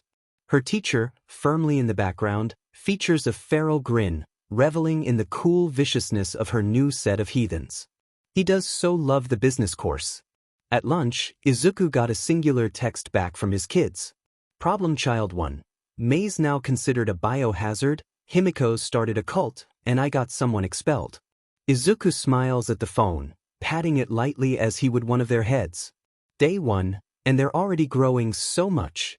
He feels warm as he texts them back, conversation with Nedzu all but pushed out of his memory. He can't worry about the rat when he has kids to attend to. Father, I'm so proud of all of you. Make sure you eat lunch and don't kill anyone without just cause. Smiling face with smiling eyes. His kids had taken the knowledge that he was going back to meet with Nedzu relatively well, all things considered. They had hounded him to make sure that he wasn't being coerced. They knew how badly he wanted to stay away from UA and its hero hopefuls, so taunting to a boy whose only dream for years had been to join that school himself, for once Himiko hadn't been the most inclined towards violence, although Izuku chalked that up to Mei's scientific interest in the oddity that was UA's principle. Her threats had been creatively bloody, sown with the type of mad scientific intrigue that reminded Izuku how relieved he was that she hadn't gone villain. Are you absolutely positive you're good with this? Hitoshi asked. It was the 5th time he had asked so far. Izuku drew a line through the other 4 tallies he'd scribbled in the margins of his notebook. I'm positive, Toshi. You said you didn't want to go to UA though, because I know why I didn't want to go. Hitoshi drew back, and Izuku scrambled to apologize. I know you have my best interests in mind, but I promise I'm okay with this. I can't stand the thought that students wouldn't be able to get the right counseling and quirk support, especially in a school like UA. Most institutions take longer to produce graduates. Not that I'm saying that UA should take longer, but that means that they don't get as much development, personalized or otherwise. I'm so tired of heroes disappearing from the café, Toshi. Knowing that I could stop that. Hitoshi pulled him close, already prepared with a tissue to stem the inevitable flow of tears. It's okay. We understand you have a bleeding heart, we just don't want it to get you hurt. One person is worth less than dozens. Izuku sniffled, face still buried in the other's shoulder. Not when it's avoidable. Izuku shrugged, pulling away without meeting the other's eyes. It's worth it. And I get so many new quirks to analyze. The idea made him visibly light up, causing fond smiles to appear on the faces around him. After all, there was nothing quite like quirks to pull Izuku out of a depressive spiral. Fine, but you tell us if something goes wrong. Even if you just need a day to breathe. I know full well that you won't turn them down if you're tired, so we'll just have to police your health for you. Mei chirps. Izuku turns to her, hands on his hips, one eyebrow raised. And who is it that has to get pulled out of her room after days on end because she's been forgetting to eat or sleep due to manic creating binges? You, young lady, cannot be trusted with your own health as it is. And you can't be trusted with yours, Hitoshi says, pointedly ignoring the glare sent his way. It's a match made in hell. Izuku shakes his head, lightly whacking Hitoshi on the back of the head. He yelps and rubs the spot dramatically, miming a feint as he does so. Go to bed, you dorks. You've got another long day ahead of you tomorrow, and just because you managed not to commit manslaughter yesterday doesn't mean that you'll continue to do so. And don't pout at me, Himiko, we all know that you get stabby when you haven't slept enough. So up the stairs you go, shoo. He herds them upstairs, laughing at their playful grumbling. One by one they disappear up the stairs, Hitoshi staring in blank horror as Himiko and Mei race up them on all fours. And Izuku lets the slight smile fall from his face. He couldn't tell himself if he was okay with going in tomorrow. The fear of seeing anyone from his past made him cringe, shuddering at the thought of running into either All Might or Bakugo again. He wasn't sure if he would prefer the hero recognizing him or not, but he knew for sure that he didn't want Bakugo to have any idea of who he was. One hand came up to rub absently over the scars under his shirt, aching quietly with long-held pain. He supposed he'd deal with it when it happened. Whatever the circumstances, he knew that Toshi, Mei, and Himiko would have his back. Although he should probably warn Nezu tomorrow about their more homicidal leanings in regard to the number one hero. Not that it should be an issue, he expected them to know some restraint. If they killed him at UA with witnesses, he'd have to rethink all the training he'd given them, but it was never a detriment to be careful. He sighed, going through the motions of setting up the kitchen for the night shift, setting the laminated instruction list on the counter for Dabi to look over before he left. The man might be a good worker, and looked scary enough to keep most people from being a nuisance, but he did have some concerning memory issues. It didn't matter terribly to Izuku, they'd sorted out a system to make things work just fine, but he still worried for him. Yawning, he made his way up the stairs. As he stumbled into the bedroom, teeth freshly brushed and face washed, he stifled a giggle at the sight in front of him. The other three had pushed their futons together, as they usually did, and were sprawled over each other. Hitoshi was pinned on the bottom, hands reaching out as if grasping for freedom even in his sleep. The girls had their legs wrapped around each other and were holding hands, grabbing onto Hitoshi's shirt with the leftover hand.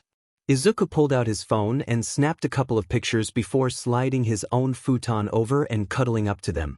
As he was pulled closer, Himiko and Mei were such limpets in their sleep. He let out a long breath, allowing himself to relax.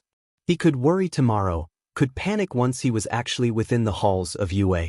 He could think of all the possible scenarios and panic until dawn, or he could shove them away, because that's how anxiety works, of course, by shoving down all your worries until you start crying hysterically because your spoon slipped all the way into your soup, until later, when there was something he could actually act upon.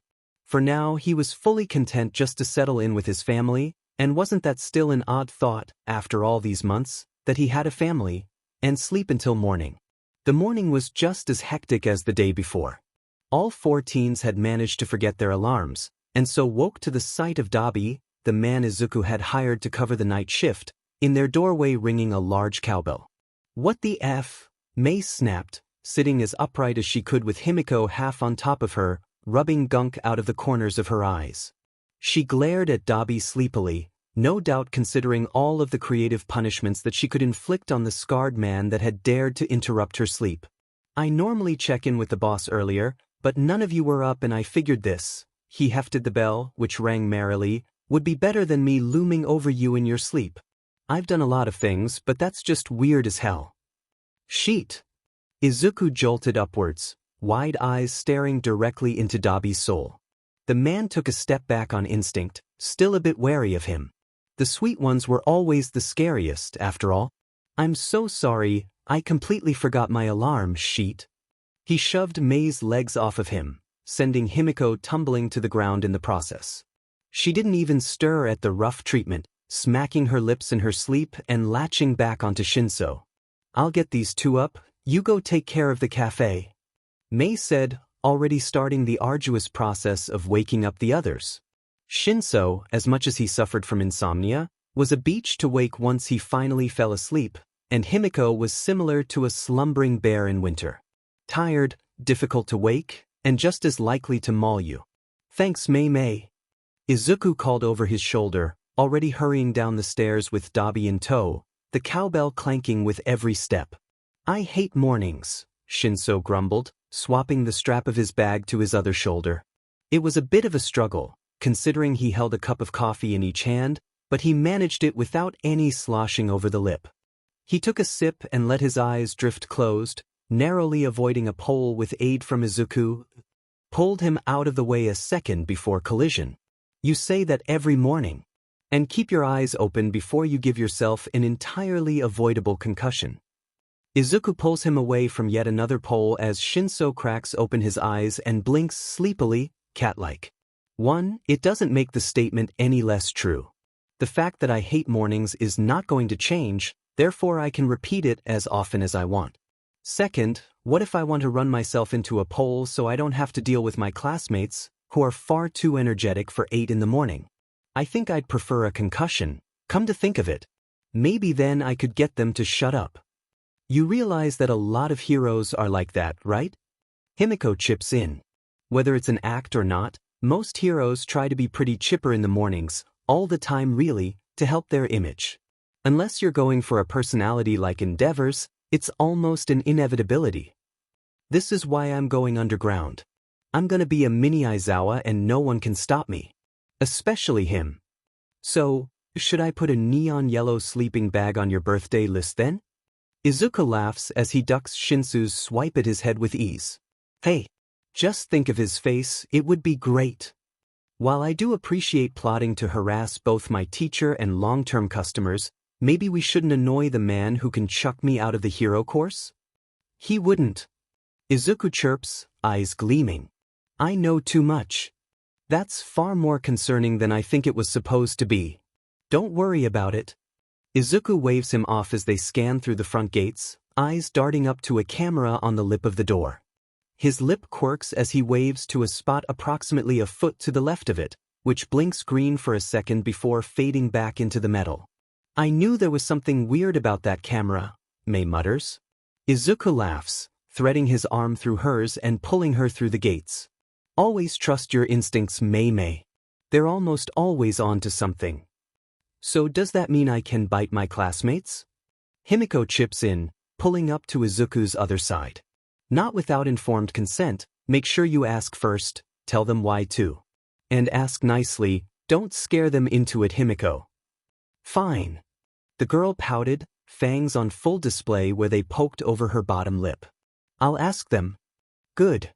Izuku pats her on the head. She nips at him and he darts away, pulling Mei along with him.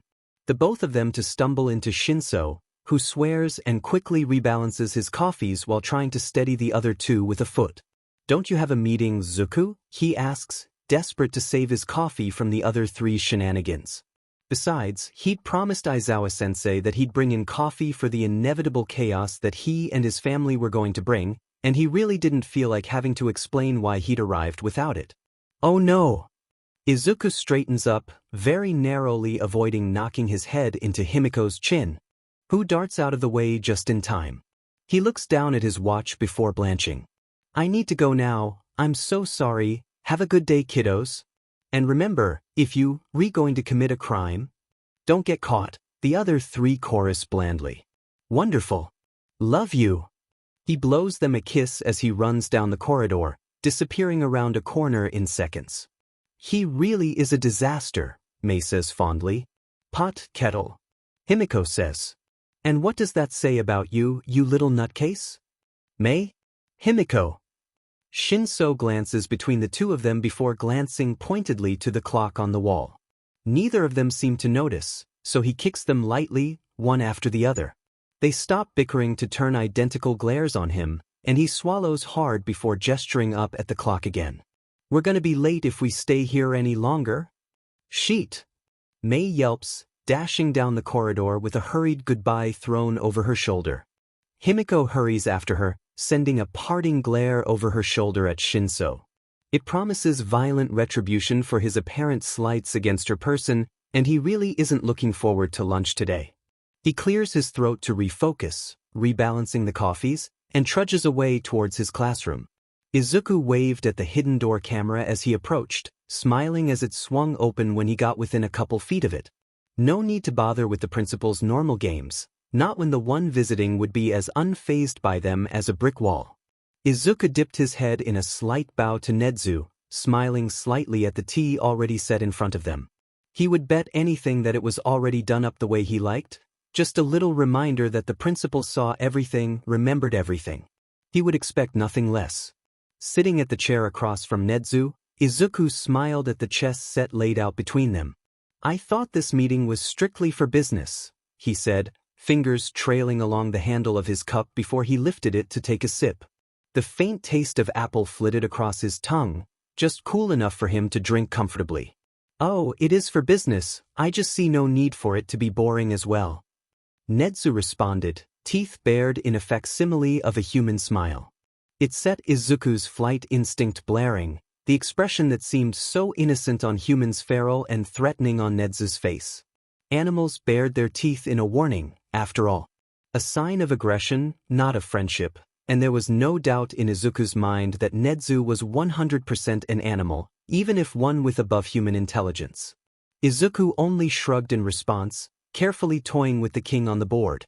He'd noticed the time before that the chess pieces were a little different than normal. The white pieces had symbols faintly etched onto them, and when he traced them with his fingers he could feel carvings that he would swear corresponded with various villains. He hadn't touched the black pieces yet, but he didn't doubt that they had. Corresponding marks, vigilantes or heroes, maybe? Either way, he smiled and moved a piece forward. The game was allowed to fall into his subconscious as he focused back on the deal at hand. As much as I enjoy our games and conversations, I did come here for a reason. Yes. I was thrilled when you accepted the offer to consult for us as an analyst. We've been searching for one for quite a while, but none have met up to my expectations. Too interested in the fame and money teaching here would provide, or simply inadequate analyzers. Nevertheless, you have intrigued me, Midoriya Izuku. You might be young and a bit unorganized, but there is a rawness to your analysis that we don't often see in professional analysts. That is not a complaint, much the contrary. Indeed, I believe that it will allow you to connect to our students better than someone with more polish and distance. Do you understand now why I insisted on you coming here? I understand, Izuku said, eyes lingering on his tea. He tilted it to make the leftover leaves swirl, watching as they floated around in the matrix, miniature tidal waves pushing them, carrying them in their current. He wasn't sure if the words were quite true, something around them rang false, but he raised his eyes to Nedzu anyway. Izuku shifted a piece on the board, tilting his head and blowing away the curls that fell into his eyes. I am going to accept your offer, Nedzu-sama. My conditions remain the same as stated before. I have no wish to be identified while going about this. And I still have no issues with any of the terms you stated. I was planning on asking you to observe the first day hero training, however we did run into some complications with the mask you requested. It should be ready within the next few days, but it will not be finished in time for today's training. Instead, I will send you the videos afterwards, and ask you to compile basic portfolios for each of the participating students. Does that seem acceptable? That sounds wonderful. Being Inoue was already making Izuku nervous, the back of his neck prickling violently. He felt like eyes were on him, even if he knew that the only one watching him was the being sitting in front of him. He scratched the inside of his arms under the table, feet twitching and tapping on air as he waited for his dismissal. Nedzu moved one last piece, knocking over Izuku's king with a clatter. Checkmate, I believe. You are free to leave if you wish. I will not keep you away from your home any longer than necessary. And I promise to deliver your children as unharmed as they allow me to. Izuku's lips quirked up at the wording. They do make that a challenge sometimes, he conceded, gathering his bag and slinging it over a shoulder. I will see you later, Nedzu-sama. Likewise, Midoriya-san. Do have a good day, and keep your inbox open. Shinso hopes that Izuku's day is going better than his. The morning had been fine, sure, and he'd gotten a quick message from Izuku that he was home safe and had sorted things out with Nedzu. Shinso had also gotten a semi-cryptic message to have fun with whatever activity was planned for their class, although Izuku refused to elaborate no matter how hard Shinso tried to finagle the information out of him. In fact, Izuku seemed to delight in his frustration. Shinso blamed it on the demon rat. Even though he knew full well that Izuku was a sadistic beach on his own, he'd gotten enough spoon bruises to prove it. The activity, however, had been announced by All Might barging into the room while yelling. Shinso had barely managed to cover his ears in time to block out the cacophony of noise from both the man and the chaos he caused, noticing Jair doing the same. He shared a glance with her and rolled his eyes up until they hurt. She nodded, pulling her lips in until they practically disappeared, obviously biting down hard if her expression meant anything. Most of the class seemed enthralled with the hero's presence, but Shinso took note of the few who didn't, for research purposes, obviously. Not for nefarious reasons, definitely not. Kuda was flinching away from the noise, curling into himself enough that Shinso winced. Shoji next to him looked nonplussed, although that seemed to be his default state so far. Todoroki didn't look too thrilled either, watching the number one carefully, but not reverently. If anything, he looked prepared for an attack, and Shinso added that to the tally of things that he would have to tell Izuku about. As shitty as he knew All Might to be, he should reassure people with his presence, not frighten them. His own crew of dumbass looked somewhat amazed. All Might was the #1 hero, even if he was an utter douchebag, before pulling themselves back together. They'd been over to the cafe enough to catch on to Izuku's dislike for All Might, even if they didn't know all the details. They'd asked Shinso once, and although he hadn't been able to give them the whole story, the little Izuku let him tell them had made them angrier than he'd ever seen. It was an interesting sight on a bunch of relatively easygoing dorks. Which led to now, where they were glaring at All Might like he owed them lunch money. Shinso wished that he could take a picture. Kirishima in particular was doing his best, but the look reminded him of a puppy mad that its owner was leaving for the day. Not exactly menacing, but it could definitely pull on someone's heartstrings. All Might kept talking in his booming voice, which couldn't possibly be natural, but Shinso tuned him out. If he had to actually listen to the man, he was certain that he'd do something he would regret. Like taking out All Might's kneecaps. Not that he would regret that, exactly, but he had listened to enough of Izuku's "it's not illegal if you don't get caught" lectures to know that if he maimed the hero now, with witnesses, Izuku would be very disappointed in him. And as much as he hated All Might, Izuku's disappointment was far worse than any satisfaction he would get from the impulsive action. That didn't mean he was out of options, far from it. There were so many things that Shinso could still do, although he might need some help. He reached into his pocket, satisfied when he felt the small ball that May had given to him earlier that morning. They took precautions, okay? It was totally normal to feel the need to be armed at all times, not at all trauma-based. Kaminari pulled him out of his haze, dragging him over to where lines of shelves were poking out of the wall. Shinso looked at the other, noting that Kaminari was sparking a little bit in his excitement. "Hey Pikachu, watch your discharge." "Ah shit, sorry man." The sparks disappeared for a moment, before starting back up again. Shinso carefully took his hand back, sighing as the other pouted. "You're too excited right now. Explain what's going on." "Oh yeah. We're getting our hero costumes and then we're going out to a training ground. I'm so excited to see how they took my design." I can practically hear the exclamation points. "You mean, like this?" Kaminari, what the actual F dashed. "Yeah, he does that," Ashido said, pulling her own case down from the wall. "None of us know how, it's very concerning. Anyway, go hurry and get dressed. If you're late I will smack you." "Aye aye ma'am." Kaminari salutes with the one hand not holding his costume case. He grabs Shinso as his hand goes down, and drags him away after Siro and Kirishima, who are already on their way out. As much as Shinso absolutely despised but might and would have liked to spend all of his days as far from the hero as possible, he couldn't deny that he was excited to try on his hero suit.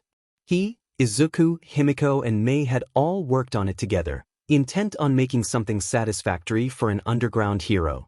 May had even designed him a mouthpiece that could distort his voice while still allowing him to use his quirk, and it didn't fit over his face like a muzzle. Instead, she had made him a half mask that concealed the right side of his face and only went over half of his mouth, which didn't make him panic quite as much. When he pulled the costume out, he had to repress a gasp.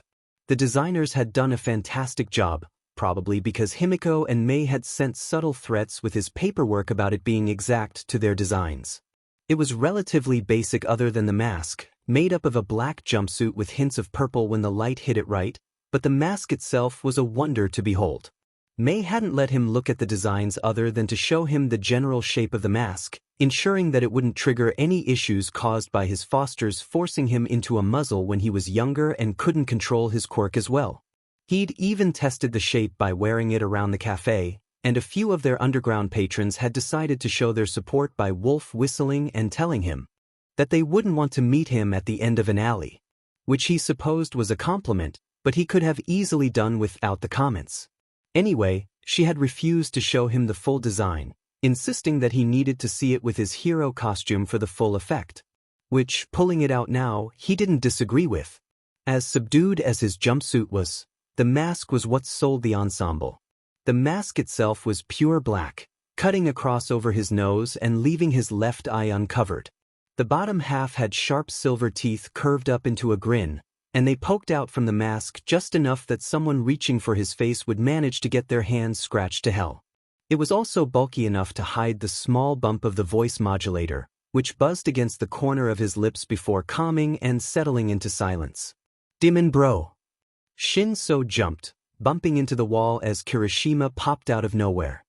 He let his hand drop from where it was poised to smack the redhead, relaxing into his usual slump as he registered that the voice wasn't a threat. And then he stiffened again as he registered what Kirishima was wearing. Or, more accurately, what he wasn't wearing. "Kirishima, where's your shirt?" "Oh." Kirishima scratched the back of his head, and Shinso pointedly did not glance at the other's chest as his muscles shifted. "I didn't figure I needed one. With hardening, it's not gonna do much that my quirk couldn't." "What if you can't harden in time?" Shinso almost chokes over the words, eyes firmly glued to the wall just behind Kirishima. "You're still fleshy most of the time. If someone launches a sneak attack, you're screwed." "I didn't really think about that." "You're super smart, Shinso. It's so manly. I'll probably ask them to add something later, I guess. Preferably with armor." Shinso deems himself sufficiently calmed down enough to look at his classmate, only faltering slightly at the sight of his, still extremely bare, chest. How was he supposed to get anything done when his classmates looked like this? It wasn't fair. At all. He cast his eyes around the room in hopes that something would pull him out of his impending gay panic, and found himself caught between amusement and utter horror at the sight of some of his classmates' costumes. Most of them were fine, if a bit plain, and Zero had honestly nailed the on-theme while still looking cool vibe, but some of them? Utter disasters. "Todoroki?" The boy turned to him, face stoic. Not that he could see half of it, since it was covered in fake ice. "I sincerely hope that isn't your final idea for a hero costume. It is an abomination, and I will sick my gremlin siblings on you. As much as I hate the idea of them meeting any of you, I hate that thing far more. I will reconsider my costume at a later time. Praise Satan. I'm pretty sure that's not Dash." Shinso glares at Kaminari, who backs up fast enough that he trips backwards and lands butt first on the front. "I said praise Satan. Got it, not questioning it, go on mighty overlord." Shinso nods, snatching his other friends, he'd given up on denying it, no one else would suffer through him on 3 cups of battery acid, not even Zuku, and dragging them out onto the field where All Might, disgusting, was waiting for them. All Might exclaimed over their suits, fawning in a way that would have annoyed Shinso even without the added knowledge that the one doing the fawning was a quirkiest a-hole that deserved to have his kneecaps taken. As it was, he barely managed to hold back, rolling the ball in his pocket between 2 fingers. Patience was a virtue Izuku had instilled into them multiple times, generally with liberal usage of the spoon, and so Shinso would wait. Any second now. Wait, was he reading off of note cards? Shinso snorted as the hero fumbled through his own explanation, barely registering what he was saying. When it finally processed, Shinso froze. "Why is the method for creating teams so random?" asked Ida, chopping his hands through the air as per usual. Shinso spared a second to wonder at the fact that the full-butt suit of armor the boy was wearing didn't so much as make a sound, before he voiced his own complaint. "I'm more concerned about the fact that we're being set loose to fight each other with gear that we've never tested. We aren't even used to our suits yet, and I'm pretty sure that kid has literal grenades strapped to him. I'd like to live to see tomorrow, thanks." "I concur," Yayarosa said. Shinso decided that she was the only one with sense in the whole class, although his effort to tell her so was promptly sidelined. "Yozu, what the F are you wearing?" said girl blushed, pulling her arms over her stomach. "I need skin to use my quirk, so this is what the support department deemed best. A sports bra and shorts would be better than whatever the hell that is. There's no chest support, and you're just asking to flash someone with that skirt. They can weave DNA into costumes too if they need to, there's no excuse for that monstrosity. Also, is that a bookshelf on your butt? Wait, they can weave in DNA?" Shinso turns to Hagakure, whose only visible aspects are her gloves and boots. "Please, for the sake of all that's holy and keeping me out of jail, tell me that you aren't naked." Shinso buries his face in his hands, plots to screw over All Might fading from his mind as he directed his attention to the much more important issue of his classmates being woefully neglected in terms of costuming. No, absolutely not. This is beyond me, I'm calling in May. And Himiko while I'm at it. Young Shin, so, perhaps we can save the costuming for another day, we do have battle trials to dash. My classmate is naked, All Might.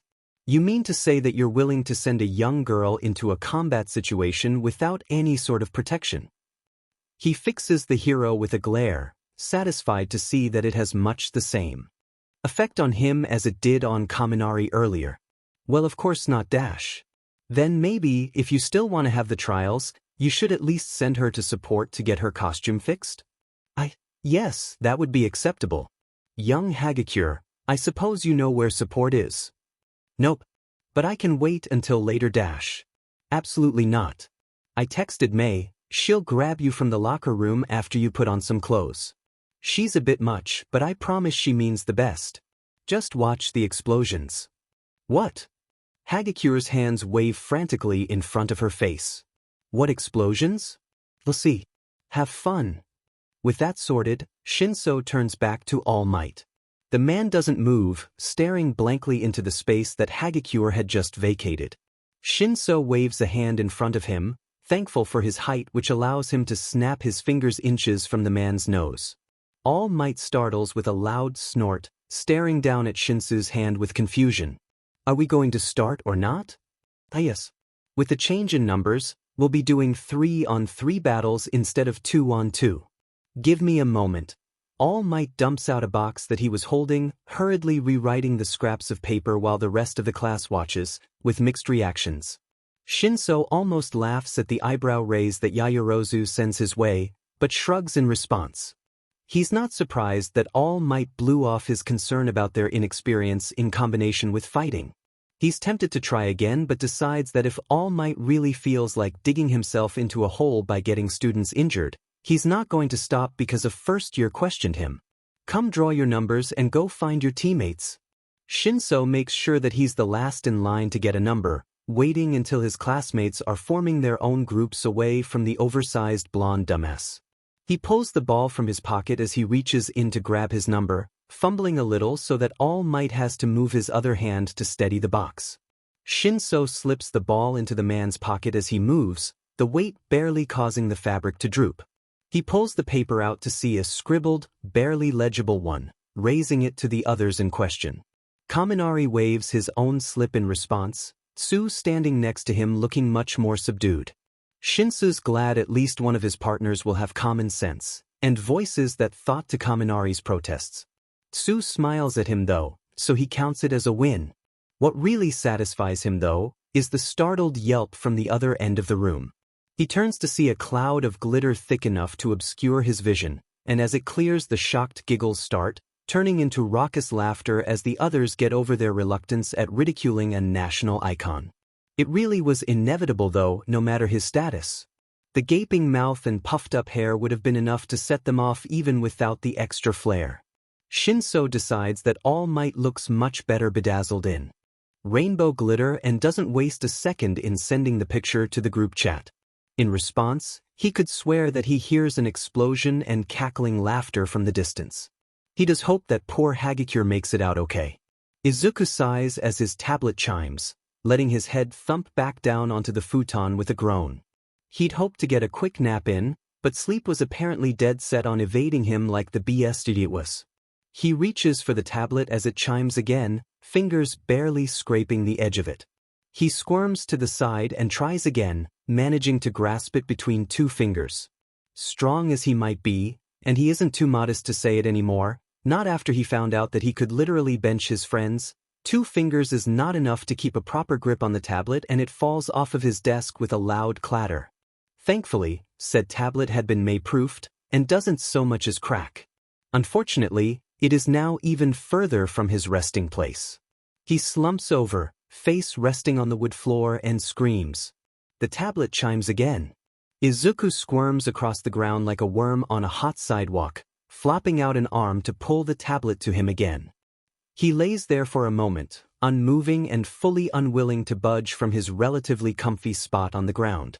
He's actually starting to drift off. Uncomfortable seeming positions are always the best to sleep in, and he will fight people over that fact when the tablet chimes again.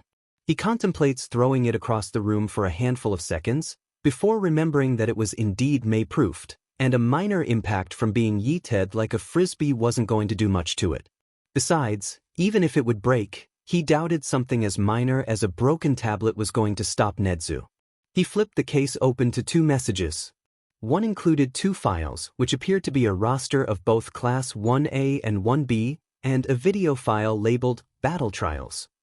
The other was a message which read, "Here is your first assignment. Unfortunately, due to some issues with the method of instruction, you will not be receiving a video for 1B until a later date."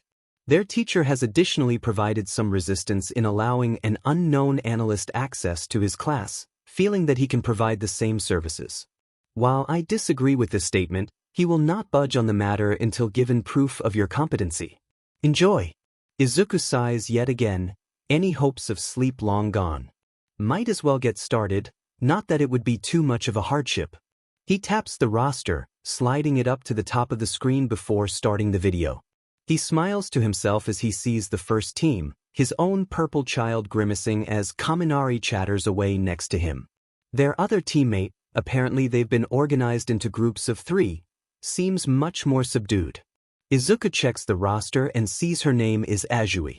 A frog quirk seems relatively straightforward and explains some of the more obvious mutations, although Izuku makes a note to ask her if she knows what type of frog her mutation is based off of. Some have more unique traits that he would be happy to discuss with her. The other team has a boy with a tail, Ojiro, and 2 girls. One is pulling objects out of her skin, Yairozu, creation quirk, and the other is fiddling with something hanging down from her ears. They appear to be Jacks, and Izuku notes her down as Jairu. She seems to have enhanced hearing if what he's seeing is any indication, keeping her teammates informed on what the other group is up to. Depending on setup, this could go a variety of ways. Kaminari is much more versatile now that they figured out how to jumpstart him, and teaching him how to work as a taser was much better than a one-hit wonder. Ojiro looks like a close combat type of person, so Kaminari would be able to take him out easily. After all, he just needs a slight bit of skin contact to pull someone out of the running. Yairozu could easily be a powerhouse in her own right. That girl was practically a goddess, holy sheet. But one well-placed comment and she would be caught in Shinsu's web. Azui would likely be the most mobile of the group, easily able to evade the earthbound members of the other team. Really, it was just a matter of what tactics the 2 sides used, and what things Yairozu decided to make. Honestly, that girl could just make a gun and decimate her opponents with ease. After all, in an era of quirks, very few people expected for a hero to simply pull out a gun. Izuku really wanted to pick her brain, and maybe send her to May. Those 2 could make so much chaos, and he was itching to see it. Speaking of chaos, the people on screen were starting to make their moves. Shinsu's team moved as one, walking right in through the front door. Not the best strategy, but considering Jairu could hear them wherever they went, it didn't matter much. Yairozu pulled something else out of her stomach, a net maybe, and handed it over to Jairu and Ojiro. They took up places on either side of the door, stretching it across the entrance. It was thin and shimmery, light enough that if the other group was hurrying, they might crash right into it. Smart, if they weren't working against Shinso.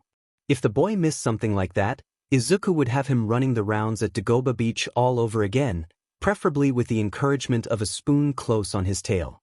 What? It was just proper motivation. The trio of heroes worked their way up to the 4th level, spreading out to scan each floor as they went.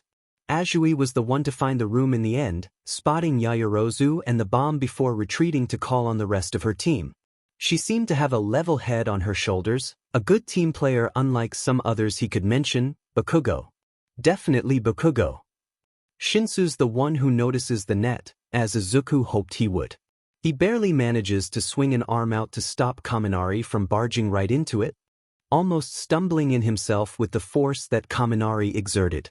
He points at the net wordlessly, and Yairozu smiles from her spot in front of the bomb. It's measured and reserved, much like the girl herself has proven to be, no hint of smugness despite the disarray she'd caused. She would have every right to be smug if Shinso didn't happen to have a knife. Izuku laughs as the blade cuts through the net like butter, each half fluttering to the ground next to its holder. Their purpose gone, Jairu and Ojiro pop out from their hiding places to take on the others. Izuku laughs as he watches the modified game of tag Kaminari initiates with the other two. Azui climbs up the wall and enters the room over their heads, apparently set on trying to evade Yaoyorozu to get to the bomb behind her. Yaoyorozu, for her part, makes what looks like a giant fly swatter and begins to smack at Azui on the ceiling, causing her to jump around and almost lose her hold. A bright flash lights up the doorway and Izuku flicks his gaze back to that section, laughing harder at Ojiro's dazed face. He's sitting on the floor, his shirt smoking slightly, a loop of tape wound around him marking him as captured. Shinsu's taking on Jairu as Kaminari slips past her to go help Azui, dodging around the girl's sonic attacks. Jairu's keeping her distance, likely not a good hand-to-hand fighter then. Too bad for her, Shinso slides out a leg to trip her up, sliding the tape around her before she can react. And all without using his quirk, too. Yaoyorozu, now on her own, is far too outnumbered.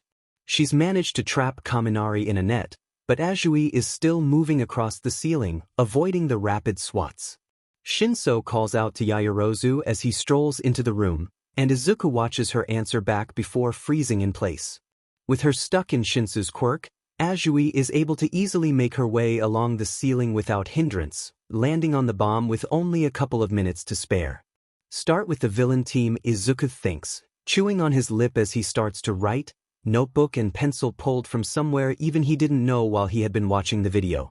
Jairu needs to work on general hand-to-hand. She could be a strong stealth hero with long-range attacks, but she'd avoided even trying to throw a punch.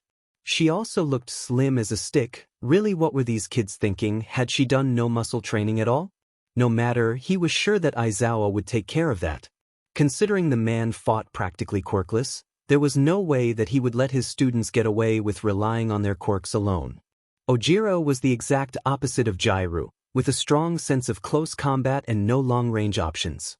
He did seem to rely on martial arts rules, which they'd have to train out of him. No hero could rely on rules. Villains certainly weren't above fighting dirty, so heroes couldn't be either. He'd look into getting the boy something he could use from a distance as well. His mind immediately went toward a gun. They were just so useful and easily modified too, but he shook the thought away. And then he reconsidered and wrote it down. Snipe taught at UA, after all, so it wasn't too far out of the question to supply the hero students with deadly weapons. Lastly, Yaoyorozu. He was honestly disappointed in her showing. That girl had everything laid out for her to be an absolutely amazing hero, and yet she was holding back. She could have taken out all of the hero team with little effort, and yet she went with something which, while amusing, was overall undamaging. A sticky bomb could have pinned Azui, and honestly Izuku wasn't sure why she didn't just make a gun and be done with it. His obsession with guns was concerning him at this point. Who was he, an American? A tranquilizer rifle would have worked perfectly.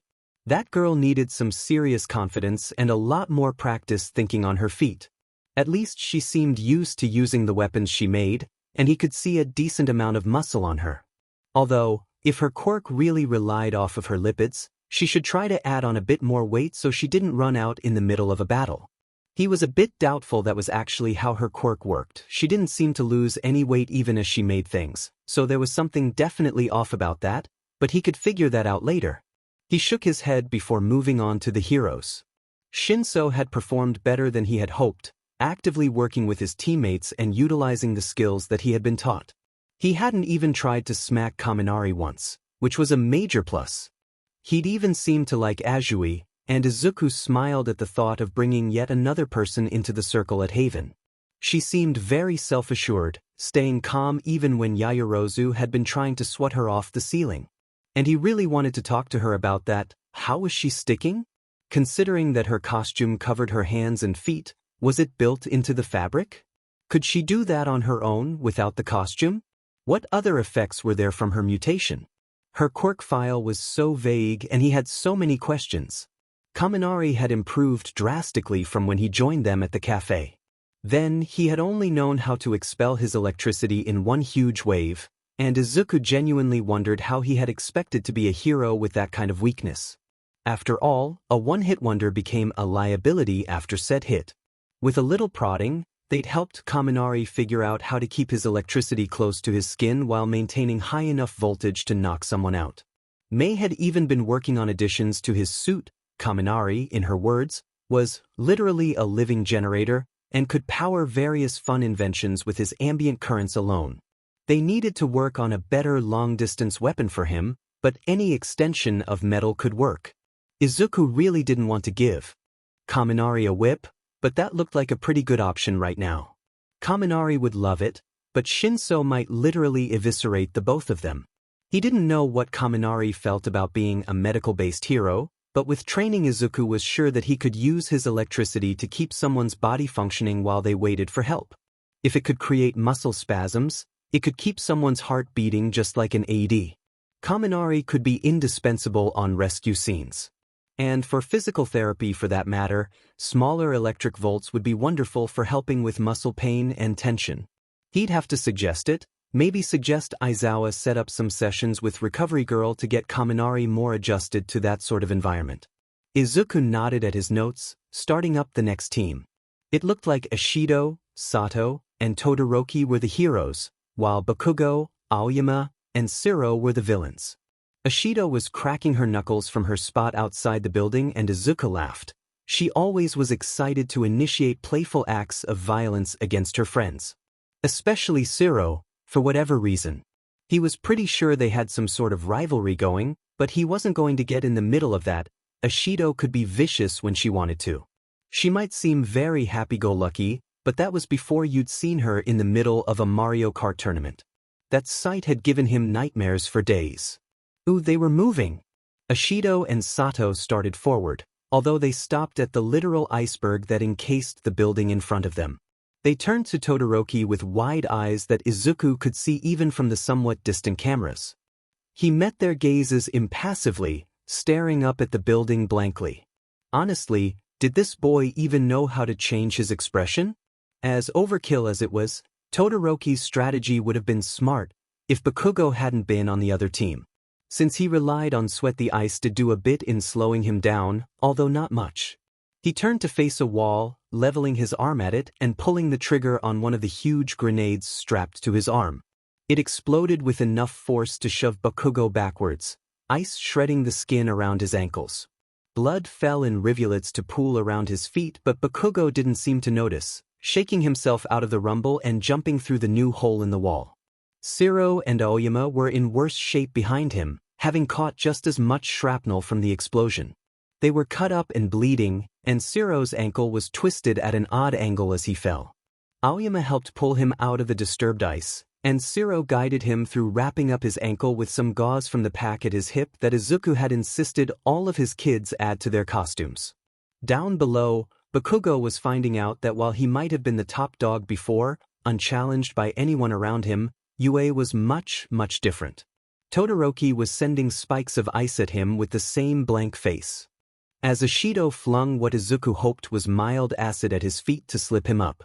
Sato was downing something, a sugar packet, Izuku realized as he glanced at the boy's quirk registry, before charging into the fray himself. At the rate they were going, they weren't going to be able to make it to the bomb in time.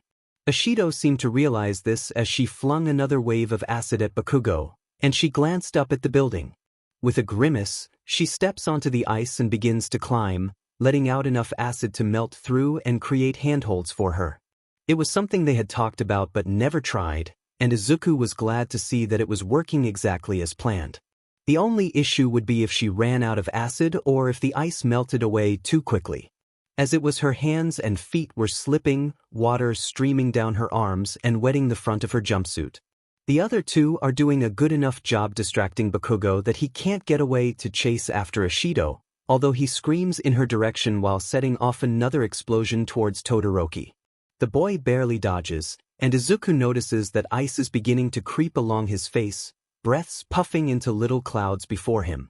He's shaking too, and Izuku frowns.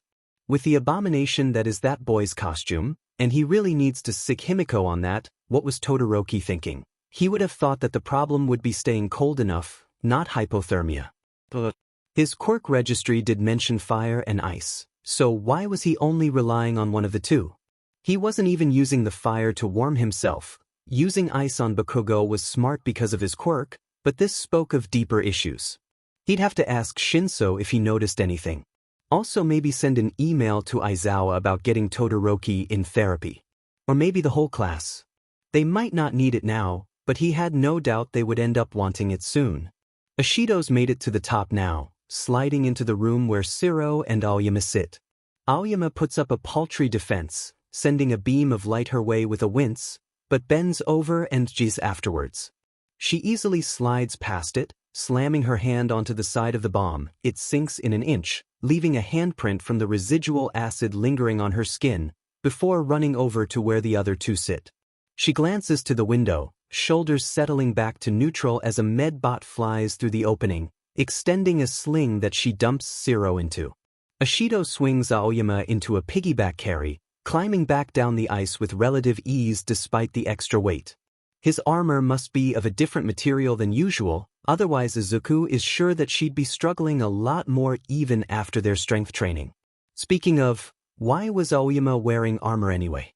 There were much more practical ways to pull off the knight in shining armor brand, ways that wouldn't restrict the wearer nearly as much. With as skinny as Aoyama was, the less impediments he would have to deal with, the better.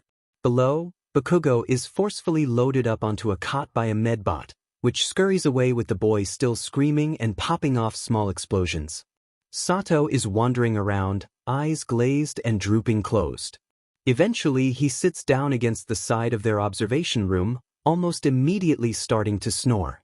Todoroki is still shaking, although he does finally allow the fire aspect of his quirk to come out.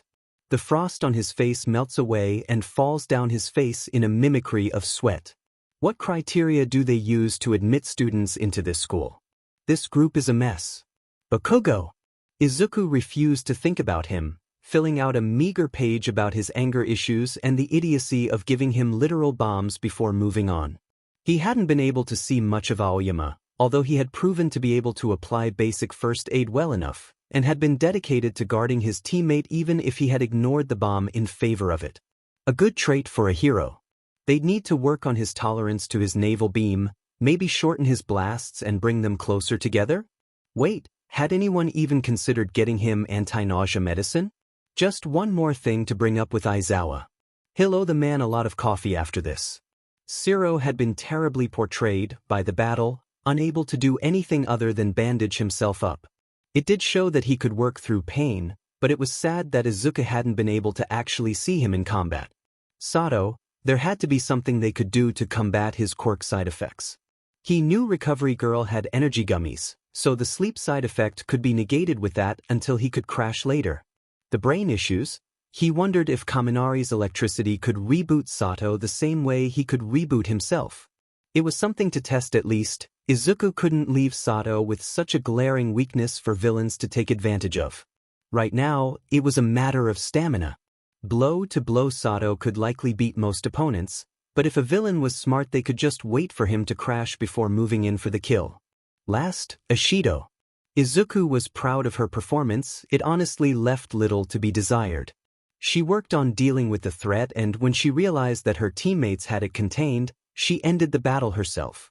She had shown both adept management of her quirk on human and inhuman targets, as well as quick thinking. When she'd seen Shiro was hurt, she had completed her assignment as quickly as possible to be able to assist. And she'd carried Aoyama back down out of the building, a show of strength she certainly wouldn't have been able to manage a month ago. He did need to talk to her about her costume. She could do so much better than that. And possibly some adjustments so that she could send her acid farther, acid squirt gun, anyone. But he could bother her about that at the café just as easily as at UA. More easily, actually, since he wouldn't have to worry about blowing his cover by bringing in Himiko to help her redesign her costume. Izuku sighs, rubbing his eyes. He has so much to address already, and there's still one more battle left. And that's without the other student that was unable to participate. He's almost glad now that the 1B teacher hadn't decided to do this as well and commends their thinking. So far, 2 students had gotten easily avoidable injuries, and whoever was monitoring them hadn't even tried to stop them. Also, who let Bakugo loose with grenades? He sighs again and unpauses the video. It skips, moving to an obviously different location. Makes sense, considering the other building was blown to sheet and covered in ice. This time, Ida, Tokoyami, and Kirishima stand inside the building, eyeing their bomb. They begin working together to clear the room of debris, obviously an effort to negate Uraraka's quirk. It's a smart move, considering her ability to literally use whatever she wants as a wrecking ball. When everything is moved to their specifications, they take up places around the bomb, obviously planning on letting the others come to them.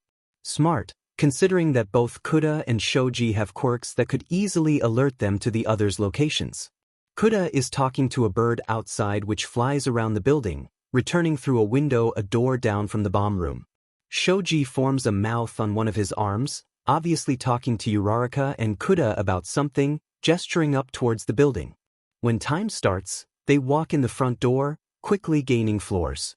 When the 3 reach the bomb room, it quickly dissolves into an all-out brawl.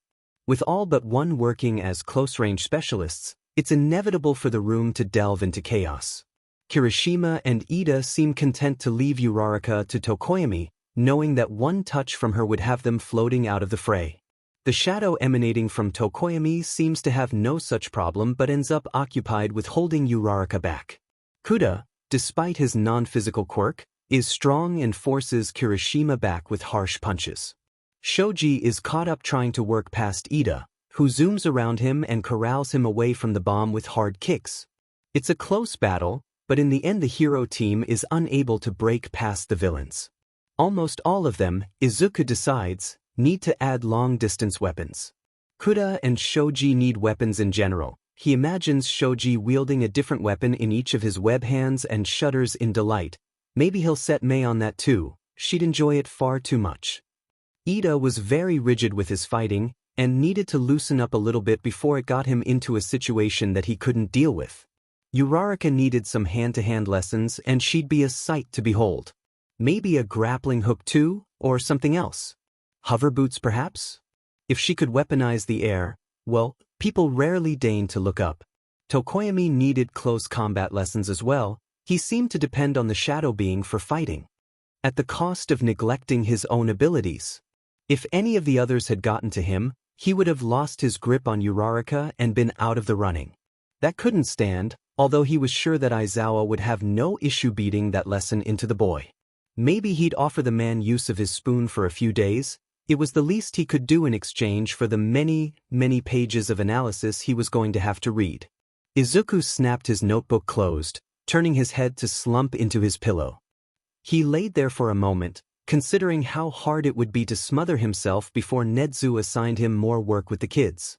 He might love analysis, but he absolutely hated the thought that these tiny, inexperienced kids on his screen would, in a very short amount of time, be facing actual villains. He pointedly ignored the fact that he himself was one of those tiny, inexperienced kids. A lifetime of bullying and a very short life expectancy tends to prematurely age a person. He's practically middle-aged by now.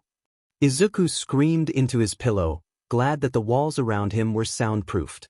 They'd been tested by maze explosions enough times for him to know exactly how loud you'd have to be heard in the cafe below. It was pretty loud, as he could confirm, so he didn't worry about anyone coming up to check on him. Rolling over to stare at the ceiling, he decides that it'll be better to transcribe the notes now before he rethinks agreeing to Nedzu's offer. Not that he isn't already, but it's the principle of things. He reaches out for the tablet and the notebook, flipping his stylus around in his fingers as he starts with student number 1. Shinso, Mei and Himiko had been sent off on their own today. Izuku hadn't had any meetings scheduled with Nedzu or anyone else, and had sent them off with a vague wave, absorbed in his notebook. He'd been a bit more pale than usual, sweat beaded on his hairline, and his hands were shaking significantly more than they normally did. Shinso knew Himiko had asked Dabi to stick around for a bit after his shift ended to make sure nothing happened. Not that Izuku couldn't take care of himself, just that they knew he was particularly bad at anything that involved paying attention to his own needs. Besides, it wasn't abnormal for the man to spend a little bit more time at the cafe than a regular employee would. They'd often come back to find him passed out on the sofa after his morning shift, snoring loudly. Izuku had raised concerns that Dabi might be homeless and had extended an offer to stay with them whenever the man needed. He hadn't taken them up on their offer of help yet, but he certainly didn't seem to mind looking over them when they needed it. He was a surprisingly good caretaker despite his memory issues and unkempt appearance, the right line between borderline parental and friendly. Plus, having him stay gave Izuku the opening to make Dabi put on a quirk-enhanced healing cream, which was slowly sealing the edges of his burns so that his skin wouldn't split, and he could eventually get rid of the staples. When they had left the two, Dabi had been in the process of making some ginger tea and a snack tray, one of their fluffiest blankets slung over his shoulder. The three had left with a vague and no doubts that their friend would be well taken care of. Right now though, Shinso was deeply wishing that he had stayed home with Izuku. Yue was normally intimidating, but today it was made even more so by the throng of reporters creating a barrier around the building. The crowd moved like a single organism, pulsing outward to meet Shinso, Mei and Himiko as they approached. "Hello." A reporter with two long antennae approached the three of them, pushing a microphone in Shinsu's face. "You're in the hero course, aren't you? Can you tell us anything about All Might teaching the hero course?" His first instinct was to start cussing out the number one hero, but that wouldn't necessarily be the best option if he wanted to keep from being harassed on the street. However, he also knew that Mei had about 1/16 of his impulse control and far less care for the goodwill of the general populace. He managed to slap a hand over her mouth before she could say anything incriminating, grabbing her arm with his other hand. She squirmed, and Shinso was forcibly reminded of how strong she was. He forgot that she carried huge machines around all the time, and that was very obvious when she was whacking at his arm with the force of a jackhammer. She managed to twist away from him, sending her into a different band of reporters. They descended on her, putting themselves between Shinso and Mei as he tried to pull her out of their circle.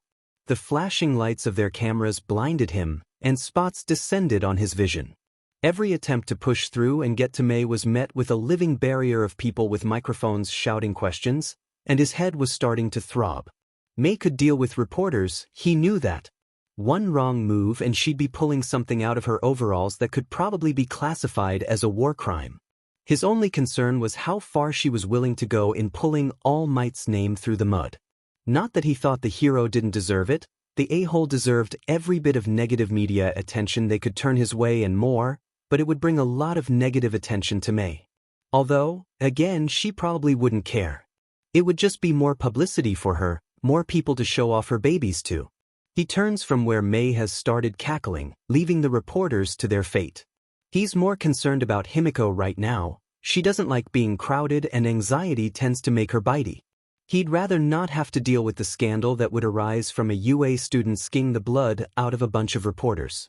Plus, she's wearing a new sweater and Izuku would be disappointed if he had to wash blood out of it the first time she wore it. "Himiko," he calls, waving an arm above his head. "I probably look like such an idiot right now," he thinks. "Wait, I am an idiot." He rubs his nose as he pulls his phone from his pocket, opening up his tracking app. Izuku had been insistent that they all share their locations with each other, so that if something happened they would be able to locate one another. So far, they'd only used it to find Himiko when she wandered off somewhere. It was a reoccurring issue. Mei had suggested a backpack leash, which Himiko had bitten her for. Really, did she solve all of her problems by biting people? The phone pinged, Himiko's appearing only a little way away. Mei's was already inside of the gate, although it was stationary. Probably waiting to make sure that they got out then. Sometimes she was considerate like that. Shinso kept moving towards the eyes flickering between the reporters and his phone. He had stopped being polite after the first reporter that had grabbed at his arm. From there, any actions he took against them were just self-defense. He felt very threatened right now, really. That was definitely why he'd elbowed a reporter wearing an All Might shirt in the face. Because they were threatening. He finds Himiko chatting with a reporter. Her camera people separated the two of them from the rest of the throng, which had obviously given up on trying to get to Himiko and were harassing another kid in a hero course uniform that Shinso hadn't met yet. We need to get to class. Shinso wraps an arm around Himiko's shoulders, guiding her away from the reporter. Oh, just a minute more won't hurt, she says, reaching out for Himiko's arm. The bell is going to ring soon. You can't expect UA students to willingly be late, can you? He asks, eyeing the reporter. One hand reaches to his pocket, fingers lightly grazing another of Mei's bombs. She sighs, more put out than nervous, but nods. I suppose you're right. Thank you for talking to us, Toga-san. My pleasure. Himiko chirps, waving. She lets Shinso pull her along until they reach the gate, then pulls away to adjust her sweater, which has blood drops on it. Of course it does. Shinso resigns himself to scrubbing that out later today, temporarily covering it with a smiley face sticker. He keeps them on hand for occasions like this. Himiko doesn't like having bloodstains on her, it gives her flashbacks sometimes. She does, however, love the stickers, so Shinso and Izuku both keep them on hand for her. Mei doesn't get stickers, as she has proven that she cannot be trusted with them. What was that all about? Shinso asks, smoothing the sticker into place. Midnight Sensei said that it was good to develop a media presence as early as possible. Himiko grins, throwing herself at Mei as the other approaches. Mei dodges, leaving Himiko to fall to the ground with a grunt. Rude. Where did you get the sticker? Toshi gave it to me. Speaking of, Himiko, why was there blood on your sweater? Shinso asks. I'm pretty sure you didn't bring any today, and you know that one's new. Himiko pouts down at her chest. In my defense, it was provoked and he smelled really good. On second thought, I don't want to know. I'm going to claim ignorance. Please don't make me bail you out of jail. Our favorite detective would not be pleased with that. I didn't do anything that could get me put in jail. Pinky promise. She sticks out her pinky, face straight without a hint of a grin. Shinso meets her eyes. You better be telling the truth, he says, linking his pinky with hers and shaking once. All right, dumbass, let's get to class.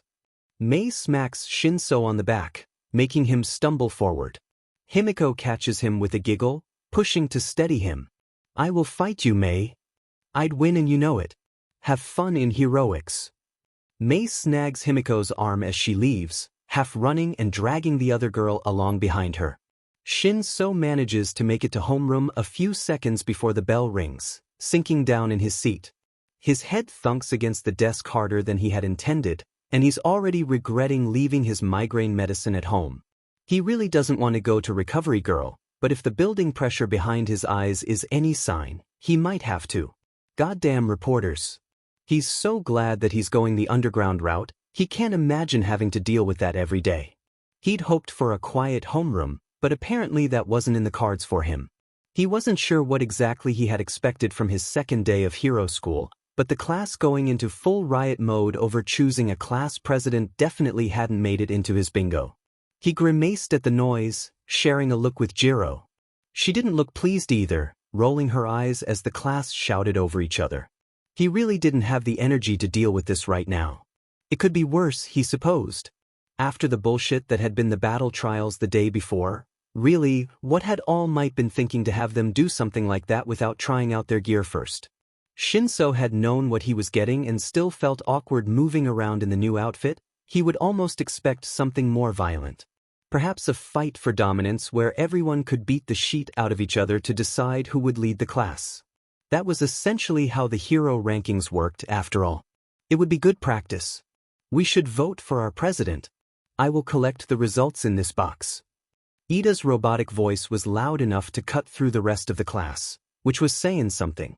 Shinso pressed the heels of his palms to his eyes, pressing until colorful splotches decorated his vision. Won't everyone just vote for themselves? Zero asked. I'll look at him using his brain. I'm so proud. Then whoever gets enough votes will certainly be proven worthy of being our class president. The hand that didn't hold the box chopped through the air in front of Ida, very narrowly missing Tsu's head. He didn't seem to notice, but she narrowed her eyes at him, throat puffing out just slightly. Shinso sighed as the room fell back into blissful almost silence as everyone considered their votes.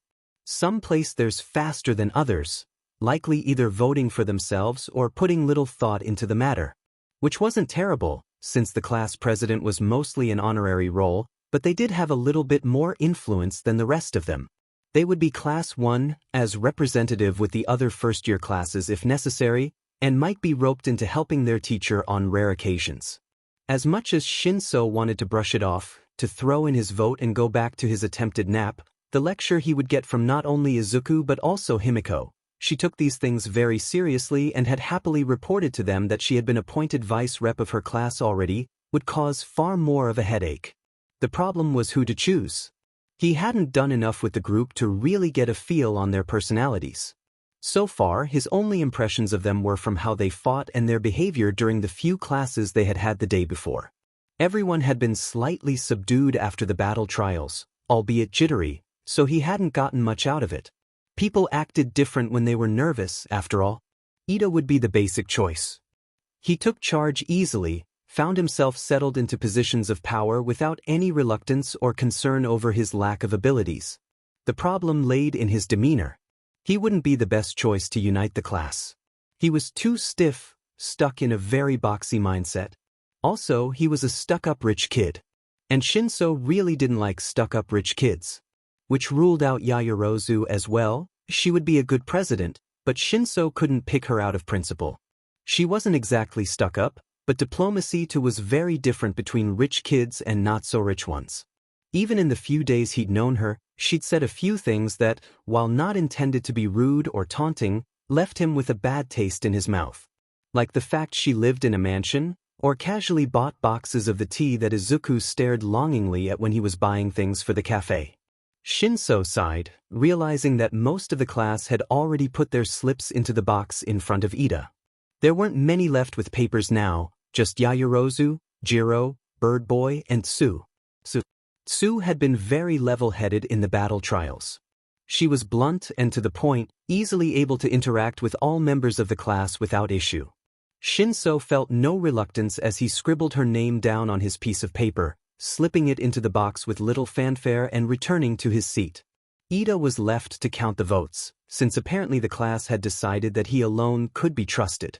It didn't matter anyway, by Ida's obvious disgruntlement, Shinso could guess that he hadn't gotten nearly the number of votes that he wanted to. The squeak of a whiteboard marker was the only sound in the room other than the class's collective breathing. All eyes were on Ida as he wrote on the board. Even Shinso himself was drawn in by the tension of it. Oh, so my class is crazy, he realizes, his own name standing proudly at the top of the board with 5 votes behind it. He brings a hand up to rub at his temples, deliberately pushing a puff of air out of his nose. Below his name are Yaoyorozu and Tsu's, each with 3 votes. At least some people have sense. Well, I suppose we'll have to do another vote for vice president. Ida says, arms chopping a bit more slowly than usual. Yeah, how about we don't do that? I can solve our problem easy, Shinso grumbles, dropping his head back to the desk. This is me conceding my position. Congrats. Tsu and Yaoyorozu. Have fun being co-presidents. This is highly irregular. It is a great honor to be chosen by your class. Ida blusters. But if he doesn't want to, wouldn't it be better to have a president that wants to be a president? Jiro twirls one of her jacks around her pointer finger. I say we let Tsu and Yaoyorozu be co-presidents. After all, we gave him the power and he used it to elect other people. I'd say it's responsible of him to know his boundaries. You get it, Shinso says, pointing at Jiro without raising his head from his desk. You're my new favorite. Thanks, I guess. If you are all done, Shinso can hear the rustling of fabric from the corner as Aizawa stands up. We should get on with the lesson. Congratulations Yaoyorozu-san and Eiji-san, now all of you return to your seats and get out your notebooks. Shinso gave Tsu a thumbs up and a quick smile, which she responded to with a tilt of the head, the tip of her tongue sticking out. He nodded at Yaoyorozu as he caught her eye as well, and she responded by inclining her head in return. Fess up, who voted me to be class president? Shinso slid into the seat next to Kaminari, knocking him sideways with a hip. Kaminari immediately manages to smear sauce across his cheek, Shinso wiping it away before it can drip onto his uniform. You really need to get those tremors checked out, bro, Kirishima says, handing another napkin across the table. Kaminari shrugs, stuffing another bite of rice into his mouth without hesitation. Yeah, I guess. They're not too bad though, I'll be fine. Fine and healthy are two very different things, dumbass. Shinso takes a bite of his udon, stopping with a noodle hanging half out of his mouth as a blaring noise echoes through the room. What the hell is that? Ashido reaches out to tap an older student on the arm.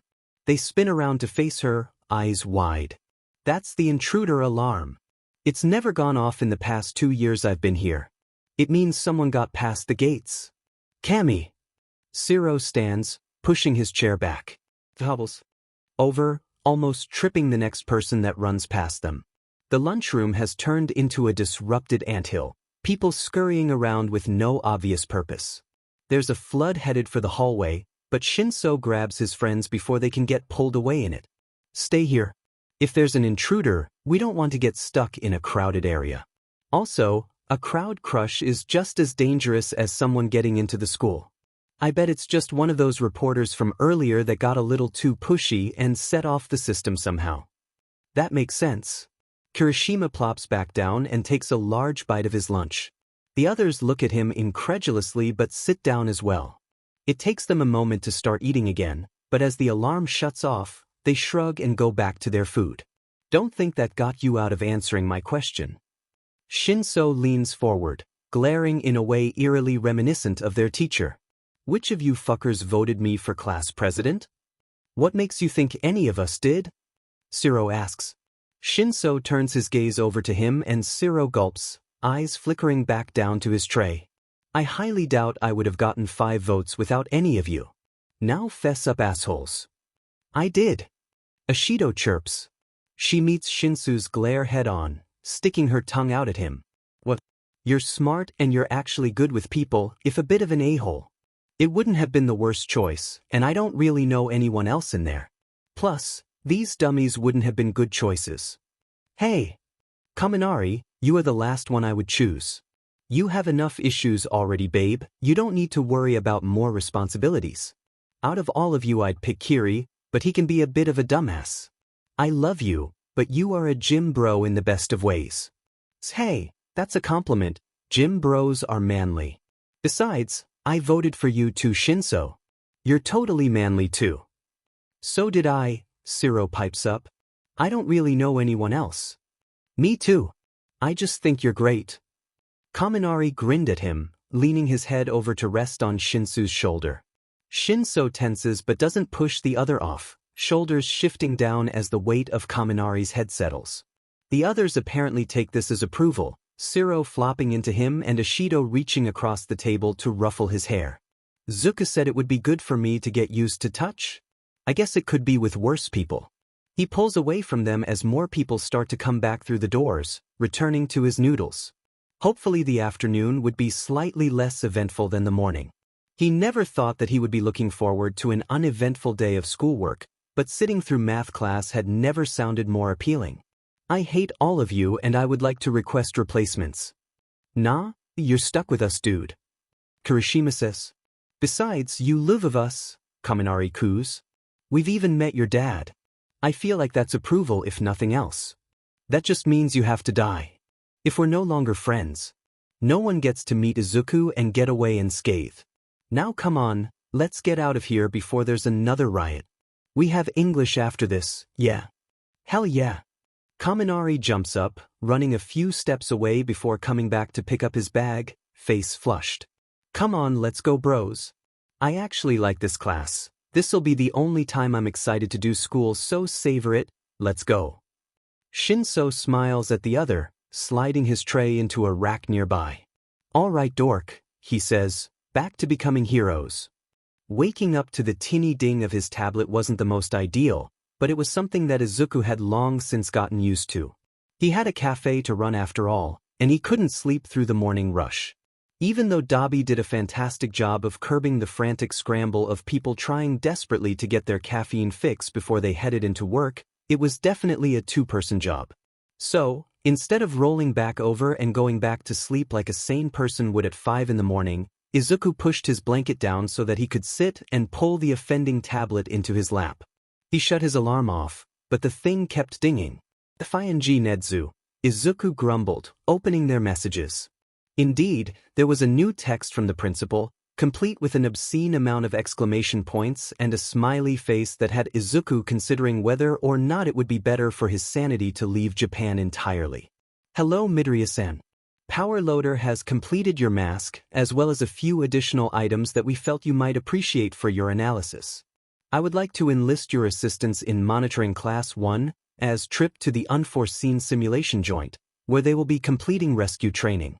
This training will occur in 3 days' time. Please stop by my office beforehand to pick up your gear. I do so hope you will be able to join the class." Smiling face with smiling eyes. "I don't have the energy for this bullshit," Izuku mumbled.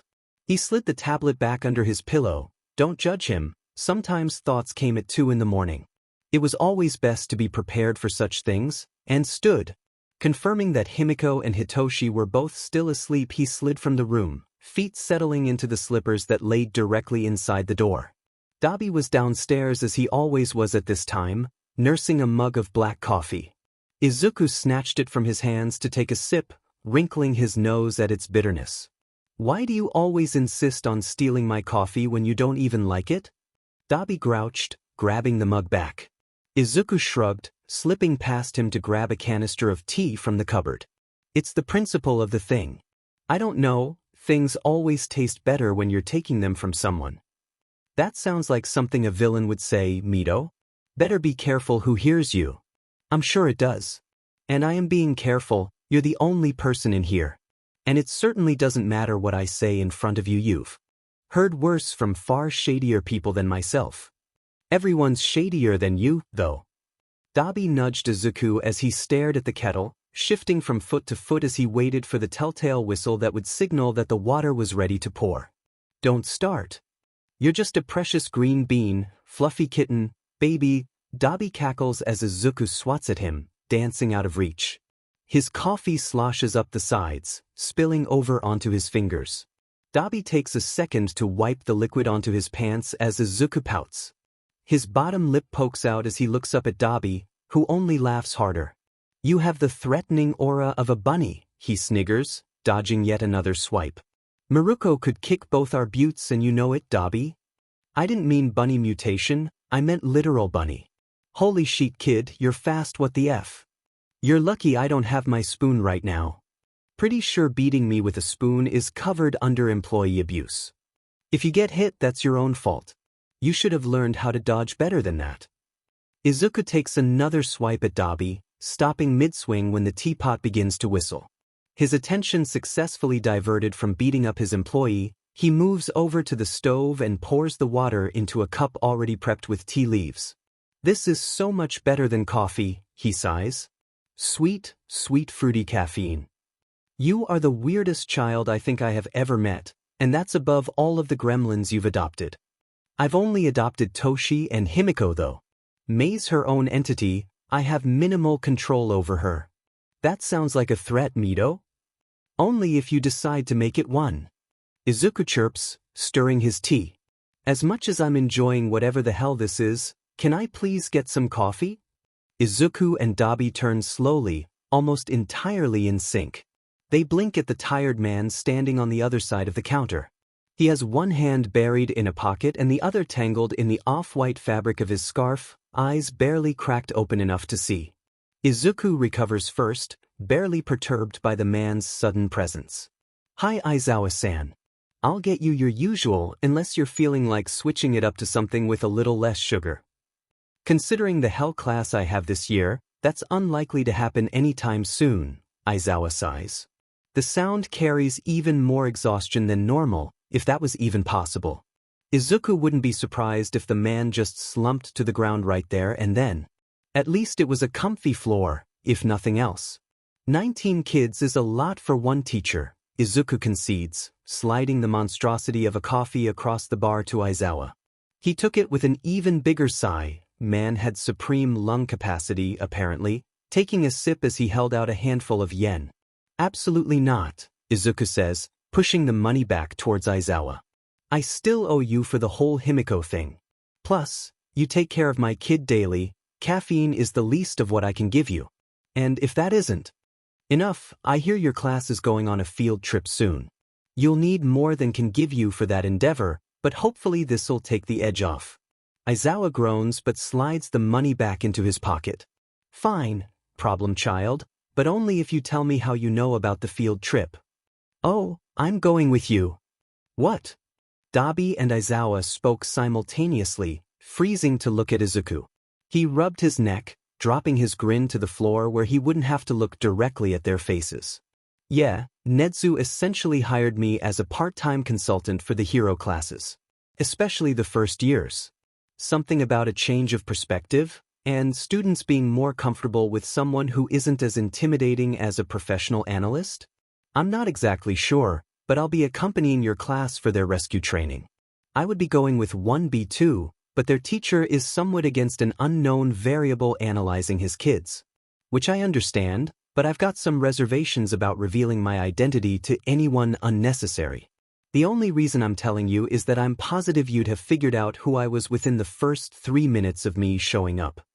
He looks up, shutting his mouth with a snap at the flabbergasted faces of both Dabi and Aizawa.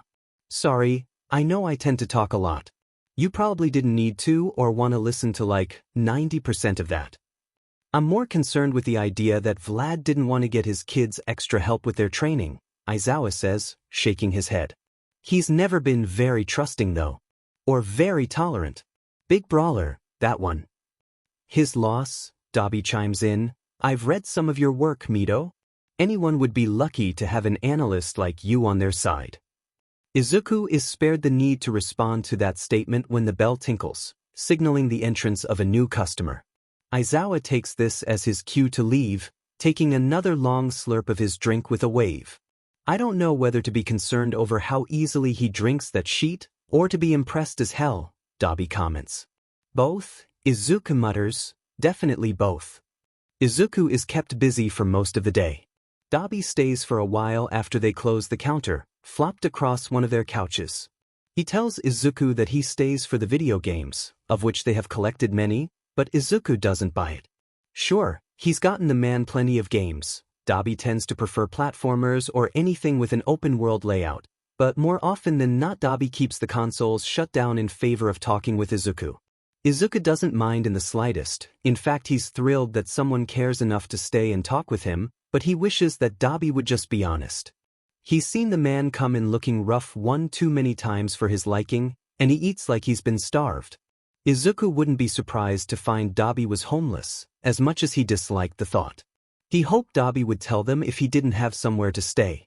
It isn't like they don't have an empty bedroom upstairs. Mei had once told him that he was a tad possessive over the people he considered his. Izuku knew she was right, he'd never once denied it.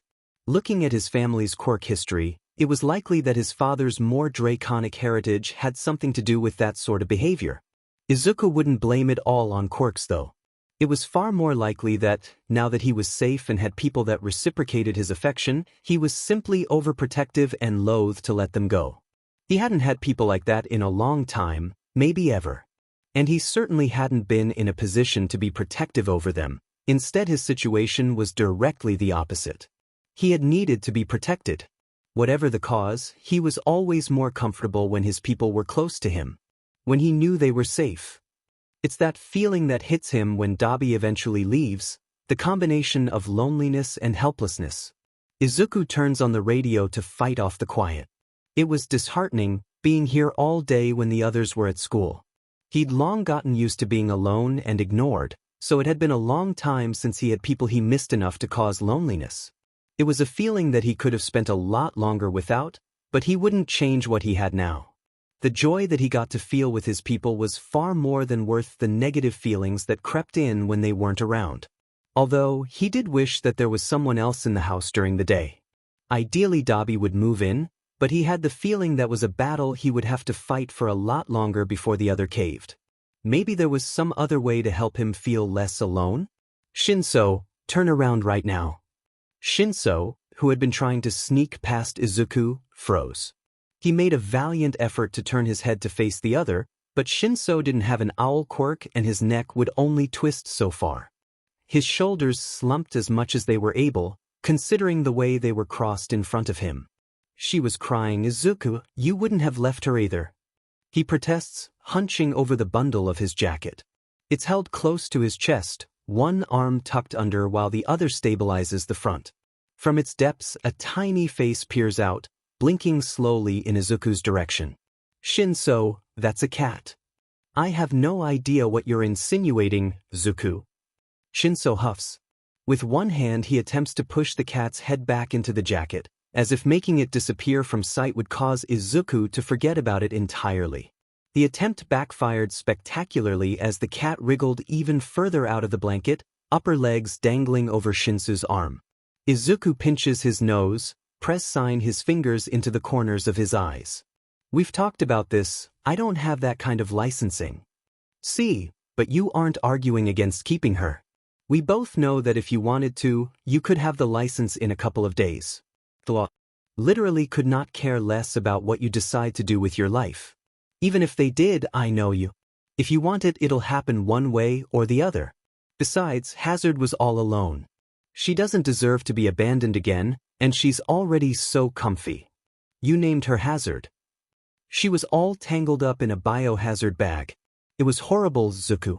I mean, just look at her face." Shinso tucks his hands under Hazard's front legs and moves the cat towards him. She's still tangled in Shinso's jacket but makes no move to squirm free, perfectly docile as her body swings loosely. The two pout at Izuku, eyes wide and pleading. His reluctance wavers at the sight, eyes flickering between the two of them. Then, Hazard meows. The hoarse mew wouldn't have been out of place coming from a chain smoker of 50 years, and Izuku absolutely crumbles. "I would die for her, Gimme. I knew you'd come around." Shinso transfers the cat over to Izuku's arms, shaking out his own. His elbows pop back into place, having slightly shifted from the position they had been stuck in. Izuku raises the cat up to his face, staring into her eyes. They were the same bright green as a radioactive element in a cartoon, making her look somewhat unnatural. Izuku contemplates the possibility of her having a quirk. Unlikely, quirked animals were rare, but there was something off about her and it wasn't just her eyes. Maybe it was the calm radiating from her, although that was just as likely to be a normal cat side effect as it was the effect of a quirk. Hazard blinks again, comfortable and unmoving despite Izuku's scrutiny. She's cleaner than Izuku expected for being found in an alley, but there's something crusted into the fur of her neck and Izuku is loath to leave it there. "You're helping me give her a bath, Shinso." "I figured," Shinso sighed. "All right, little kitty, time to get you clean." Hazard took to the bath like a fish, batting at the water hard enough to splash the two bathing her. She purred when they rubbed shampoo into her fur. Surprisingly enough, Izuku had found a bottle of shampoo in the back designed for people with animal quirks, which they figured would work for an actual animal, and butted her head into their hands whenever they were in reach. She was much more reluctant to leave the tub. If Izuku was being honest, calling her reluctant was an understatement, and he fully supported Shinso's name choice. He had to clean out several scratches that ran the length of his hand, obtained from attempts to wrap Hazard in a towel. They would most likely scar, and he lamented the reality of having to repeatedly explain how he'd gotten his butt kicked by a cat. A small cat at that Hazard couldn't weigh more than 5 pounds, and Izuku could see her ribs now that he'd brushed out most of the mats obscuring her shape. He was steadfastly ignoring her stomach, which was a little too round for a cat that was obviously malnourished. He could only handle one thing at a time. Despite her size, Hazard packed a punch. Shinso had his own battle wounds, swearing violently behind Izuku as he ran through the steps of disinfecting them. "Of course we found the one cat that likes water," Shinso gripes, hissing as he runs the alcohol pad along his arm. "What we are you talking about? I was here, minding my own business, and you brought in this furry menace." "Yeah, but you were the one who said we could keep her. You could have said no." Izuku raised an eyebrow at Shinso, otherwise fully deadpan. "Oh, of course I could have. We both know you would have thrown a fit over that." "I would not." "Shinso, You cried because I told you we couldn't take home a feral raccoon from the park. It was so cute though. Shinso protested, then quieted, staring blankly at his torn-up arms. Thinchim, Izuku hummed. He reached past Hazard to pull the bath plug, barely avoiding her swatting paws. Well, maybe you have a point, but that's still rude. Shinso pouts, pulling gauze from their first aid kit. Also, why did you just now think of pulling the plug? I feel like that probably would have been easier than trying to lift her out. Shinso, I swear to God I am going to remove your gallbladder if you keep talking. I don't even know what the hell that is, Izuku. You won't have to if you wrap your arms quietly instead of being a smartass. Aye, Captain. Shinso salutes with the less damaged hand, neglecting to remember that he's holding one end of the roll of gauze, part of which is already wrapped around his other arm. Said gauze tightens, pulling his arm up like a marionette's and pressing into his scratches. Motherfucker. Izuku sighs, pulling Hazard from the tub with little effort now that the water had drained out. She dangles limply from his hands, fully unconcerned by the slight chaos happening at the bathroom counter. I know he's a dumbass, but we still love him, Izuku tells her. He rests Hazard against his chest as he turns to grab a towel. Instead of his neatly laid out supplies, he's confronted by the sight of Shinso, who somehow managed to tangle both of his arms in the gauze. It's formed makeshift HNDCFFS, wrapping haphazardly from his wrists to his elbows. The two blink. I swear he's got a brain in there somewhere, Izuku says. He grabs the towel, loosely swaddling the cat. She doesn't fight him, content with her position against his chest. Izuku can both hear and feel her purring, vibrating like an old engine. Other than her fit over getting out of the water, she has been meticulously behaved for an animal snatched off of the streets only an hour or so before. Maybe there was merit to Shinsu's repeated insistence on turning Haven into a cat cafe. Although, looking at the increasingly tangled Shinso, Izuku contemplated how wise it would be to take any of his suggestions.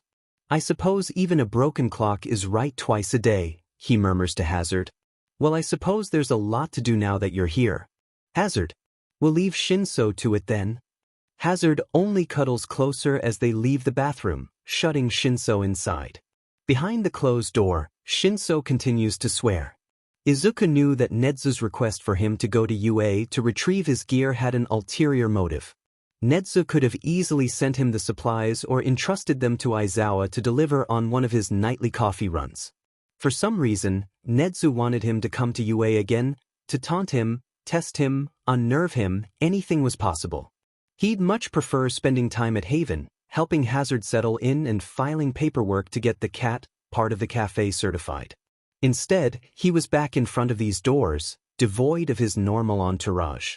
They were already in classes and Izuku saw no need to bother them with his own errands. Nedzu hadn't specified a time to meet, so there was no harm in finishing up the morning rush before leaving. Looking up at UA filled Izuku with a sense of dread, despite the heroes and future heroes it held. It instilled in him feelings he had only ever experienced when faced with Kaken's popping hands, or his mother's blank face. It brought his arms to hang limply at his sides, legs stiffened as to hold up his weight. Stepping forward felt like fighting against physical pressure, a field that repelled his very being. It hadn't been like this when he had the others by his side, but then he had been so focused on their own well-being that he had been unable to comprehend his own. Unable to remember the reason that they attended UA while he stayed home, baking pastries.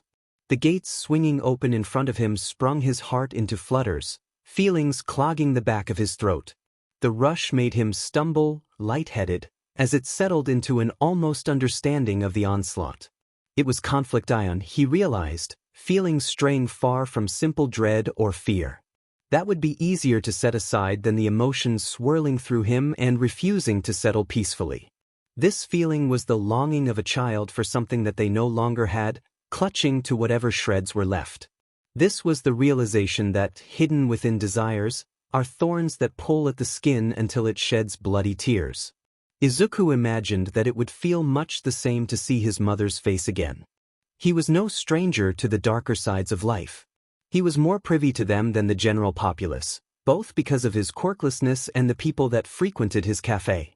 There were very few that he would deign to turn away, no matter their status in the eyes of the law. Everyone deserved some sort of comfort, some small chance at salvation. This, he supposed, was his chance. Helping those within these walls, assisting young heroes to be in honing their quirks so that they would survive longer, protect more people. He couldn't be a hero, couldn't save in the way that they could, with swift hands to direct blows and a strong body to lift others out of the line of fire. Izuku didn't have any of that.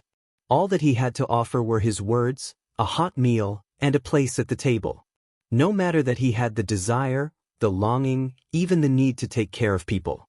To slip a smile onto their face after a long day, to wipe away tears with a soft hand and a warm hug, to watch someone light up as they learned that they could do something they had never thought of attempting. That was what Izuku strived for, and that was why he was here. He couldn't forget that. Couldn't forget that he was here to help, as much as his heart tugged at the confines of his chest when he walked the halls alone. Couldn't forget his job, even as he longed to run his hands over doorknobs and twist, to be welcomed seamlessly into a desk and a uniform. He was not a student here, and he never would be. UA was for heroes and Izuku? Izuku could never be a hero. Izuku needed to be realistic.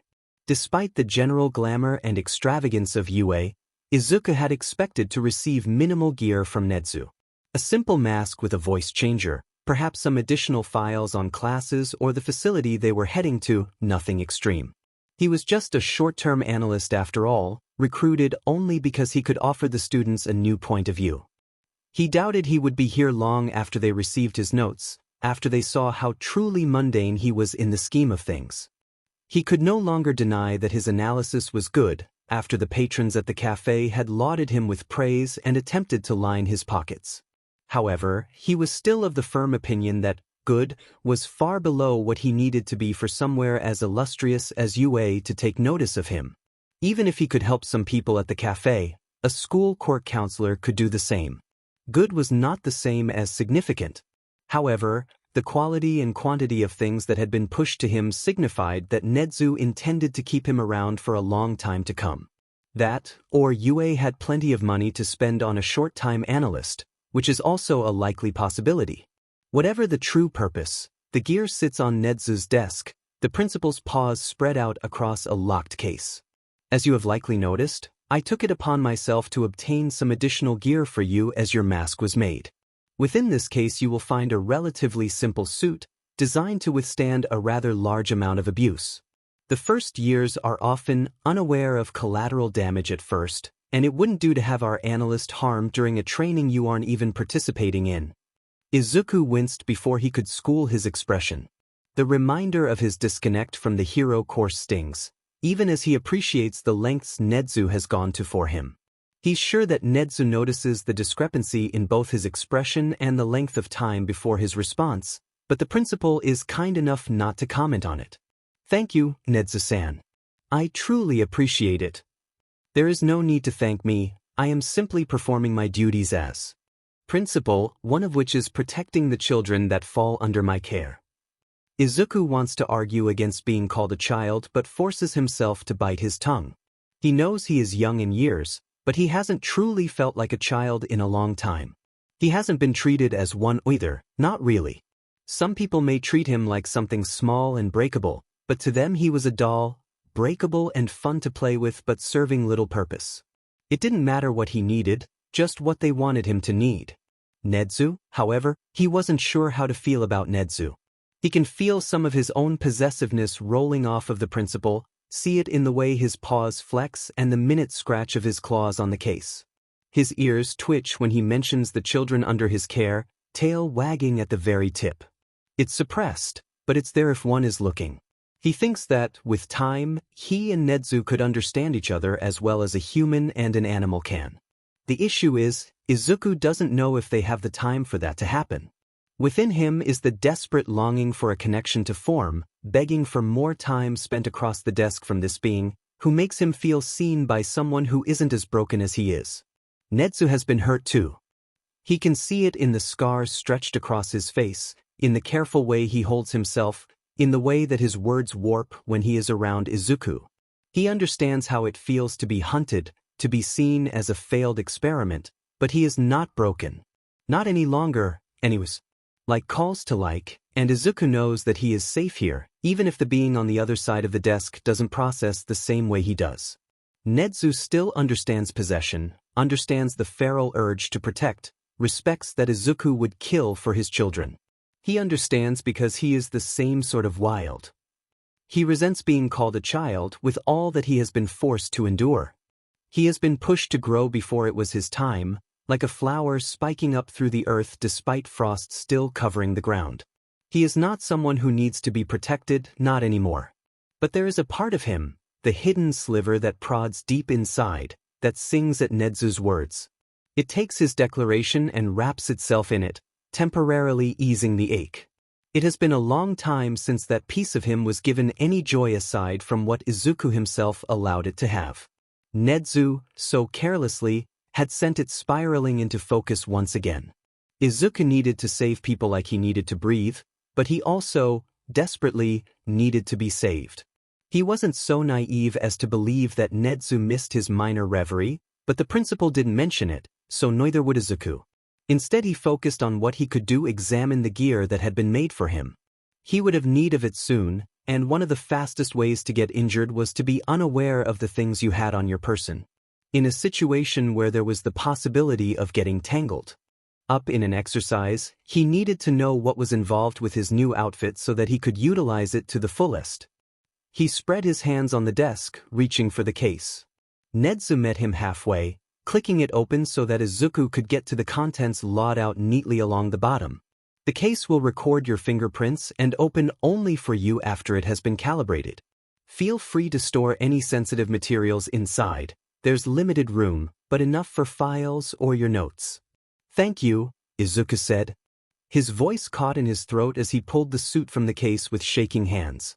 It was minimalistic in design, something that Izuku appreciated.